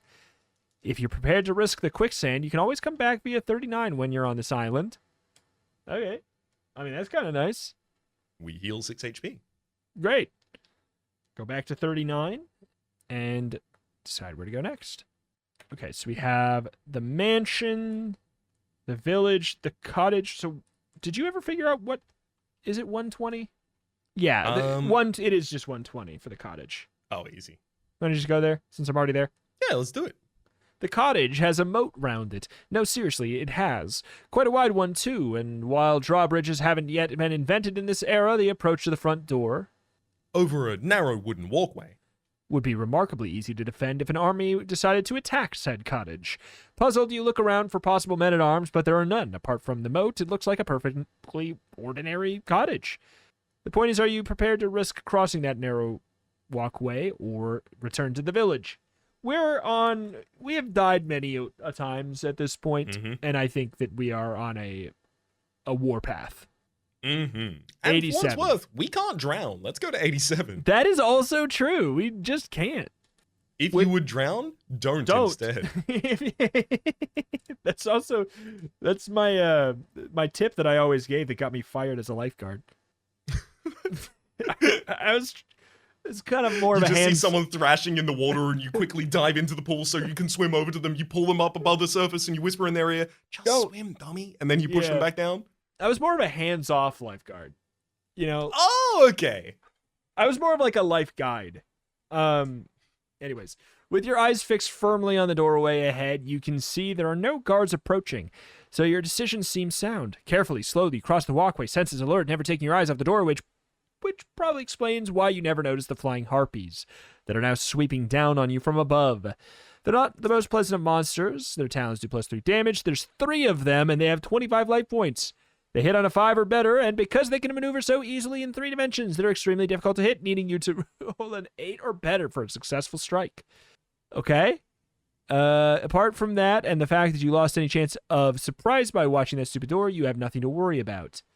So we can't go first. We Is that can't. what it's saying? I think it's we can't take them by surprise, so we don't just have first hit. Yeah, so we have to go initiative. And Jason's still 3. with us, so Jason's going to be Sure. here too. 3 from the harpies. Pip acts on a 5, so Pip first, and then 4 makes it neat. It's Pip, and then Jason, then the harpies. which is Let's actually my my folk rock band from the 60s. Jason and the Harpies. It's going to be Pip first, of course, striking with Dagger for 3 damage on one of these Harpies. Just going to simulate their HP. First Harpy is taken down to 22. The second strike is even truer, but with a worse blade, unfortunately. So connects for a total of... Oh, wait. Hang on. What was that first roll? If it did 3 damage, then it was a 7. That didn't actually connect. The enemies require an 8 or better. Oops. This is hell. This is a 9, though, so this will connect. And that's 3 above the base hit value for a +1. 4 damage. First Harpy is on 21 HP. Jason attempts to strike. And crits. Thank you, Jason. Thank you, Jason. Doing 6 + 3, 9 to this first Harpy, taking them down to 12 HP remaining before the Harpy gets to strike itself. All right. Harpy roll. I like to see that. That is a little old snake eyes. Ooh. Pip, unfortunately, doesn't do much better than that on either strike. Nor does Jason. Whole round of combat. All right. Well, that is going to be a 7, which is a 4 damage. Minus whatever, depending on who's getting hit. Probably us. Yeah, 2 off of it, so 34, and we don't break our armor. Pip does not manage to strike back with the first hit. Second hit does, though, for a total of 3 + 1, 4 damage, taking the first Harpy down to 8, which means a successful strike here from Jason would be enough to ground this Harpy. If only he did. Harpy gets a 10. 10. Don't like that. Don't like that. That's 4, 3, 7, 5 damage that we'll be taking after this. Oof. And we don't break our armor still. Pip fails to hit with the first dagger. The second dagger connects true, and that's going to be enough to put them down onto the ground unconscious. First Harpy dead. 1 down. All right. Jason turns his attention to the next Harpy and fails to hit. All right. Harpy goes for that's a 4. No problem. Happy to hear it. Happy to hear it. Pip has managed to strike on the second dagger again. Going to do 3, 4 damage to the enemy, take him down to 21. And Jason attempts to follow up with a slightly longer sword than Pip's dagger. And that gives Jason a much better ability to hit with an 11 here, which is 6 above his hit value for a +3 on the sword. 9 damage, taking the enemy down to, again, 12. Right. We got an 8. Oof. Which is 3 damage? 3 damage incurred. 26. Our armor could explode at this point, and we wouldn't die. One more piece of armor and it would have exploded as well. Another 11. Ah, Pip. Good work, buddy. That's a classic 5 damage straight to the enemy's face, taking him down to 7 HP. Classic and the 5. second dagger is a snake eyes, but Jason, thankfully, Jason doesn't hit either, so it's not embarrassing. Got us a 6. That'll do 1 damage. 25. Now, if we crit on this roll, we're unconscious, baby. Thankfully, that is about as far as we could get from a crit with a 3. Pip does not connect on the first dagger strike. Doesn't connect on the second dagger strike. Jason takes note and doesn't either. My gosh. Why are these fights are just so... I mean, this one, thankfully, like, there's a big reason. The 8+ for a successful hit. Yeah, it's true. That's a 7. Oof. We're down to 23. No crit. That's not enough to hit. That's a 7. Would have been great against anyone else. 6. That would have been great against anyone else as well, but it still doesn't hit. Jason does manage to connect, and any damage from Jason is enough to take out this second Harpy. All right. Third Harpy. That's a 4. We love to see it. Oh, Pip hits for exactly 8. Going to be doing 4 damage. And the second strikes too as well. What? I didn't even know that could happen. For another 4 damage. All right. Enemy is on 17. Jason also strikes? What? I didn't know it was possible. Not possible. For 4 above the base value of his hit with a +3, taking the enemy down to 10 HP. It's theoretically possible the next strike takes him out. All right. 4. Things are turning up. Pip. Pip can't strike for anything, and neither can Jason. Oh. And a 3. Things are turning up for Jason.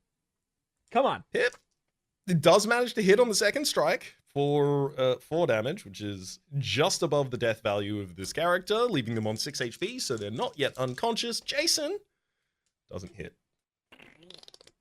The harpy does 8. How big? 8. Okay, that's another 3 damage. Our armor doesn't break. Pip doesn't manage to hit either time. Jason does, and takes out the final harpy. Jason's final swing is to use his sword to tear off both of the wings of this harpy and send it plummeting to the ground, whereupon it breaks its neck. 3 XP at least. We take it. And 14 on XP towards the next level. to 160 for doing a murder. This place is even bigger inside than it is on the outside, like a TARDIS or a mini miner. As you step through the door, you find your footsteps echoing in a marble-flagged, high-ceilinged hallway. Not at all what you'd expect to find in a little cottage, even if there was room for it, which there certainly should not have been. There's a doorway to your left and a doorway up ahead to your right. Before you race off through either, your attention is caught by a beautifully drawn plan of the place, ornately framed and hanging on the wall beside the door, which you can find on 237. Let's see. You must start from the hall and move through in sequence. So 237, there's a gotcha. So there's the moat, there's the wooden walkway. Interesting. Yeah, we get effectively the floor layout of the bottom floor of this building, which seems not too complex. We're currently on 160. It looks like there's a door across to 146, and from that, another door across to 152. 2 small, secluded rooms. Yeah, so step 1, go to 160 is the page we're on that gave us the map. Yes. So we have to go. Oh no, we can go to 146 or we can go to 80. I will say 80 is north and east. Yeah, let's do it. The door opens into another hallway. There's a door to the north, door to the west, and a door to the south, and a broad flight of marble stairs leading upwards. But before you go racing off to explore further, there's a small matter of the 2 guards. They're both quite massive women, dark-haired, beetle-browed, and armed with, of all things, with +4 battle axes. They have 25 life points to strike on a 5 or better. They're standing, as it happens, at the foot of the stairs, but they do not seem disposed to let you go anywhere, let alone up them. If you succeed in getting past them, you may leave the hallway, or you shall die. Go to 14. If you decide to return to the section, you will find the guards have been replaced if you ever come back to page 80. So it does say we can bribe them, but we don't have money. It does. It would be great to have money. Yeah. Man! They're pretty expensive to bribe for what it's worth. 1,000 apiece. Yeah. Initiative is a 3. Pip rolls a 3 as well. Jason rolls a 1. Jason is going to be going last in the combat. Pip also rolls a 1 for the second. Oh, and a 4. So, all right. They go first. I'm going to roll both of their attacks at the same time. Oh, each of them taking on one of us. Oh, wait. No, you're right. It doesn't say that. So, no, it does not say that. Okay, so that is a 5, which is... Oh, they roll on a 5 or better? Yes. Got a +4 battle axe. So Oh, my lord. that's 2 damage to Pip. How many Maybe we fights should are have making drank this that do? a couple doses of that health potion, actually. Any more armor and we'd be dead. I guess they don't have any Pip manages armor reduction. the That's first nice. strike. Sorry? I said, oh, they don't have armor reduction at least. That's nice. Yeah, exactly. Very, very kind of them. Pip actually crits on their second attack here. La-di-da, for a total of 7 damage. Taking the enemy number 1 down to 15 HP. Jason attempts to follow up. A big hit from Jason here might have the possibility to put him on the ground. It doesn't do it, though. Will be doing 5 damage, taking the enemy down to 10 remaining, though. All right. She gears up the axe and gets a 5, which is kind of it's good, but also annoying. It's the best a hit could be for us. It's true. Again, I threw an 11. Well, we take Close it. for comfort. Ooh, I would have liked to throw an 11 for my attack, but I'll settle for the 9, which is 3 above Pip's hit value. And with a +2 dagger, that is the first of them unconscious. That With the is first much of them better. unconscious, Pip is going to orient their attention rather to the second target, and is not capable of making the pivot successfully, only does snake eyes. Jason, however, does the same. That is that's a 9. That's ungood. Ungood, I don't like it. That's 8 damage, reduced by 2. We're down to 10 HP. Pip doesn't break armor. Pip, you rolling a crit on this first hit is a great idea. Love it. So we'll be doing 8 damage with Z crit. Enemy is down on 17 before the second strike of another wow, a 11 for the second strike. Love to see it. For another 6, taking the enemy down to 11 HP remaining. Come on, Jason, you've got this. Jason, in fact, does not have this. Does manage to strike, but not enough to put the enemy on the ground. They remain on 7 HP at the end of the round. All right. That is a snake eyes. I'm so glad to hear it. That's also not going to hit. That will, though, for exactly 1 damage, putting the enemy on the only value, 6, that doesn't end the fight. Jason does follow up with enough force to take this guard out. Go! Hey, we've got 3 doses of a healing potion. Yes, I'm going to roll 2 doses at once. That one is a 9. That one is a 7. So 16 over 16 here. more HP. We're up to 26 out of a max HP of 41. All right. Did you roll one, or do you want to roll the other one? Should we roll I it? honestly would be fine rolling an additional one at this point, because it feels like this is going to be pretty dense with combat. Well, I got a crit, so we take those. You rolled it. That's 12. 12 38 more. HP. All right. All right. Well, we can go to any of the locations previously mentioned or climb the stairs. The fear is that if we climb the stairs, if we ever come back to this room, the guards have been replaced. I'm going to be real. I've done too many fights today. I think that maybe the guards are actually tired. They may well be, but I don't think we necessarily need to return here. Because we know we'll what see. 80 is, and where 80 exists, we could literally just walk around the outside of the building and go to everything else that 80 could connect to, except for these stairs. Yeah, I think we go to 98. I agree with that. Let's do it. You climb the stairs, weapon at the ready, taking no chances now after your fight with the Amazons, but the upper floor, when you reach it, seems to be unguarded. A carpeted corridor has several doors leading off of it, but when you explore, these turn out to be no more than empty bedrooms. A door at the end looks more interesting. However, since it's prominently labeled as the King's Bedchamber, there are guard posts at either side of it, but presently deserted. Cautiously, you try the door itself, and it's locked. To attempt to pick the lock, roll a die, score 5 or 6, and you succeed, and in which case go to 197, and otherwise go back. All right. Mm-hmm. I've rolled a 6. Best of luck. That's great. I've rolled a 6. I rolled a 6, let it be known. 167. Wait, was it 167? Oh, shoot. Was it not? Oh, God. I think I might have it wrong. I thought it was... Oh, no. I'm wrong. Let me search the word pick. 197. Okay. The door swings open into an opulent chamber, empty like the rest. Which probably explains why it was left unguarded. No, it wasn't. Right? Oh, because it... I guess because there aren't, guards directly At the standing door. outside Yeah. this door, they're just standing at the stairs. Yeah. A curious tapestry hangs above the heap of silken cushions, which presumably serve as a bed. The tapestry shows a large skull with a single eye socket set centrally in the place of the usual two, while underneath has been ornately embroidered the single word "Beware," which is all very nerve-wracking, but doesn't get you anywhere. You begin methodically searching the room while there is some very fine clothing. As you might expect in a king's room.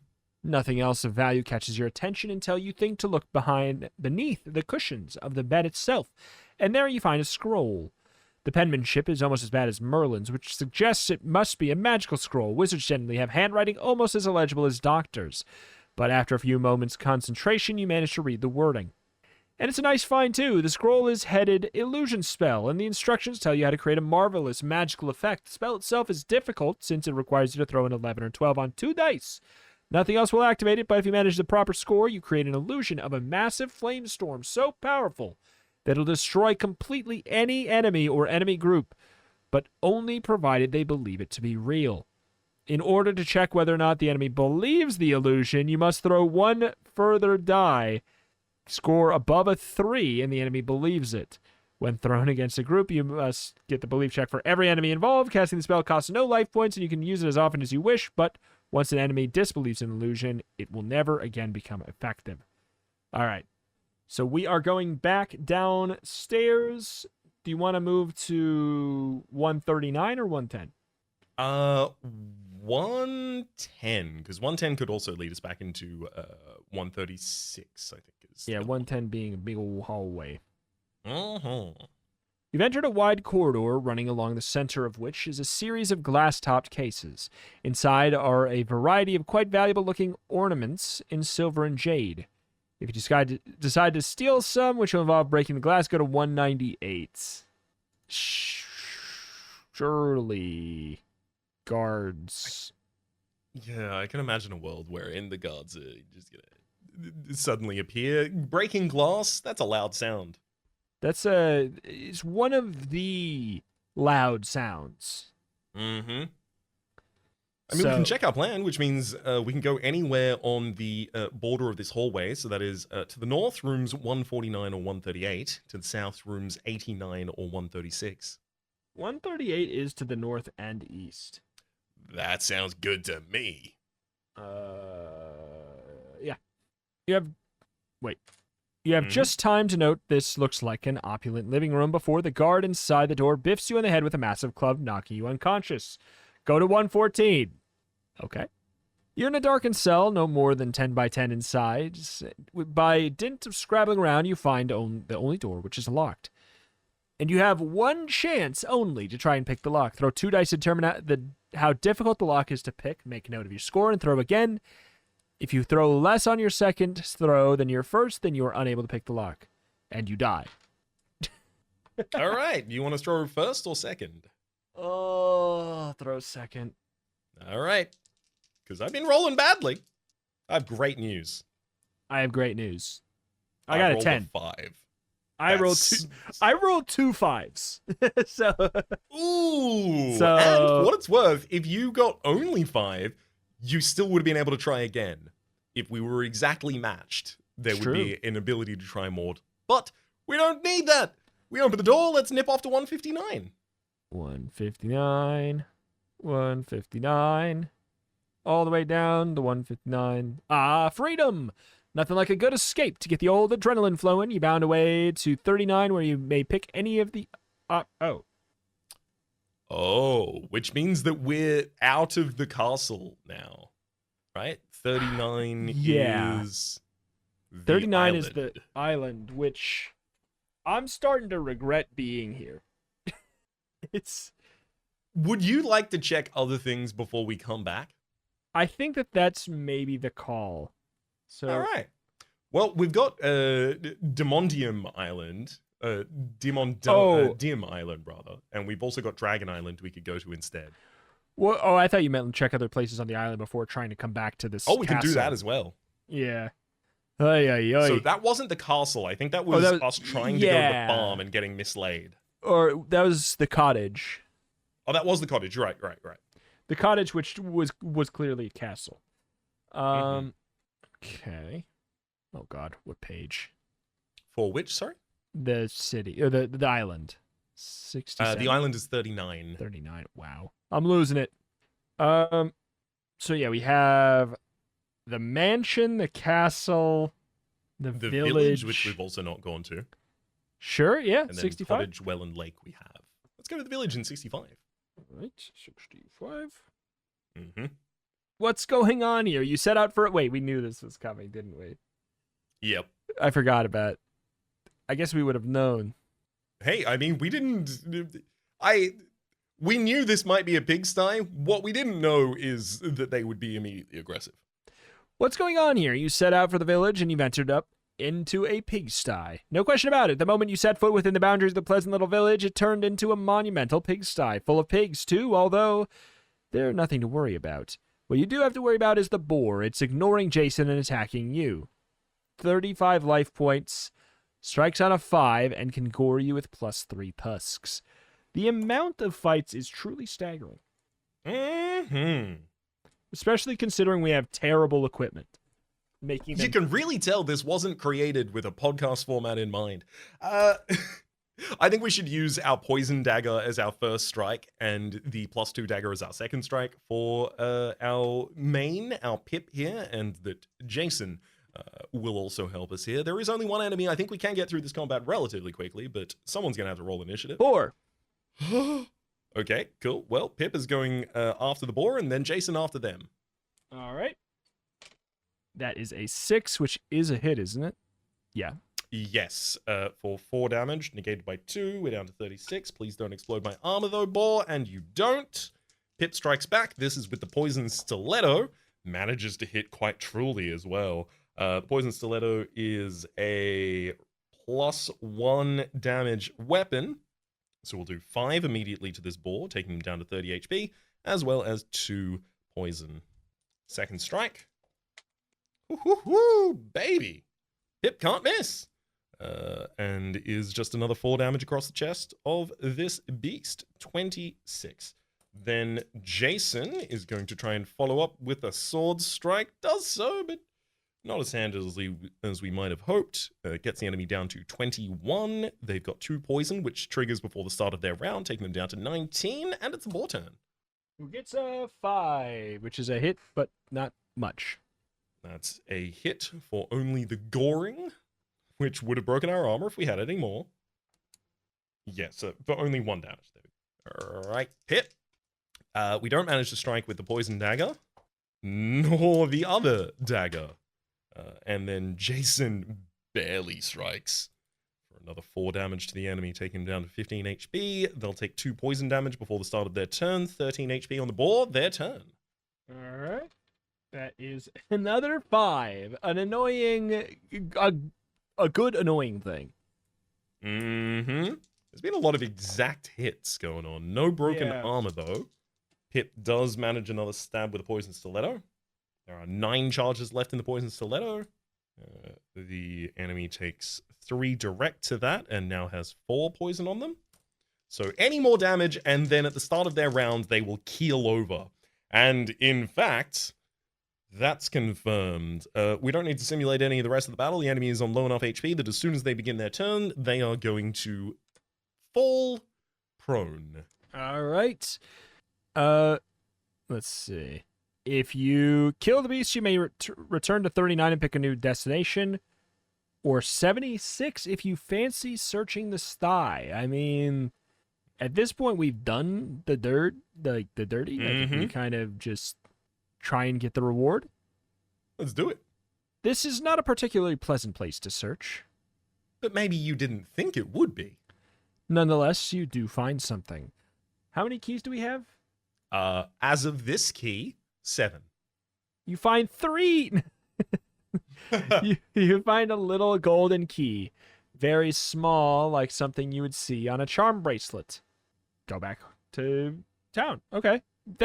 Okay, so that was That one legitimately was a legit. very, very good one. That was a legitimate one to do.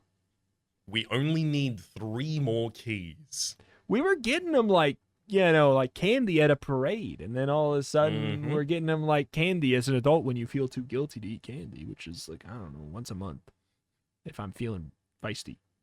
I end up buying a lot of red licorice. It all disappears in 2 days, and then I feel bad for about a month. As soon as I end that month, I forget how bad I felt, and I go buy more red licorice. Yeah, sounds about right. So, mansion or castle? Let's go with the mansion All right, first. so mansion on 51. Part of me feels weird about the fact that they can send you just out of the other place. Like maybe there isn't a key there. It's weird.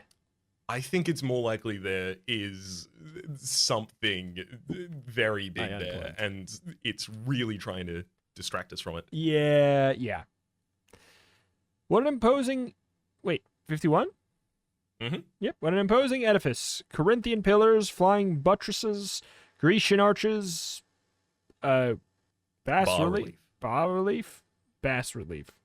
Sorry, I'm from America. I think both of those are legitimate. I think both of those are like actually useful pronunciations that work. Tile mosaics, fluted columns, Baroque murals are all featured in the structure, certain indication that the architect was drunk.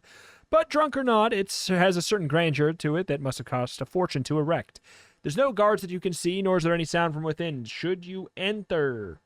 I can't stop There's got to because be I a can't key read. in there. It seems bad. As you step forward, the tiled floor beneath your feet feels peculiar, as though far rougher than it looks, because that's an illusion. Nonetheless, you continue forward through an arching doorway. You knock politely, and the door falls in. This is very peculiar. You find yourself within a towering entrance hall with a high domed ceiling with such magnificence and sweeping proportions that makes you feel slightly dizzy. You lean on the wall to steady yourself, and the wall shakes. There's something badly wrong with the structure, however fine it looks. Do you still want to investigate? 78. Let's figure out how we die on 78. How about that?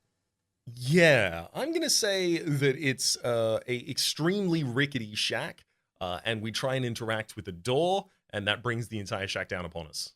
Yeah, I think that sounds about right. Frowning, you step forward, your feet echoing on the floor.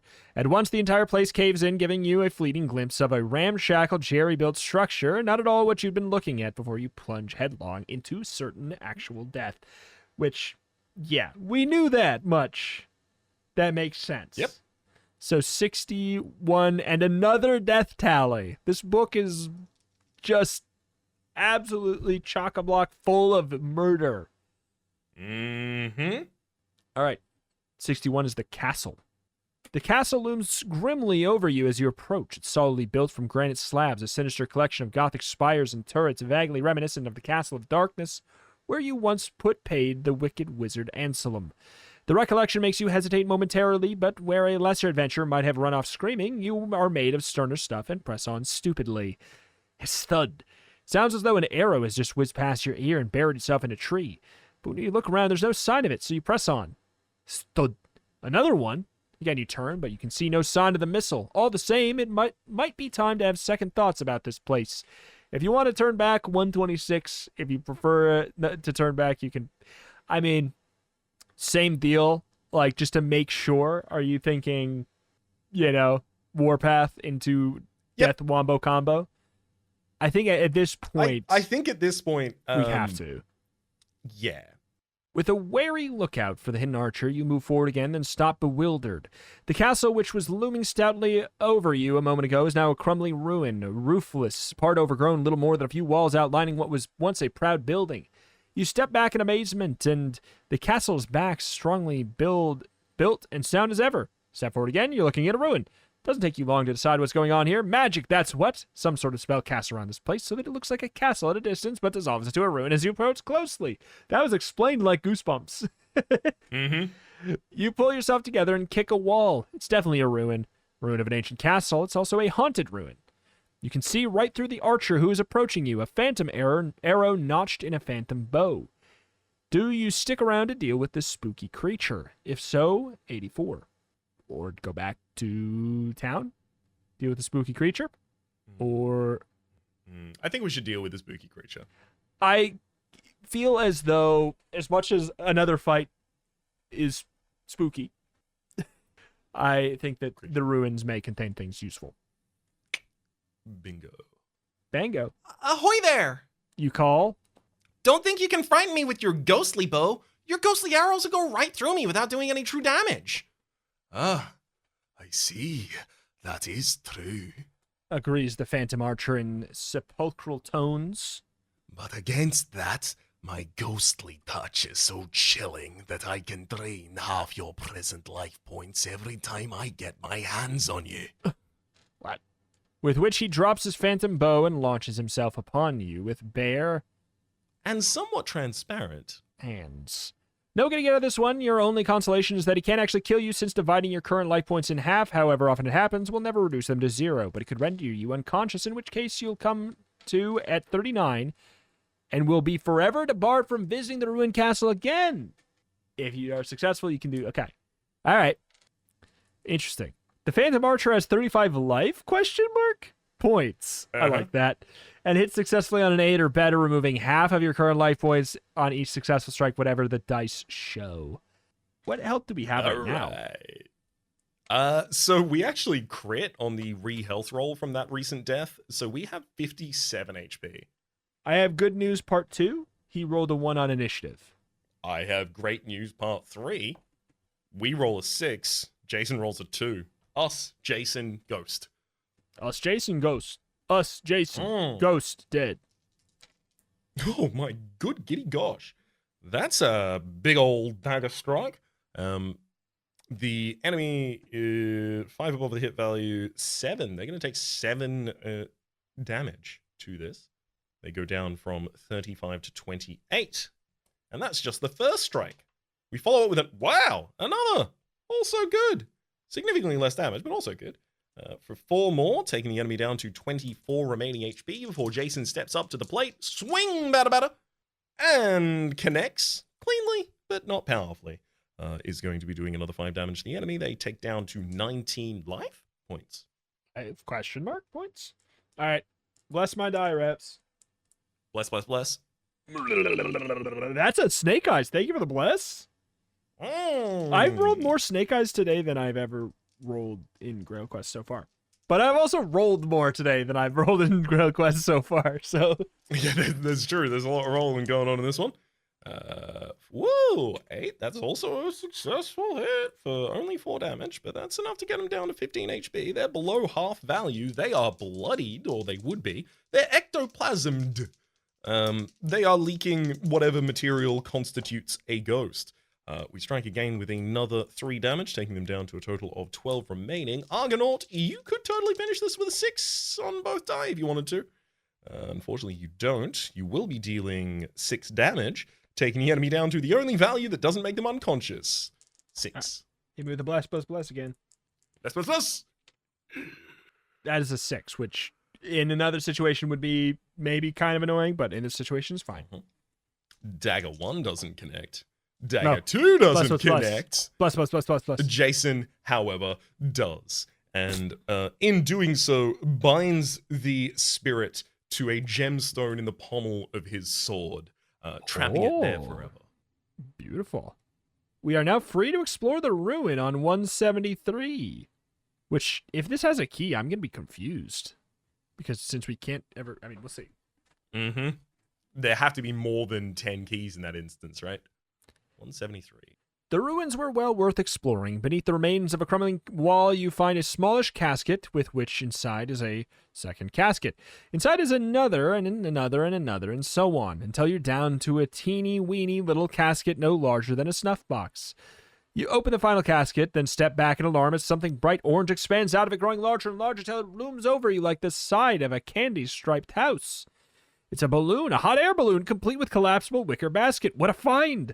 You can use this balloon to fly direct to any of the other sections on this island. What? Although, unfortunately, not to any other island. This is not that useful. Whoa, hang on, it might be. You stay on this page for a second. I'm going to go up to 39, and I'm going to see if there's a location that can only be reached by the hot air balloon. No? Nope. 51, 61. I have it all written down. 112. 65, 120, 97, 80. Well, what's the point of this? I have no clue. You can already do this. the mansion by the shore was the village was the pigsty. Have we been to the castle on 61? I guess. Yeah, we have. Yeah, that was the Dark Wizard Ansel, and that's what brought us here. I say we make this useful somehow, and how I say we do it is we can use it to drop down through the ceiling of the cottage castle into whatever room we'd like. I'm down with that. Because I this am is more than stupid willing. otherwise. It's especially because it presumably can't even come off this island because if you're not traveling with it. So 138 is bad. So I don't know. Back to the freaking little, what do you think? I'm looking at this and I'm like, what's the hardest room to get to? And the only one that really comes to mind is 152 is the only one that you can't get to from out. Mhm. Unless we like walk out the door and go around to like 106, like, 'cause I don't know. 152 is like through a couple rooms, but also that might ruin some. Yeah, exactly. I mean, we've been in linear. 160 before, which was the original entrance to that area. So if we just took the left door from there, like if we dropped down on the moat, entered, and then went left, we would go to 146, which might be the bridging room before 152. Yeah. I also think it's possible this is just like 2 closets. That is very true. 146. Well, it's somewhere you can hang your hat if you had one. Which presumably you don't. This is a cloakroom. What a bore! Go back to the plan to see where you can go next. Which we can go to 152. It has a door. We can indeed. We can keep on going through. It's interesting it doesn't mention that. All right. This is a loo, but luckily it's empty, so you didn't embarrass anybody by bursting in the way you did. Okay, well, we found the closet in the toilet. So, all right, so let's get in our balloon and then crash down on 136. Or do you have... Actually, wait. We could literally just enter 110 from outside and then go straight to 36 as well. You're all of right. these... Yeah, a lot of this is relatively open because of the amount of entrances there are. So Yeah. it's just 136 is next. Yeah, we don't even... I made up a fun little way to cheat, and there's not even a... Wait, there's no logical reason to even cheat. All right. This is someone's study. Wait, 136? Mhm. Yeah. This is someone's study. The shelves around the walls are full of parchment scrolls, quite possibly containing the most powerful and useful spells known in the universe. Unfortunately, there's someone in the study, a rather feeble, gray-haired, gray-bearded old man with spindly legs, wearing a ridiculously short Grecian tunic. He's studying one of those interesting scrolls at the table as you enter. He looks up short-sightedly, and short-sightedly. I'm afraid you're not allowed in here. He says... Whoever you are. I'm so sorry. He says in a quavering okay. voice. King Conscience only permits me in here, so you'd better shove off, as the young people nowadays say, before you get into trouble. You could try for a friendly reaction, although it hardly seems worth the bother, since this old idiot can't have more than 15 life points to his name. You can see immediately that he would need an 8 or better to hit you because he's so short-sighted. More to the point, he's unarmed and so frail that he would only score dice damage on a successful hit. Oh. So scoring dice damage does not mean score the damage it says on the dice. It means don't add anything. So... Oh, yeah, that makes sense. So that... But like in the other situation... It made sense in the other situation. The I other was like, situation, shit, it said magical? full dice damage. I know. It's, I think... Yeah. Oh, that's true. All right. If you decide to try for a friendly reaction and succeed, go to 158. If you decide to fight him and get it over with, turn to 195. If you decide to shove off, well, you might as well try for a friendly reaction, I guess. Yeah. Why don't you roll his befriendability? So what do I need? Roll one die. The first just die. one die. Just roll a die. Mm-hmm. I got a 5. Is that? Oh, that's possibly doable. And then I roll 3 dice, and I have to get under that. Yes, 3 I got a dice. 2. That's nice, but 2 I got ones a in row. 1. Another 1? So I need to roll under it though. Yes.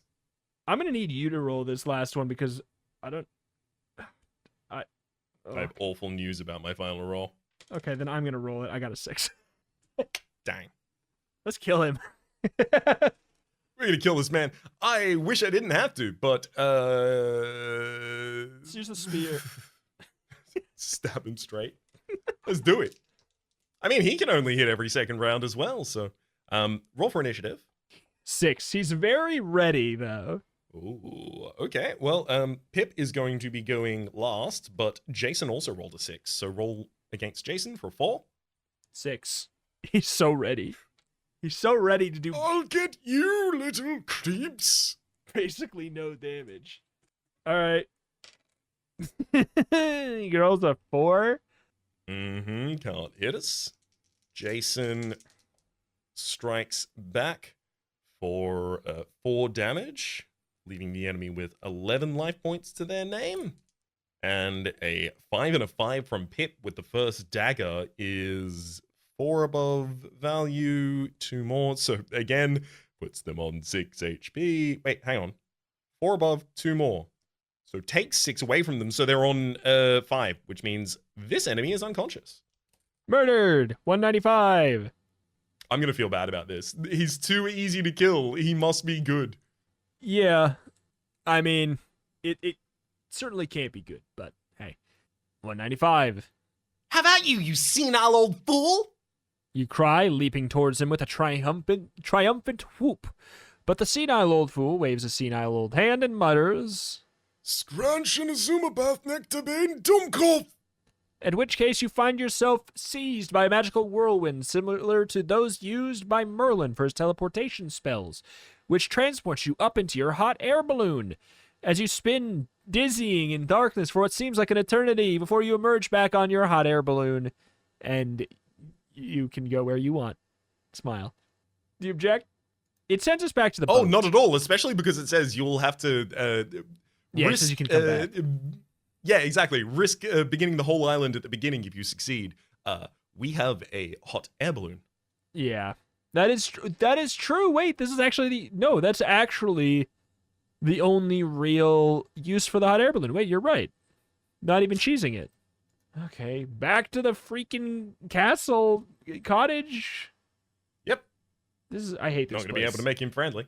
I hate this place. All right, 104. I'm just picking randomly Love it. because these all are stinky. So 104 is one of the outside Yeah. areas. That is to say, it only connects to the outside.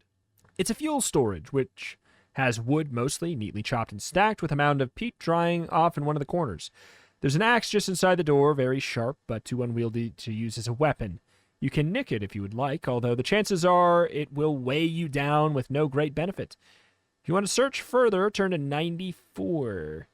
Nothing wrong with a little bit of an extra search in an area. We might find a key on 94. You found it! A little golden key. What a curious little place to hide it. There's no indication of what it might be used for, but is there? Not? But it's best to keep it carefully. All right. Well, That's our 8th key. just a random. Wow.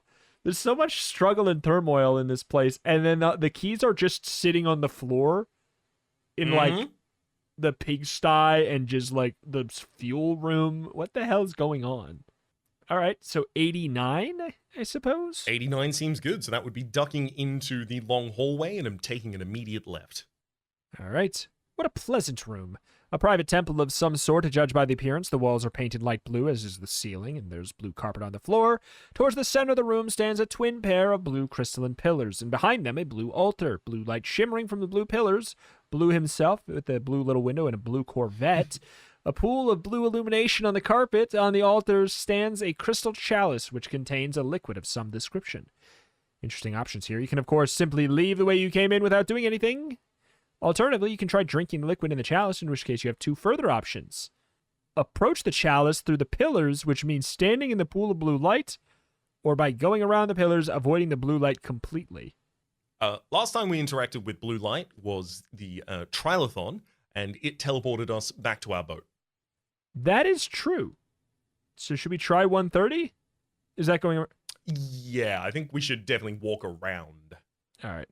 130.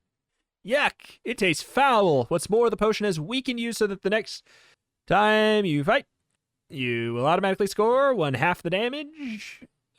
Fortunately, it wears off after 1 combat. It's not all bad news if you take the rest of the liquid with you and throw it at a monster. Which requires a 6 or better on the dice. It has the same effect on the monster during the ensuing fight. Of course, if you throw it and miss, the monster will never give you a friendly reaction since monsters generally don't like liquid being thrown at them. Check your plan to find out where you can go when you leave the temple. Okay. Not half bad. We're doing half That's fine. damage this fight, but in the future we can make enemies do half damage. Yeah. 149. Yes. That would be across the other side of the Down corridor through the here. hallway. Somebody eats in style. This is a dining room and a very impressive one at that. The table has been laid as if for a banquet, although there are no signs of any guests yet. If you're peckish, you can sample some of the goodies. At 174. We're not currently missing any HP, so this would exclusively be for the Yeah. possibility of finding a key. I say this is... I don't think so. It's never... I don't think we go for it. Okay. I could be... Sample the goodies. Let's keep it in mind. I'll draw a little bit of a comedic cartoon chicken leg on my map. Yeah, that's a cartoon like chicken drumstick. Mm-hmm. So we can come back to that if we are in dire need of things to check. For now, we can take the nearest door to 106, which is the final completely unexplored room. Mm-hmm. Are they back yet? The question comes from a small group of burly cooks who fortunately seem to imagine you have every right to be there and are very obviously supposed to be in the kitchens. There's not much cooking going on, however, the cooks are playing a game of dice. And losing a lot of their money at it as well. Are who back yet? You ask, frowning. The king's hunting party, of course. We can't get the dinner on until they bring us back a side of venison. No, You say. they're not back yet. Guessing there would be more people about if there were. Oh, that's all right then. Says the cook. Say, want to play a game of dice? If you decide to join the dice game, all you have to do is stake any number of gold pieces above 10. Do we have any gold? We have 0 gold pieces above 10, and we also have 0 gold pieces. This game must stop if you run out of gold. If you decide to not bother, go back to... Okay, all right. I will He put... starts with 5,000 gold pieces. He's quite prepared to lose all of them. The cook begins the game with 5,000 gold pieces, is quite prepared to keep playing until he loses all of them or until you decide to call it a day. I love that. All right. Well, Well, that's the end of the explorations in this area. yeah, that's that. So I guess we zip back. I guess we're leaving to go to a different island now, or am I missing something that we could have done? I believe we're going to another island at this point. I think that's everything here We're explored except the things we free! denied exploring. Freedom! All right. You want to go to Demondum Island, the technically closest one to us? We're currently on Shipwreck. And yes, let's do it. All right, so that is 12. Let me roll to see if we get lost. We definitely don't. That is an 11. Great news. It was the nearest island to us as well. Is it? So it looks like the reef nice. extends pretty far. It's true. I would consider Maiden's Call to still be closer, though, but it also doesn't matter because I Yeah. rolled well. Hell yeah. This does not look like a South Sea Island paradise. No glistening beaches, no waving palms, no hula dancers trying to avoid the lawnmower. Instead, your trusty vessel draws towards a desolate, gloomy cliff face with the barren, rock-encrusted sweep of land stretching out beyond into a dark horizon. Far to the north, smoke and fumes are rising, suggesting some form of volcanic activity and casting a low, sullen pall across the entire island. You skirt the cliff face cautiously, looking for a safe place to beach, but there's none. Eventually, you find 2 narrow inlets, one to the west, one to the south, but the depth surroundings with a plumb line soon convince you that these are too shallow for the ship to navigate. If you want to investigate the island, you must use the tiny rowboat stored on the ship's upper deck, but this means going alone. This feels like they thought this was going to be the first place we'd go. Mm-hmm. If you decide to risk a solitary journey, turn to page 19. Yes.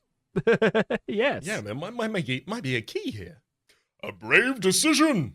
Exclaims one of the Argonauts, But which inlet will you take? which is, of course, the $64,000 question. Or will be once dollars are invented.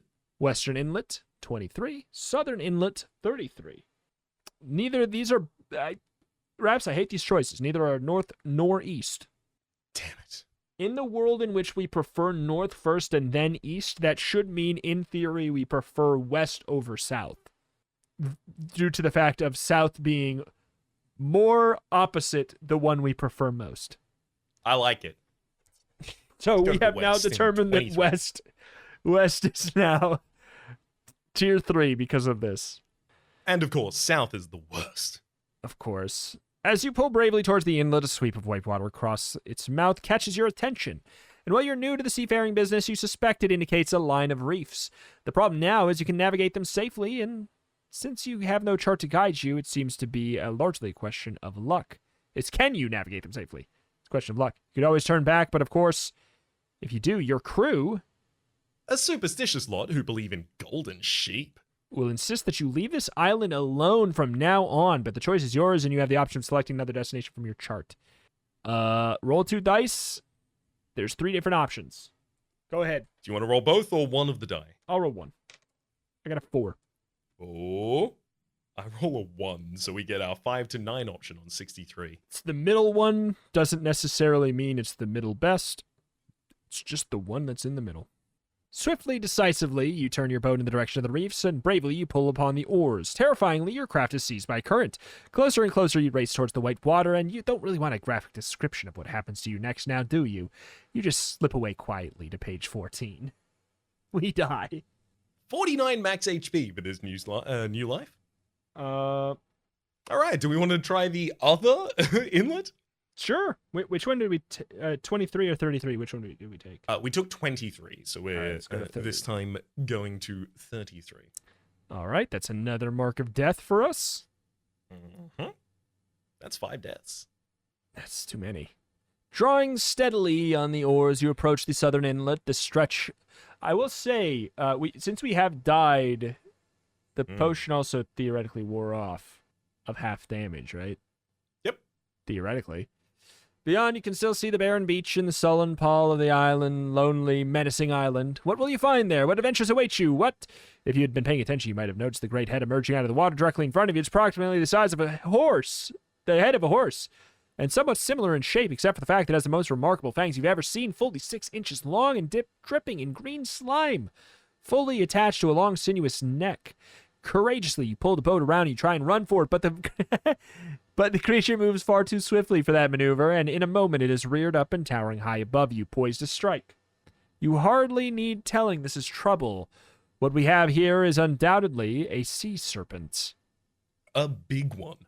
These creatures who enjoy a breakfast of maritime adventurer have never been known to give a friendly reaction or accept bribes of any sort.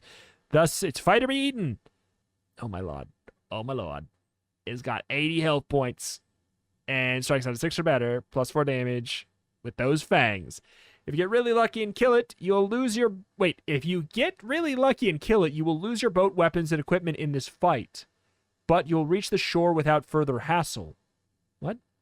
There you can use a piece of driftwood to fashion a +2 basher and explore Demondium Island at 38. What? Interesting. So, we would lose all our items.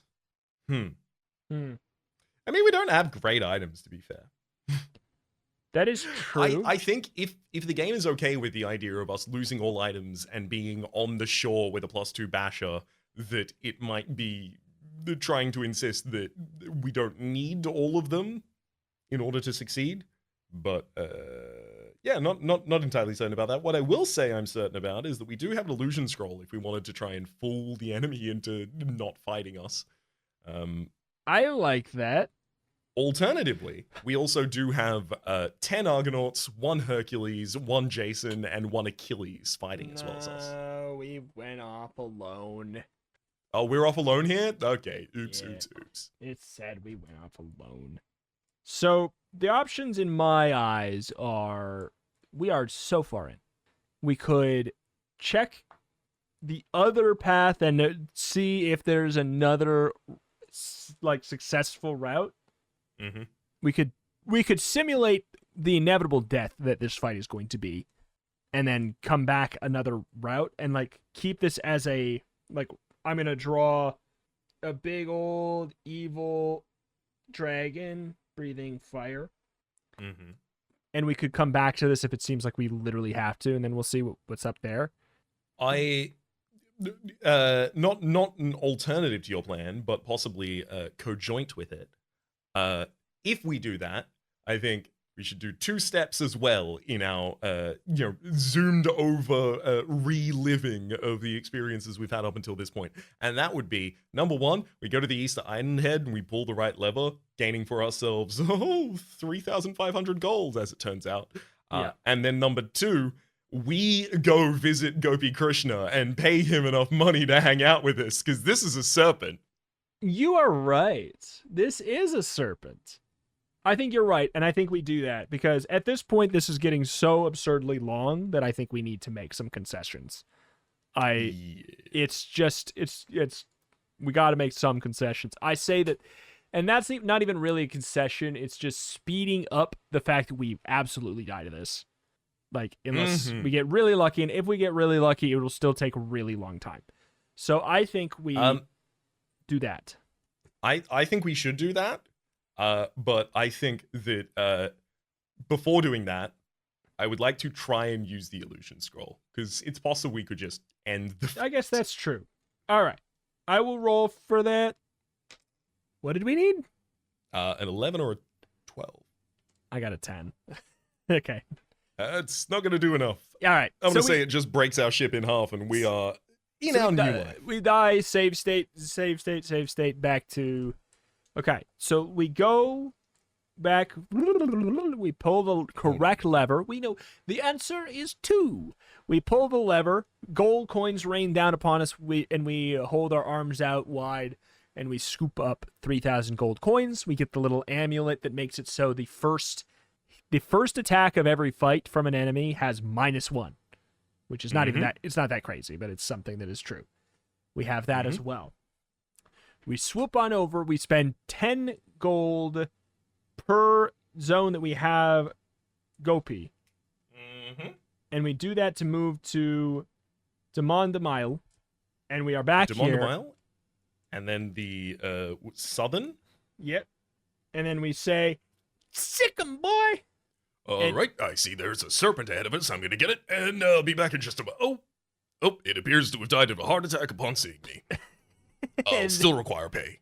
And then it dies, and we lose everything as we approach the island on page 38. Although we also get our 20th point of experience for taking down this beastie, getting us our 38th maximum HP point. This was a bad roll for our HP. After all the hassle of getting here, you might be wondering why you even bothered. This is the grottiest island you've ever visited. The towering cliffs you've noticed when you were trying to find a better way in with your boat just aren't confined to the coastline. They're everywhere. The island is bare of vegetation, no more. It's more than a gigantic rock, which has been lurched out of the seabed. But out of the rock, there's been gouged craters and valleys so that the cliff faces seem to rise around you wherever you go. It's also quite chill here, which is peculiar considering the overall climate. Wonder why it's called the Demande Mile? You began some systematic search, although, to be honest, you weren't all that sure anymore what you were actually searching for. You need to get back to King Arthur's time, of course, but how to do so is another matter. Basically, you're searching for something that might come in handy. So you enter a valley. More towering cliffs on either side. And travel westwards until, to your chagrin, you discover that you are in a dead end. The valley simply stops at nothing other than a towering cliff to the west. Nothing else for it but to come back the way you came. You turn and discover why they call this Demande Mile, no more than 200 yards away, are a range of 6 Demandem. The creatures are about the size of baboons. And not unlike them in general appearance. They are hairless, fearsomely fanged, moving restlessly and somewhat upright, sometimes on all fours, somewhat quietly. Their faces are almost featureless, save for the huge black orbs which presumably serve as their eyes. One of them moves a little forward from the pack, stands upright, gives a vent to a high-pitched wailing howl before dropping back on all fours, moving restlessly to join his fellows. You're painfully aware of the cliff wall at your back, that cliffs at your side. Not to mention the fact that the only weapon you have in handy is that stupid driftwood club. The pack moves towards you a few yards, then halts. And this time, all 6 emit that eerie, high-pitched howl with the black orbs of their eyes seeming to stare hungrily into your very soul. Isn't this chilling?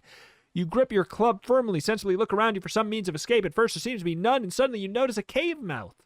Little more than a crack, really. About 30 feet above you in the face of a northern cliff. Climbing to it would not be easy, especially with a Demandum pack snapping at your heels, but your judgment is that it would not be impossible either. The Demandum pack wails again and starts forward in your direction, a cautious, erratic, restless movement that'll nonetheless bring them on you within moments. This is make your mind up time. Move forward to bravely meet them on 86 or try climbing down the cave. Boy, I mean, we probably had to climb down the cave, right? Like, we do have a +2 weapon, which is not the world's worst, but if these enemies are anything above 15 HP, it's going to take infinite rounds of combat and we'll die in that time. Yep, 131. This will not be an easy climb, especially since the creatures are moving faster now, and will almost certainly be at the foot of the cliff before you're even halfway up. Throw 2 dice. Score below 9, go to 25, above, and go to 48. I have rolled a 9. Oh, 9 or above. Oh, I thought Yeah, it literally. 9 or above. I thought I found a plot hole. I thought it said score below 9 and go to 25, score above, go to 48. Score So- exactly 9, turn to whatever page you want. Yeah, 48. Which again might not even be good. Below you, the Demandum are congregated, staring upwards and wailing, making no attempt to emulate your climb. You reach the cave mouth, squeeze through without a backwards glance. You're in a rock fissure, narrow at the mouth, but widening slowly as it penetrates northwards. Ahead of you, strangely, is a dim blue-green luminescence, which, as you move forward, you discover originates from the clumps of mold and fungus on the walls. The light that it gives off is low, but as your eyes adjust, you find it gives you at least an outline of your surroundings. The fissure widens again, then branches, one narrow route going northwest, the other more opening to northeast. Although concerned that the Demandum may yet still follow, you nonetheless take your time to consider the alternatives. The route to the northwest is so confined that should you meet anything, you'd scarcely have room to swing your club. The other route is definitely wider, but if there's any enemies here, it's certainly the wider route that they would use. And of course, you have no means of knowing where either route will lead, or have you. Scratched on the rock wall near the divide is a diagram which just might be a plan of the caves ahead. Study the diagram below and make your choice. Oh boy. It's... what the heck? 27. So we can go to 27 or 20 or 66, and in those paths, it has kind of that cipher again. I can only presume. Yeah. It's got 2 of them labeled as CDZSG, which one can only assume is probably dead end, considering 2 of them are labeled that, and they both appear to be dead ends. I guess we basically get to choose whether we go to Dr. Bezod or the CD Lean Michael. I mean, I do like the northeast. Ooh, that's on 66. Get our kicks on the route there. Oh my god.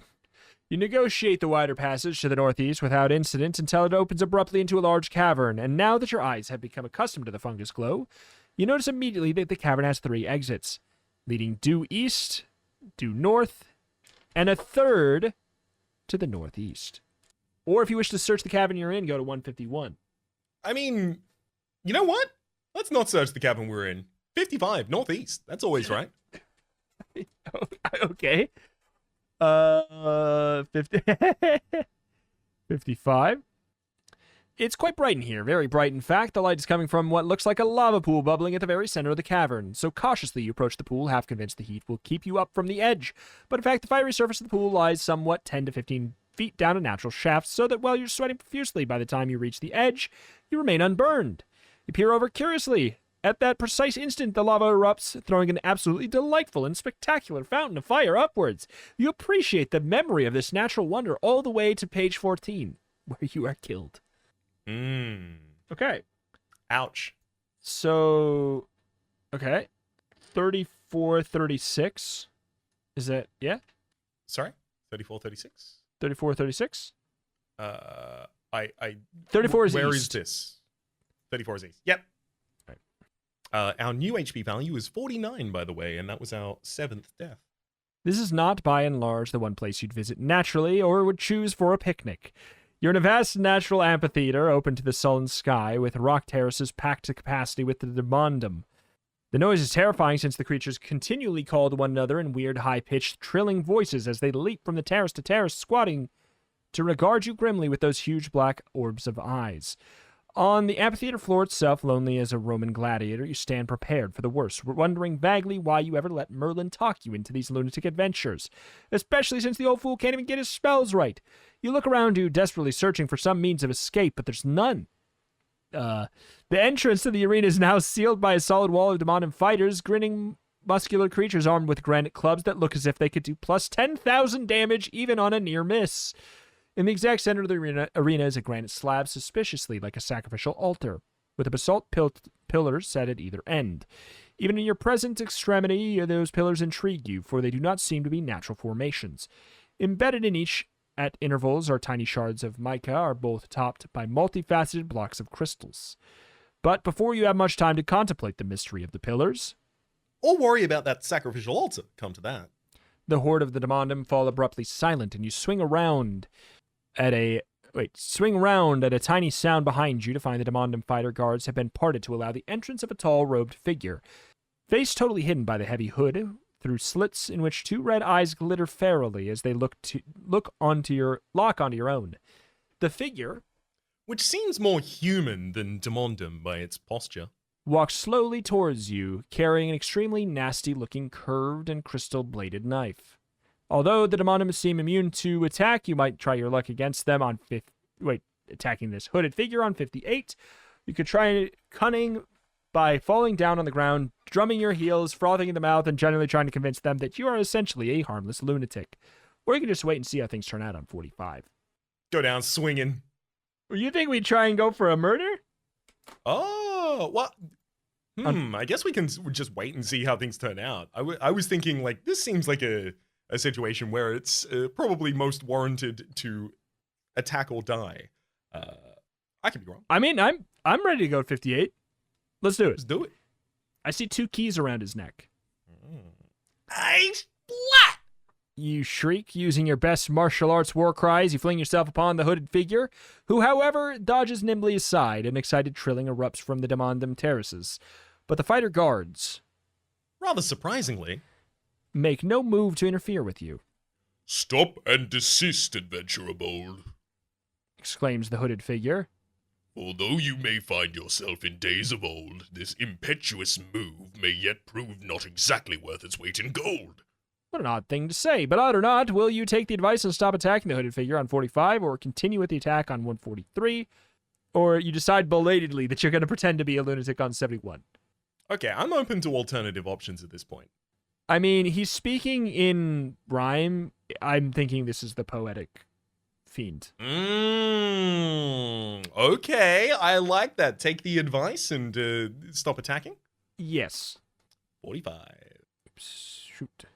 The hooded figure throws back its hood to reveal a chalk-white face with glittering red eyes and canine fangs protruding delicately over his lower lip. With the hood back, the robe falls open at the neck to give a glimpse of a high-wing collar and a white tie over a ruffled opera shirt. The once hooded figure speaks. What a pickle you're in, my dear young friend. But fear not, nor get hot under the collar, for you can bet your bottom dollar I will save you in the end. A huge cheer erupts from the terraces of the demandum. It's the poetic fiend, famed every adventurer. The length and breadth of Avalon is the worst versifier in the history of the universe. But what on earth is he doing here and another time on Demandum Isle? Swiftly, you compose a suitable reply. I shall not fear, for you were here right from the start, O master of the poetic art! Not very good, but at least it's flattering, which is all that really counts with a poetic fiend, and another cheer goes up from the terraces. Whoa, well said. Exclaims the fiend delightedly. What a great joy for me to meet another fellow poet, and how our audience loves us. He turns and bows, smiling to the delirious demandum. Really, they do so enjoy a good rhyme. I could scarcely believe my luck when I found this island. No sooner had I first composed my ode to them than they made me king and high priest all rolled into one. A remarkable show of appreciation. But Enough of this nostalgia. We gotta get you out of here. The last I heard, the Saxons were invading Avalon. Excalibur had been stolen, and Merlin was suffering from a concussion. So the sooner you find yourself wet, the better. I wonder if you'd mind awfully stretching out on that sacrificial altar stone. I don't mind. For him, I will. I don't care. What do you think? So it's And he gestures vaguely to that wicked crystal-bladed knife. So Oh, we can shoot. go lie quietly on the altar stone at 148. Or we could think, blow this for a Melodian band and take another swing at the Poetic Fiend. Absolutely not. Poetic Fiend, I like him. 148. I like him until it's completely innocent until we get literally murdered by him. In the past, he has been good to us. All right, meekly. Stupidly. You stretch out on the altar stone. The fiend bends over you, clutching the wicked crystal-bladed knife. Take that! He exclaims, handing you the weapon. It is, of course, a magical blade. It never misses, and it will absolutely kill anything in one single blow. The only thing you gotta worry about is getting in that first strike. Unfortunately, once it hits, it shatters, so you can only use it once. But it's better than nothing, eh? Keep it carefully and use it wisely. Now, one more thing. You'll need this as well. Oh, and he hands you 2 golden keys. No bigger than the sort of thing you'd find on a charm bracelet. But what's it for? You ask curiously. Never mind that now. Says the fiend. Time is pressing. Just don't lose it, which is actually quite difficult to do since it'll remain with you even if you're in page 14. Now, close your eyes and listen carefully. I'm about to compose another of my modestly brilliant verses. It'll be incomplete. Your job is to think up a final line. He takes a deep breath, smiles at the waiting demandum, and intones, Would you like to complete this or shall I? you can complete this. An adventurer bold named young Pip was required to return to his ship, but he never dreamed with the help of the fiend. And he returned. I don't know how many. I don't know the. Oh gosh, how many syllables in the final? This, I think a limerick structure is more about which the setup is. So, an adventurer bold named young Pip. So it rhymes with Pip. Yeah. And he returns to Lost Island, 10 keys on his hip. Oh! With the help of the fiend, he returns to Lost Island with 10 keys on hip. He pauses expectantly, waiting for you to complete the limerick, which we did. When you do so, but not before, turn to 103. At once, a huge, crackling electrical arc leaps from the one crystal to the other and races down the pillars, splitting and hissing at the distinct smell of ozone until it reaches the altar stone where you're lying prostrate. You're enveloped in a flash, a bright blue flame. Your surroundings vanish momentarily, all is blackness. You look around, firmly expecting to find yourself on page 14, or in fact, back on board the Argo, clutching your crystal-bladed knife and a little golden key. When the Argonauts get over their surprise at your sudden appearance, you may turn to the sea chart and set sail for a new destination. Theoretically, with all their It's stuff time- back, since we're on the ship. Yeah. It's time to head to 122. Let's do it. Let's go. Now, this is the Lost Island that we had been to before, so there is no need immediately to Yeah. go through all of it, except for the fact that there is a massive bronze handle with some distance above our head, no fewer than 10 tiny keyholes. Thankfully, we have 10 tiny keys for these 10 tiny keyholes. In which we insert the keys and turn to page 153. You insert the keys one after another. As the 10th is pushed home, there's a grinding of massive gears, and the huge door swings slowly open. Behind it is a stone-lined corridor as gigantic as the door itself. Although gloomy and foreboding as the door opened, the walls of the corridor quickly began to glow with a soft, warm, inviting light. Encouraged, you step forward, wondering what you'll do if the great door slams shut behind you, but nothing happens. Take a cautious step forward, and the great door slams shut behind you. For a great moment, you stand seized by panic. Then, with a gentle musical note, a luminous green arrow appears in the floor almost beneath your feet. Then another appears a short way ahead. Then another, making a trail with nowhere to go. You follow. They continue to appear as you move forward, taking you some 200 yards along the massive corridor until quite suddenly it branches. They continue to the right. To your left, another corridor opens. continue following the arrows on 196, or turn left on 119. I trust these arrows. Let them betray us on 196. Exactly. Let the arrows indeed betray us. We will not falter. You follow the luminous green arrows as the tunnel turns upwards and eventually emerges to a blinding sunlight. When your eyes adjust, you can see you are standing on a broad, flat, grassy plain, slap-bang center of which stands a towering pyramid. And hurrying towards you from the direction of the pyramid is a very familiar white-robed figure wearing his pointed wizard hat over a thick bandage around his head. Merlin! You call excitedly. Merlin, it's you! Of course it's me. Merlin exclaims grumpily. Who else would it be? And what kept you? Messing about with monsters, I'll be bound, like all young adventurers now. No sense of proportion. No, indeed. Excuse me, sir, but what happened to your head? It collided with a bucket.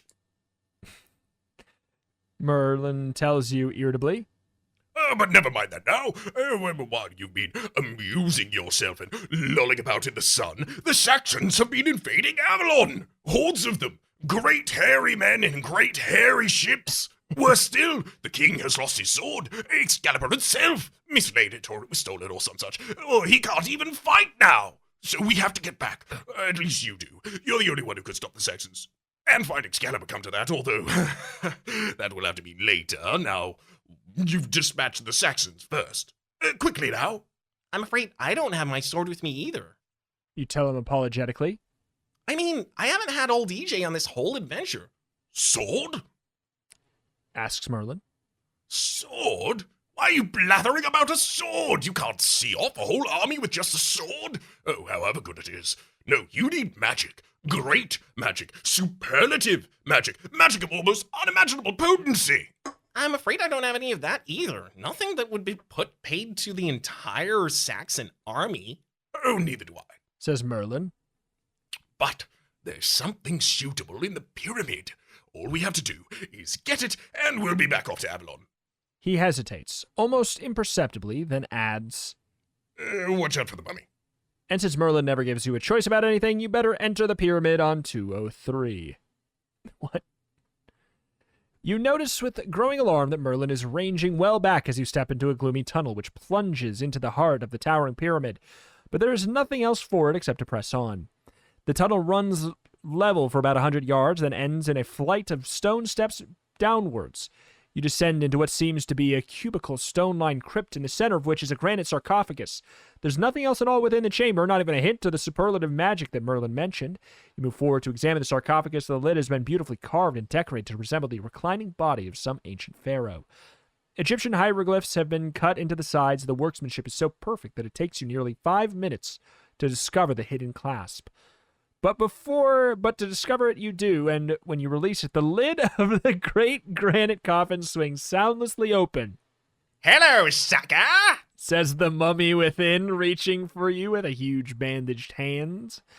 Although largely rotted away, this animated corpse still retains 33 life points, which may not seem all that much until you realize it's magically protected so that every dice roll you make to hit is at a -5.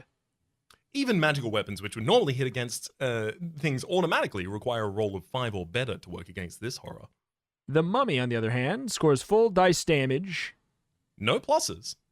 and hits successfully on a 4 or better. What's worse, the mummy's touch is poison, so that after his first successful hit, you lose 5 additional life points during each subsequent round in combat. Including your own strikes.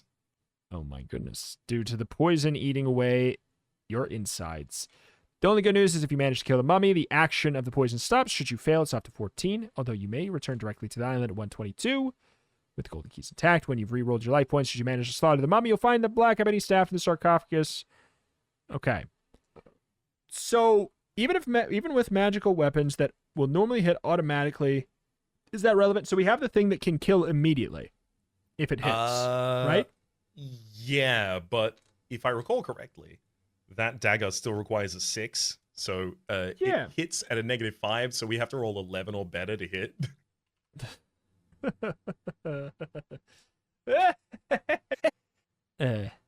Well, we'll try, and then worst comes to worst, it sounds like, well, poison would be, oh no, because it's a hit. Are we here with all of the people? I don't know if we are. I don't believe so. Well, I don't believe so.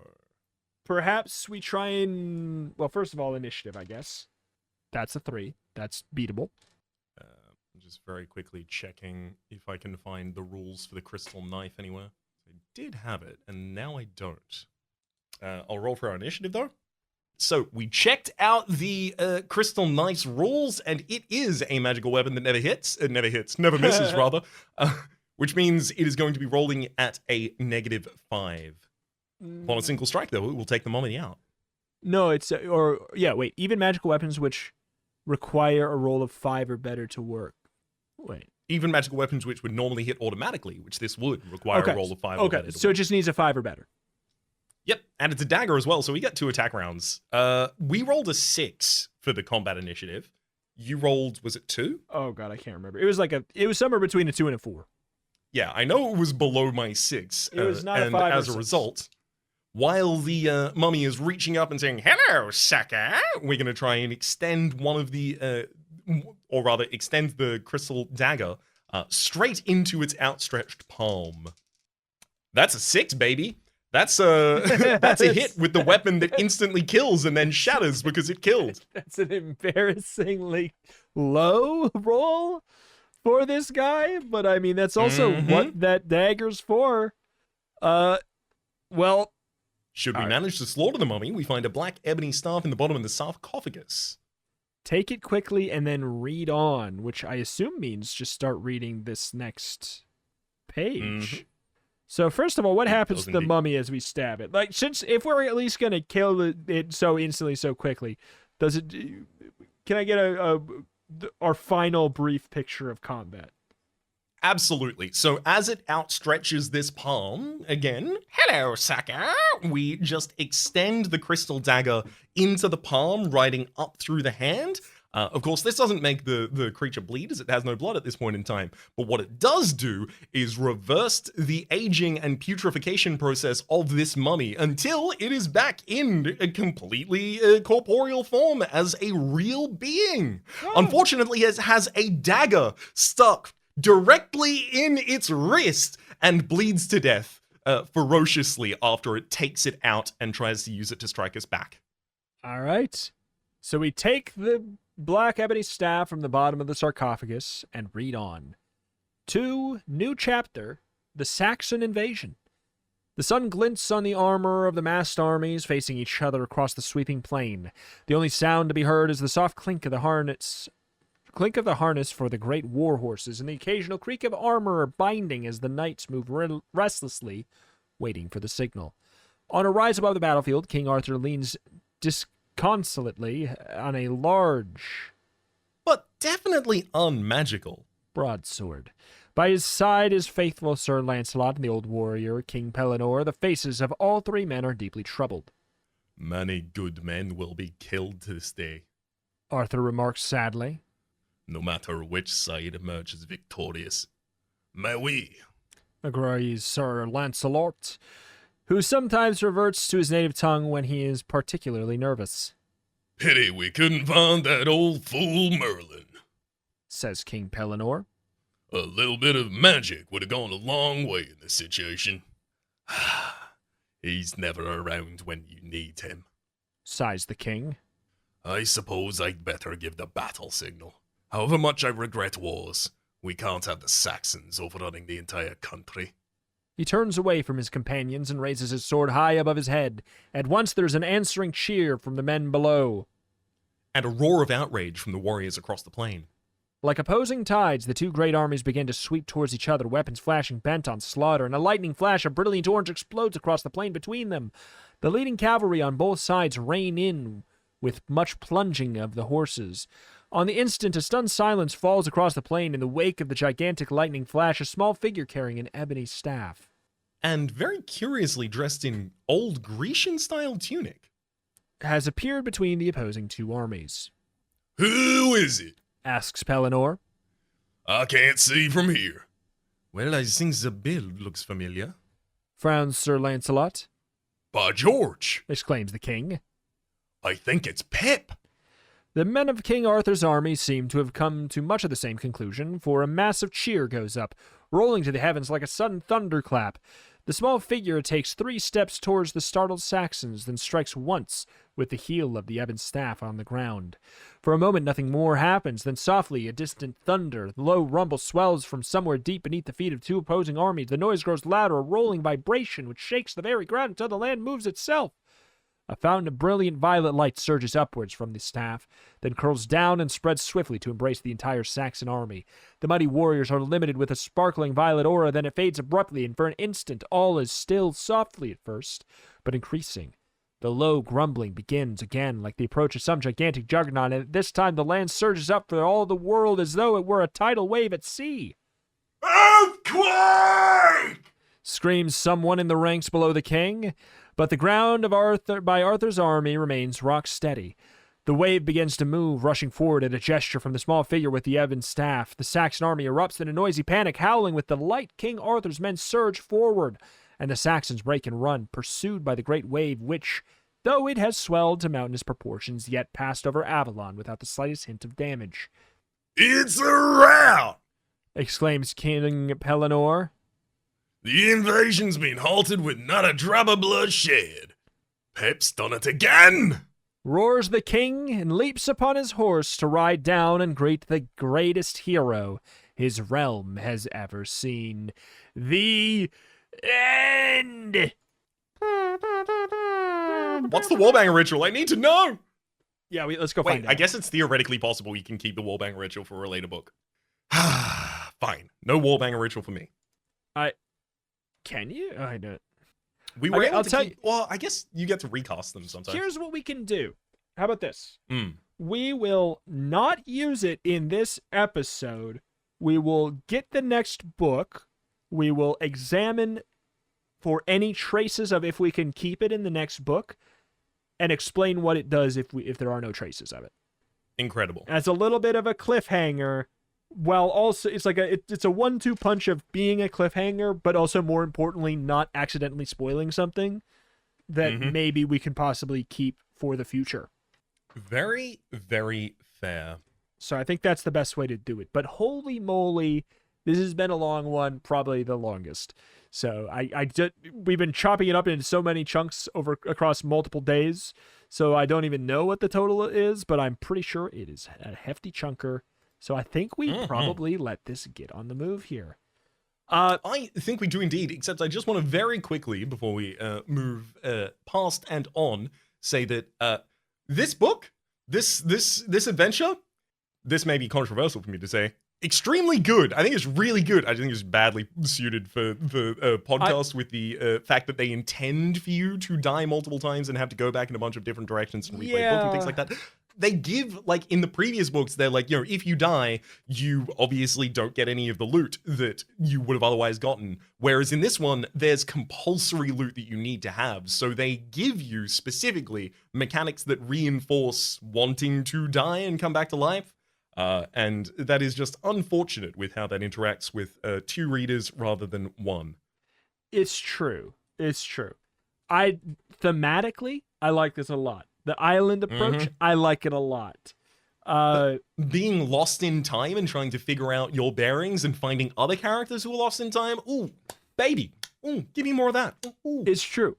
It's very much I enjoyed this one a lot. I will say there was a lot of the fights felt. I mean, it's not that they were like. It's not like they're like too hard or anything like that, but it definitely strayed on the side of fights where you roll a little bit of damage a lot of times due to the fact that you have that kind of like weaker armor, and the fact that every turn you're also rolling to see if your armor breaks, and the fact that you're possibly rolling 2 dice a turn. It's all compounds in a fact of like these fights take longer than ever before, and we're also going to throw more enemies per fight at you than ever before, More which enemies. really like And more allies. It's just more bodies. So, like, it exponentially increases the amount of dice rolled, which is not a bad thing, but it's also, like, by the end, if you're doing it in one sitting, which you could, I guess, choose not to do, which I guess we didn't even do, it really starts to add up to be a lot of little rolls. instead of like a few more impactful roles. And I'll say the big thing I miss is this in terms of combat. I do like the strategy of a lot of the spells and figuring things out with what to do with that, where this was very much just here's a lot of rolls of get 6 or better then add 1. Like a lot of them. So I think that we will probably get back to, I think, like a middle ground between the two sounds like the dream. And I don't know if we'll get there or not. But that's my hope personally.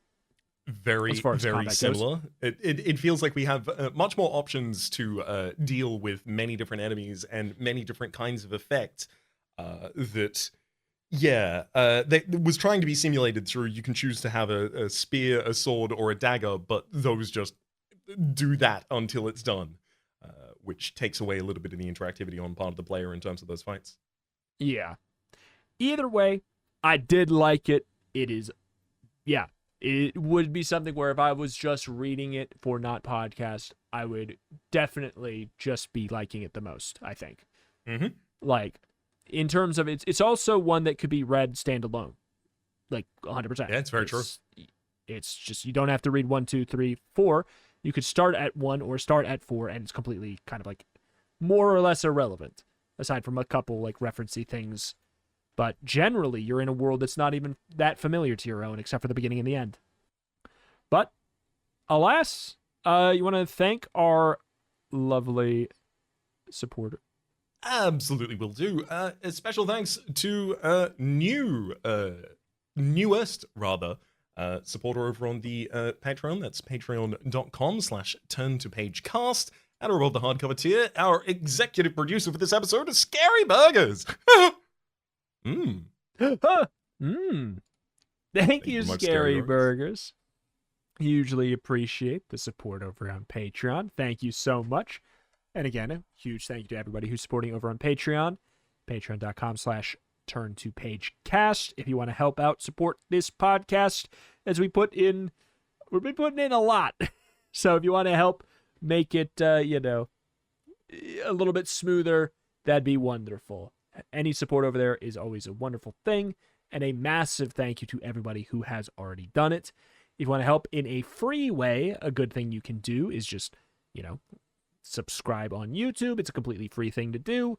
Helps out a lot, liking videos and commenting as well. If you have anything, anything to share, that is a great place to do it. It's one of the only places that you can publicly kind of discuss it as of right now. So a lot of lovely people are over there doing just that. Other than that, I think that's it. So thank you for watching, listening, enjoying, and we'll see you next time. Bye. Adios.